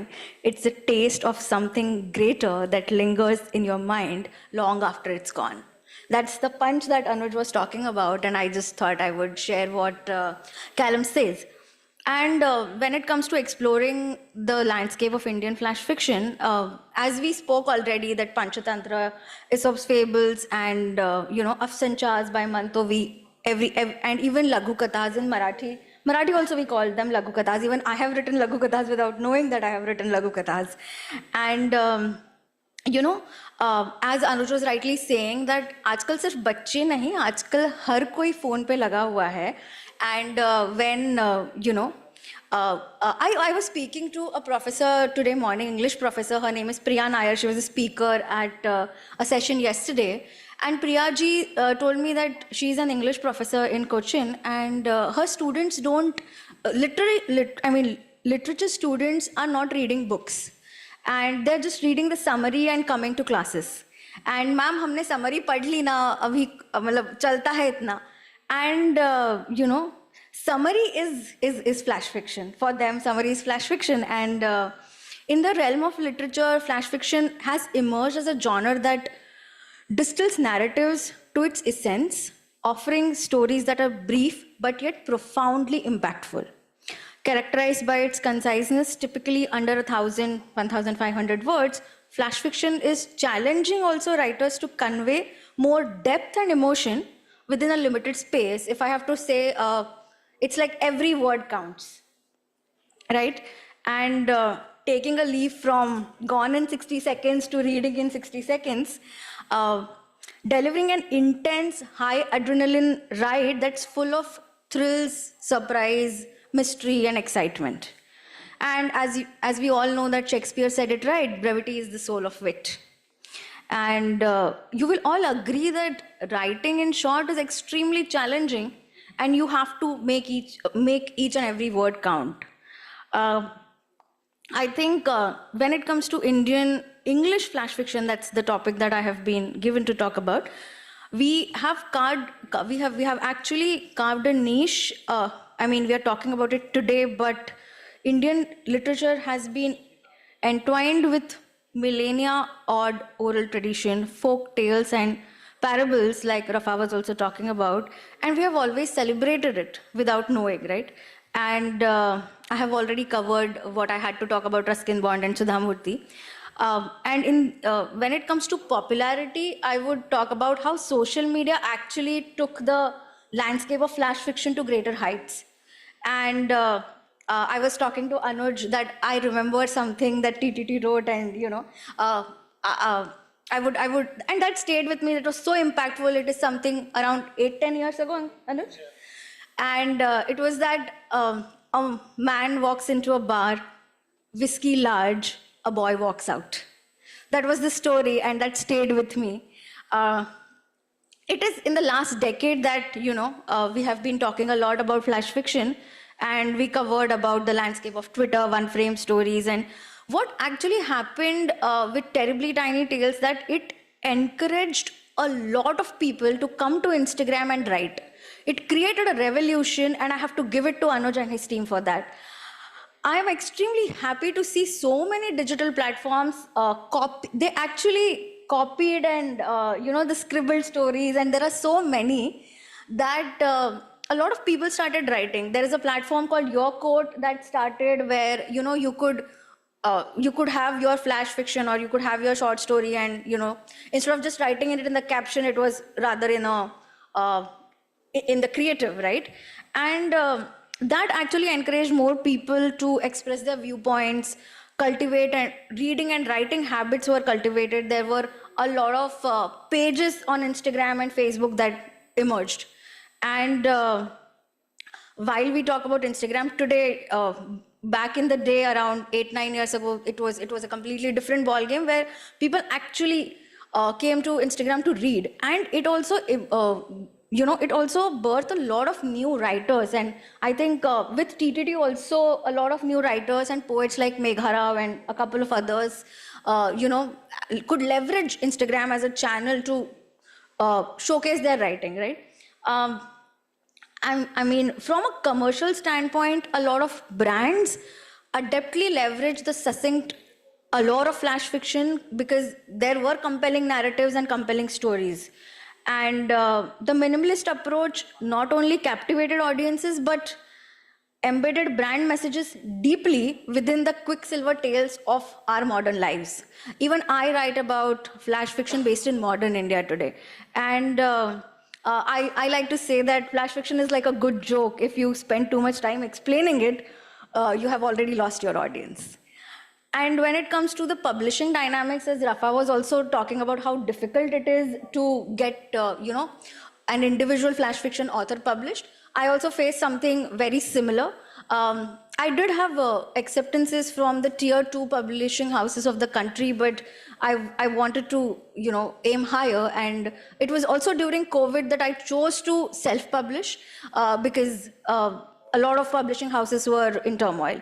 And even today, when I'm working on my second book, like I told earlier, it is very difficult for the tier 1 publishing houses to, accept a flash fiction, while it would be easy for an eminent author who has also published novels and who has written other forms to delve into flash fiction. But for a flash fiction author to scale from 0 to 1, it has been very, very challenging. And I hope that the landscape changes with the as we speak here. And the digital age, as we all know, we have spoken about attention spans, we have spoken about, digital media, digital consumption, but the beauty of a hardcover or a beauty of, a paperback will always stay with us. You can hold it, you can't hold a digital copy, right?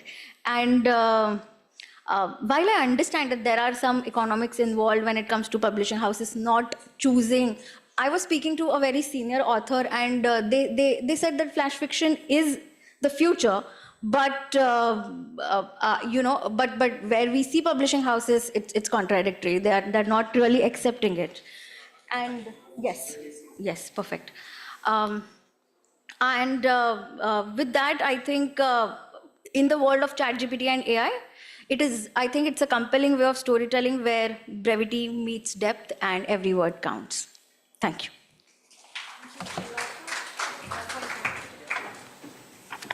So Rafa will take the floor for about 5 minutes. 5 minutes, Rafa, please. Okay. And his topic is appeal of flash fiction, Yeah. which I think we've sort of looked at, but Yes. So my esteemed panelists spoke in depth about flash fiction. Now the question that comes to mind is, what about it is so appealing? And who does it appeal to? Is it the readers? Is it the writers? First talk about the readers. So there are a slew of people out there who cherish reading, but like many hobbies, they find it difficult to maintain. Now finishing a book, it gives us a sense of satisfaction and pride. But we are living in an attention economy where the human capacity for attention, that is our attention span, is limited. And the events or content vying for that attention far exceed that capacity. So for a 21st century reader, finding time to squeeze in reading a novel can be tricky when they have a lot of daily responsibilities. And they usually end up just adding a few new books to their New Year resolution or to their endless TBR to be read books list. So for this disappointing category of people, I present flash fiction. In this modern era of fast-paced storytelling, the very short, bite-sized flash fiction seamlessly fits in. Now it actually appeals to readers who want to increase their reading palette by exploring different genres, and which they would otherwise be opposed to, but flash fiction, because it's just 1500 words, they are able to do that. Apart from that, they can also read stories within and beyond their country's borders within just 1500 words, which otherwise, again, if you're going for, say, someone like Russian Alexander Pushkin or French Guy de Maupassant, these writers, you'll be like, okay, I'll have to give in some time to read them. But in flash fiction, it will take just less than 1500 words. However, there's also another category of people who dislike reading. And it is understandable because some stories, they are not instantly captivating or they don't resonate with the reader. So here, flash fiction can stand as a bridge to bring the non-readers to the realm of literature as a means of testing the waters before committing to diving in. And finally, when I talk about readers, I'll have to talk about smartphones, because smartphones are turning out to be the ideal content delivery system where people can read stories, consume them on a train ride or bus or in small pockets of time that is available to them. Now talking from a writer's perspective, one of the most striking appeals of flash fiction is its artistic appeal. Less has always been more in the writing of fiction, but flash fiction takes this to another level. The classic story that Anuj just mentioned, for sale, baby shoes never worn. That is one. Then I have written a story in my first book, Small is Big. My mother told me to never talk to strangers. So I walked in silence into the dark forest with the man in black. So readers can actually use flash fiction to explore various kinds of narratives and themes, be it science fiction, fantasy, and horror to romance, adventure, and mystery. Despite its brevity, it's not just about telling a short story, but about invoking entire universes within constrained spaces. This format demands meticulous word choice and structural discipline, while also allowing for exploration. Now, for this, a writer, they don't have to follow a traditional plot structure or a character arc, because each sentence, it has to do the job of several paragraphs. So for this, flash fiction is perfect. And like Anuj mentioned, one of the unique aspects of flash fiction is it packs a punch in its storyline. So writers can actually use flash fiction to practice packing that punch in the form of sudden reveal, surprise endings, moment of triumph, or a twist in fate. Because we know that endings are very important to readers, and there is nothing more disappointing than reading a book where you turn page after page only for it to sag into a giant anticlimax. So flash fiction helps in that. And the third appeal is the immediacy.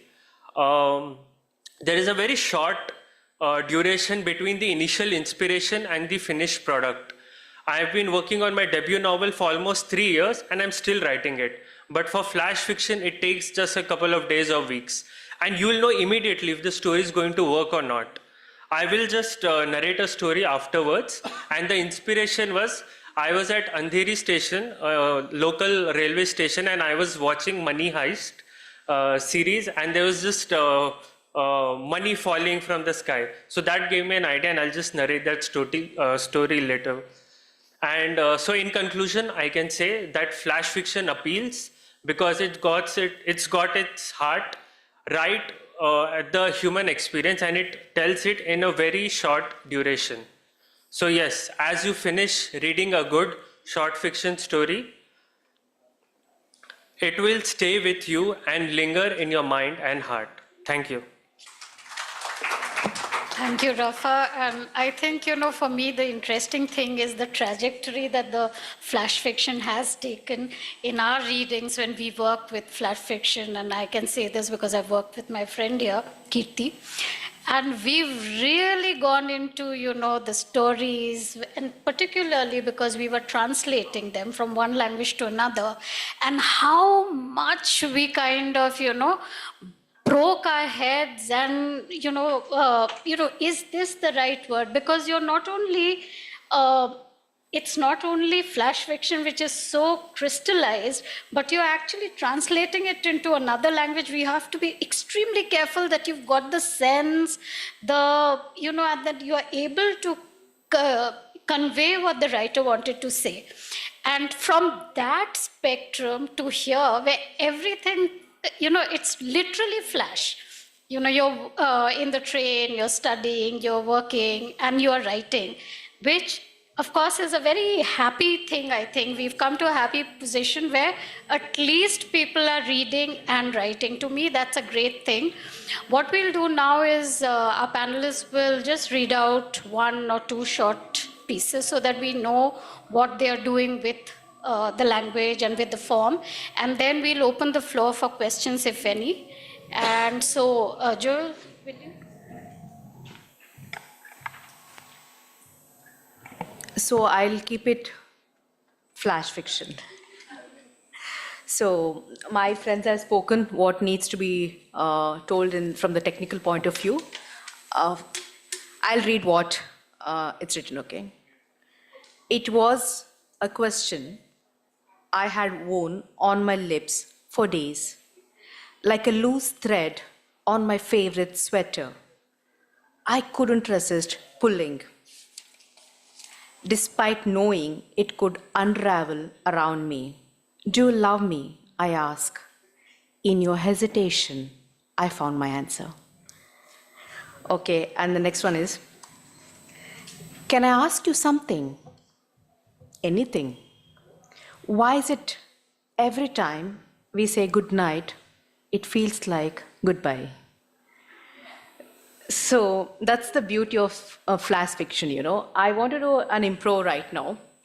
So this has been very close to my heart. I was talking to both of them. I'm right here, standing, talking to you, discussing with all you gorgeous people. But at the back of my mind, I think about the stray kitten I fostered back home. Is she well? Is she fed? Is she safe? Did the dogs kill her? Or did a car run over her? So I'm here, but I'm thinking of the stray kitten, of her safety. And in an instance, I think about the children of Gaza.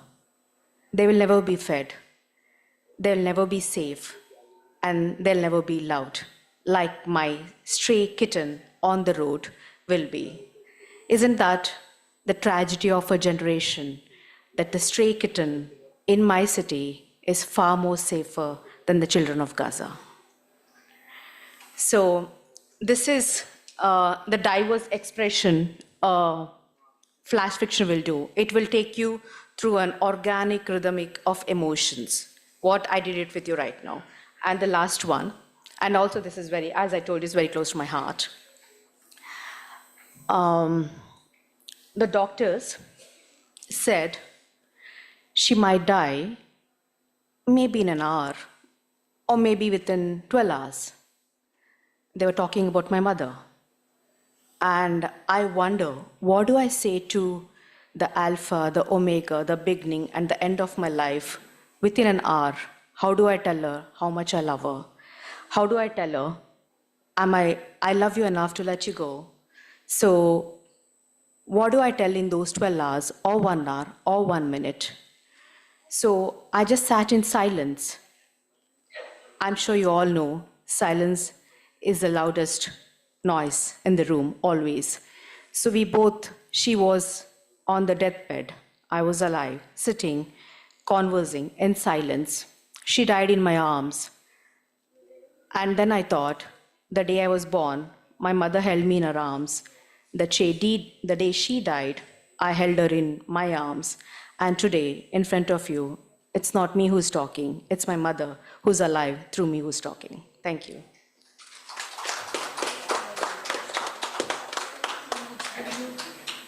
Can I just read that? Yeah.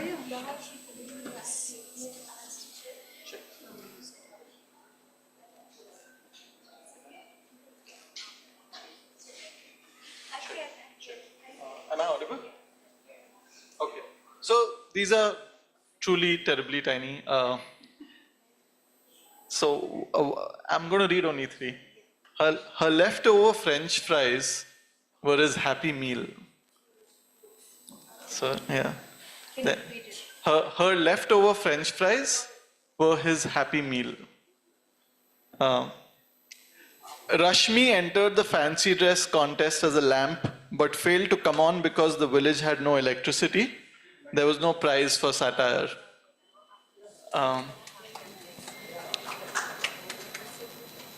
As a scientist, it hurts a little more that my only experience of a time travel machine is your perfume.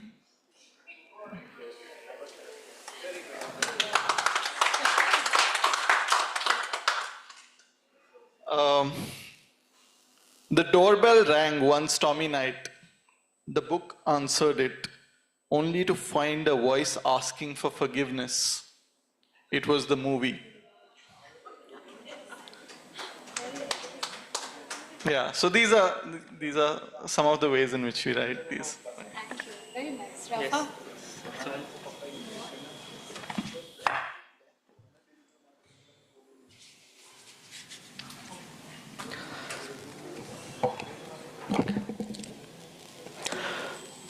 Sub-Inspector Ramesh Kanetkar recognized the man barging past him at platform number 1 of Andheri railway station. Naveen Thomas and his gang were infamous for stealing almost 100 crore rupees in a series of bank heists over the past few months. Kanetkar instantly informed the authorities about Thomas's presence. For a second, he considered tackling Thomas. He fantasized about the plaudits, the fame, and the monetary reward he would receive for his arrest. But he soon realized that Thomas would most probably be armed and extremely dangerous. At the end of the day, Kanetkar was not a hero. Within minutes, Andheri station was filled with the echoes of sirens. Naveen Thomas's stride momentarily faltered. Then he continued hurriedly on his way to the bridge, lugging a briefcase after him. As soon as the police surrounded the station, the movement of commuters fell from an unenthusiastic rush-hour trudge to a complete standstill. Kanetkar pointed towards Thomas, trying to make an escape, and everyone got at him. With his hunter's eyes, now the eyes of the hunted, he sought an escape route. Several policemen had climbed the bridge. It appeared Thomas had only 2 options, either surrender to the police or complete his mission. He chose the second option. The next few seconds were a bit of a blur for Kanetkar. He remembered Thomas standing precariously on the edge of the bridge. Then came a gunshot, followed by a collective intake of breath from the spellbound mob. Next thing, the man toppled off the bridge and fell on an oncoming train. There was a squelchy thud as Naveen Thomas's falling body made contact with the train. While mid-air, Something flew from Thomas's grasp, whacked Kanetkar on the forehead and fell at his feet. His head was sore and stung a little. He looked down at the object that had struck him and discovered a bundle of 2,000 rupee notes, unnoticed by the rest of the traumatized audience. Kanetkar slyly bent down and quickly pocketed his lucky find, mumbling, "Finders keepers." Isn't this evidence? Sujata questioned her husband when he came home with a wad of cash. You should know better than pocketing the loot. What if someone comes looking for it? What if you get caught? What if they suspend you? Fortune favors the bold, Kanetkar retorted. I agree it is blood money, but it fell on my lap. That's my luck.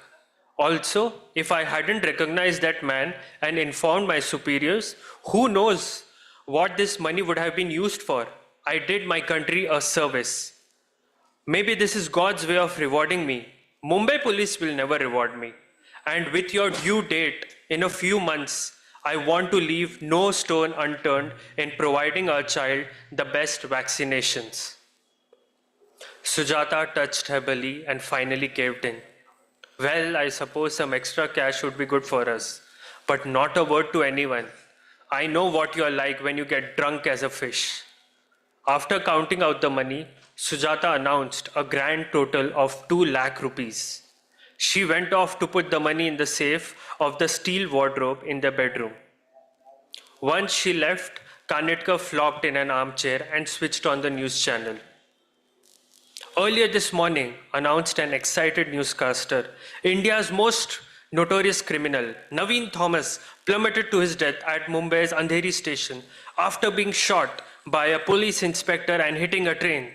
He was carrying a briefcase full of money contaminated with a neurological poison. His intention was to throw the money into the crowd and cause the deaths of thousands of innocent civilians who would scramble for the toxic cash. Fortunately, even though Thomas opened the briefcase, he failed to disperse any of the tainted money. The TV remote fell from Kanetkar's lifeless fingers. He tried to warn Sujata, but only drool came out of his mouth as blood shot out of his eyes. Thank you.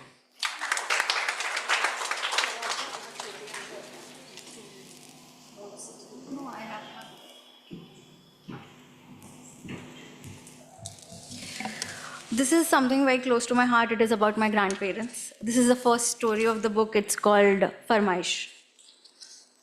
And for those who don't know, Farmaish is a request or demand in Hindi, and All India Radio has a program called Aapki Farmaish where people share dedications. We lived with my grandparents till I was 4 in the heart of India's orange city, Nagpur. My Dadu was a retired Marathi literature enthusiast, and Dadi was really looking forward to spending quality time with him. He had a transferable job and he chose to hop cities alone. They built a house, Anand, and raised 3 boys, giving birth to resplendent memories. Dadi used to manage the house and errands all by herself. Bank visits, family weddings, groceries, homework, and much more. One-woman armies run in my family, huh?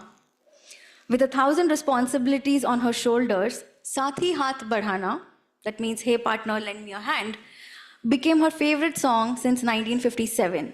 It's from the movie Naya Daur, featuring Dilip Kumar and Vaijayanti Mala. Dadu's love and support was expressed mostly through timely demand drafts, yearly saris, and home-cooked thali pits. Thali pits is a typical Maharashtrian dish.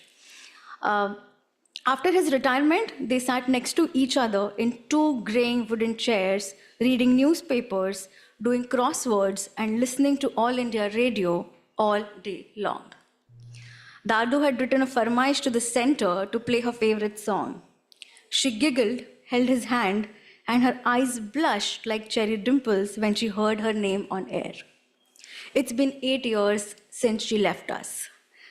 Today, Dadu sits alone with a newspaper stack next to him, has bought a brand new handy recorder with a USB port. I haven't taught him how to play songs on repeat yet, but whenever the device hums Sathi Haath Badhana,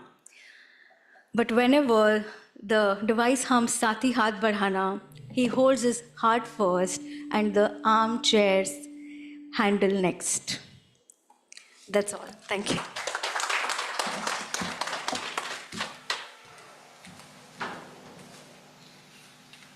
I think it's been really interesting to listen to our four panelists here, and we've learned a lot.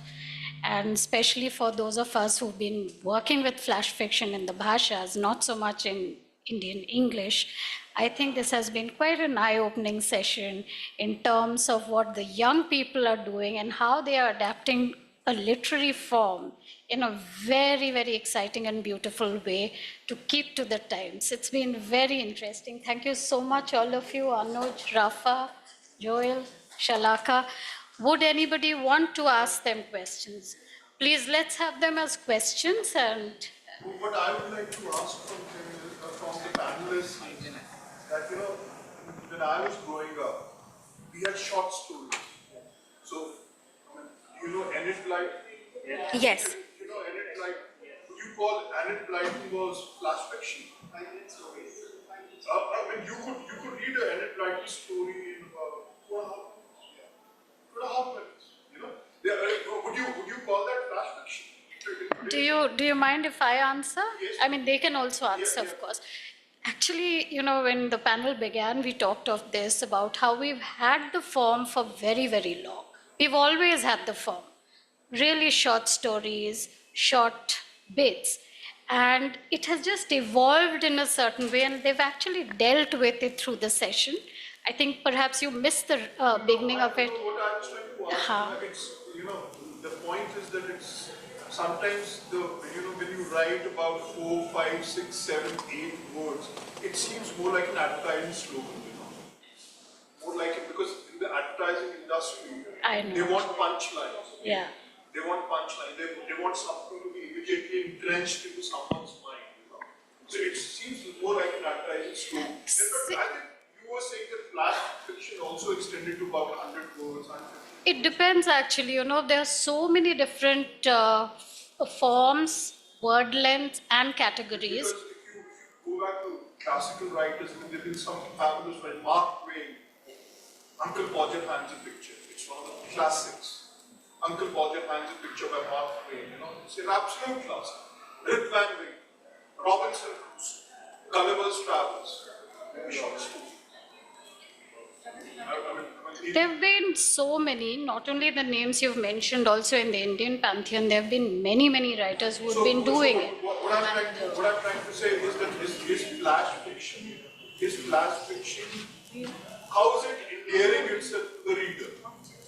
The serious reader, how is it endearing itself to the serious reader?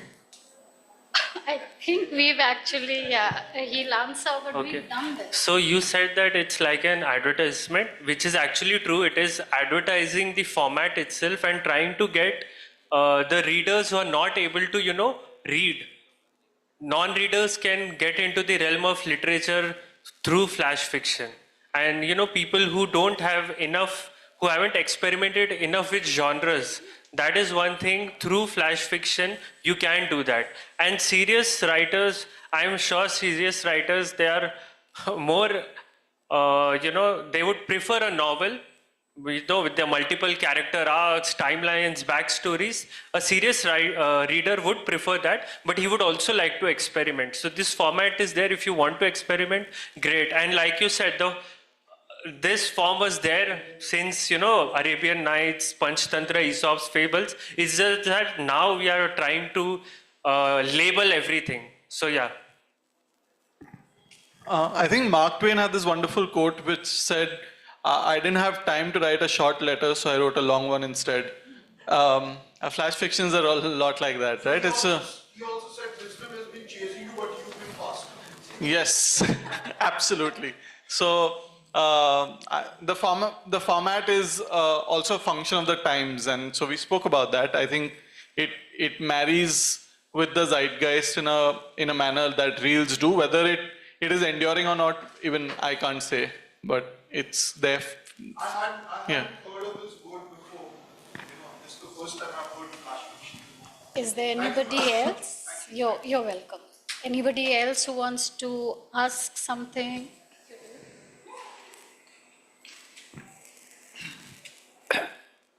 I myself, N.K. Chaudhary, advocate and writer also. I have a question, how much royalty should be given to the writer by the publisher? It is a very serious question because some publishers are not giving the sufficient royalty to the writers. Writers are doing well, sacrificing life also in writing. Okay, I It think should be. yes, I don't think it is relevant to the topic, but I will tell you, Indian writers get single digit figures, and if it's there's an established author, it goes to double digit. But there's one more thing. Now, royalty is not the only way for an author to earn. Lately in the last 3-4 years, there's been a lot of book to screen adaptations wherein their books are picked up and a screenplay is written out of it, and the author is given a good amount of money, which maybe even after writing 3-4 books they'll not get it, but that is there. So from your question is it's single digit.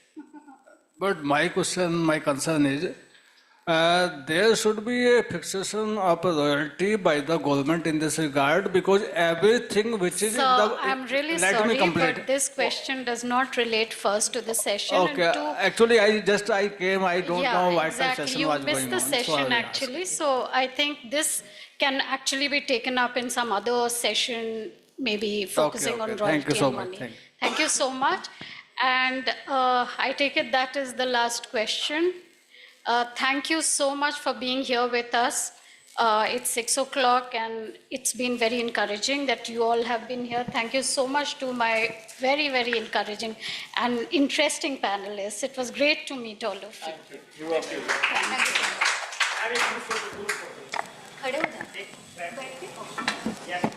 So that was really an intriguing session in the true sense of the word. And thank you for sharing your creative journey with us. I'm sure it'll inspire many of our viewers online also, especially the young aspiring writers of flash fiction. Thank you, Chandana ji, for very efficiently moderating the session and taking out the best from all the panelists.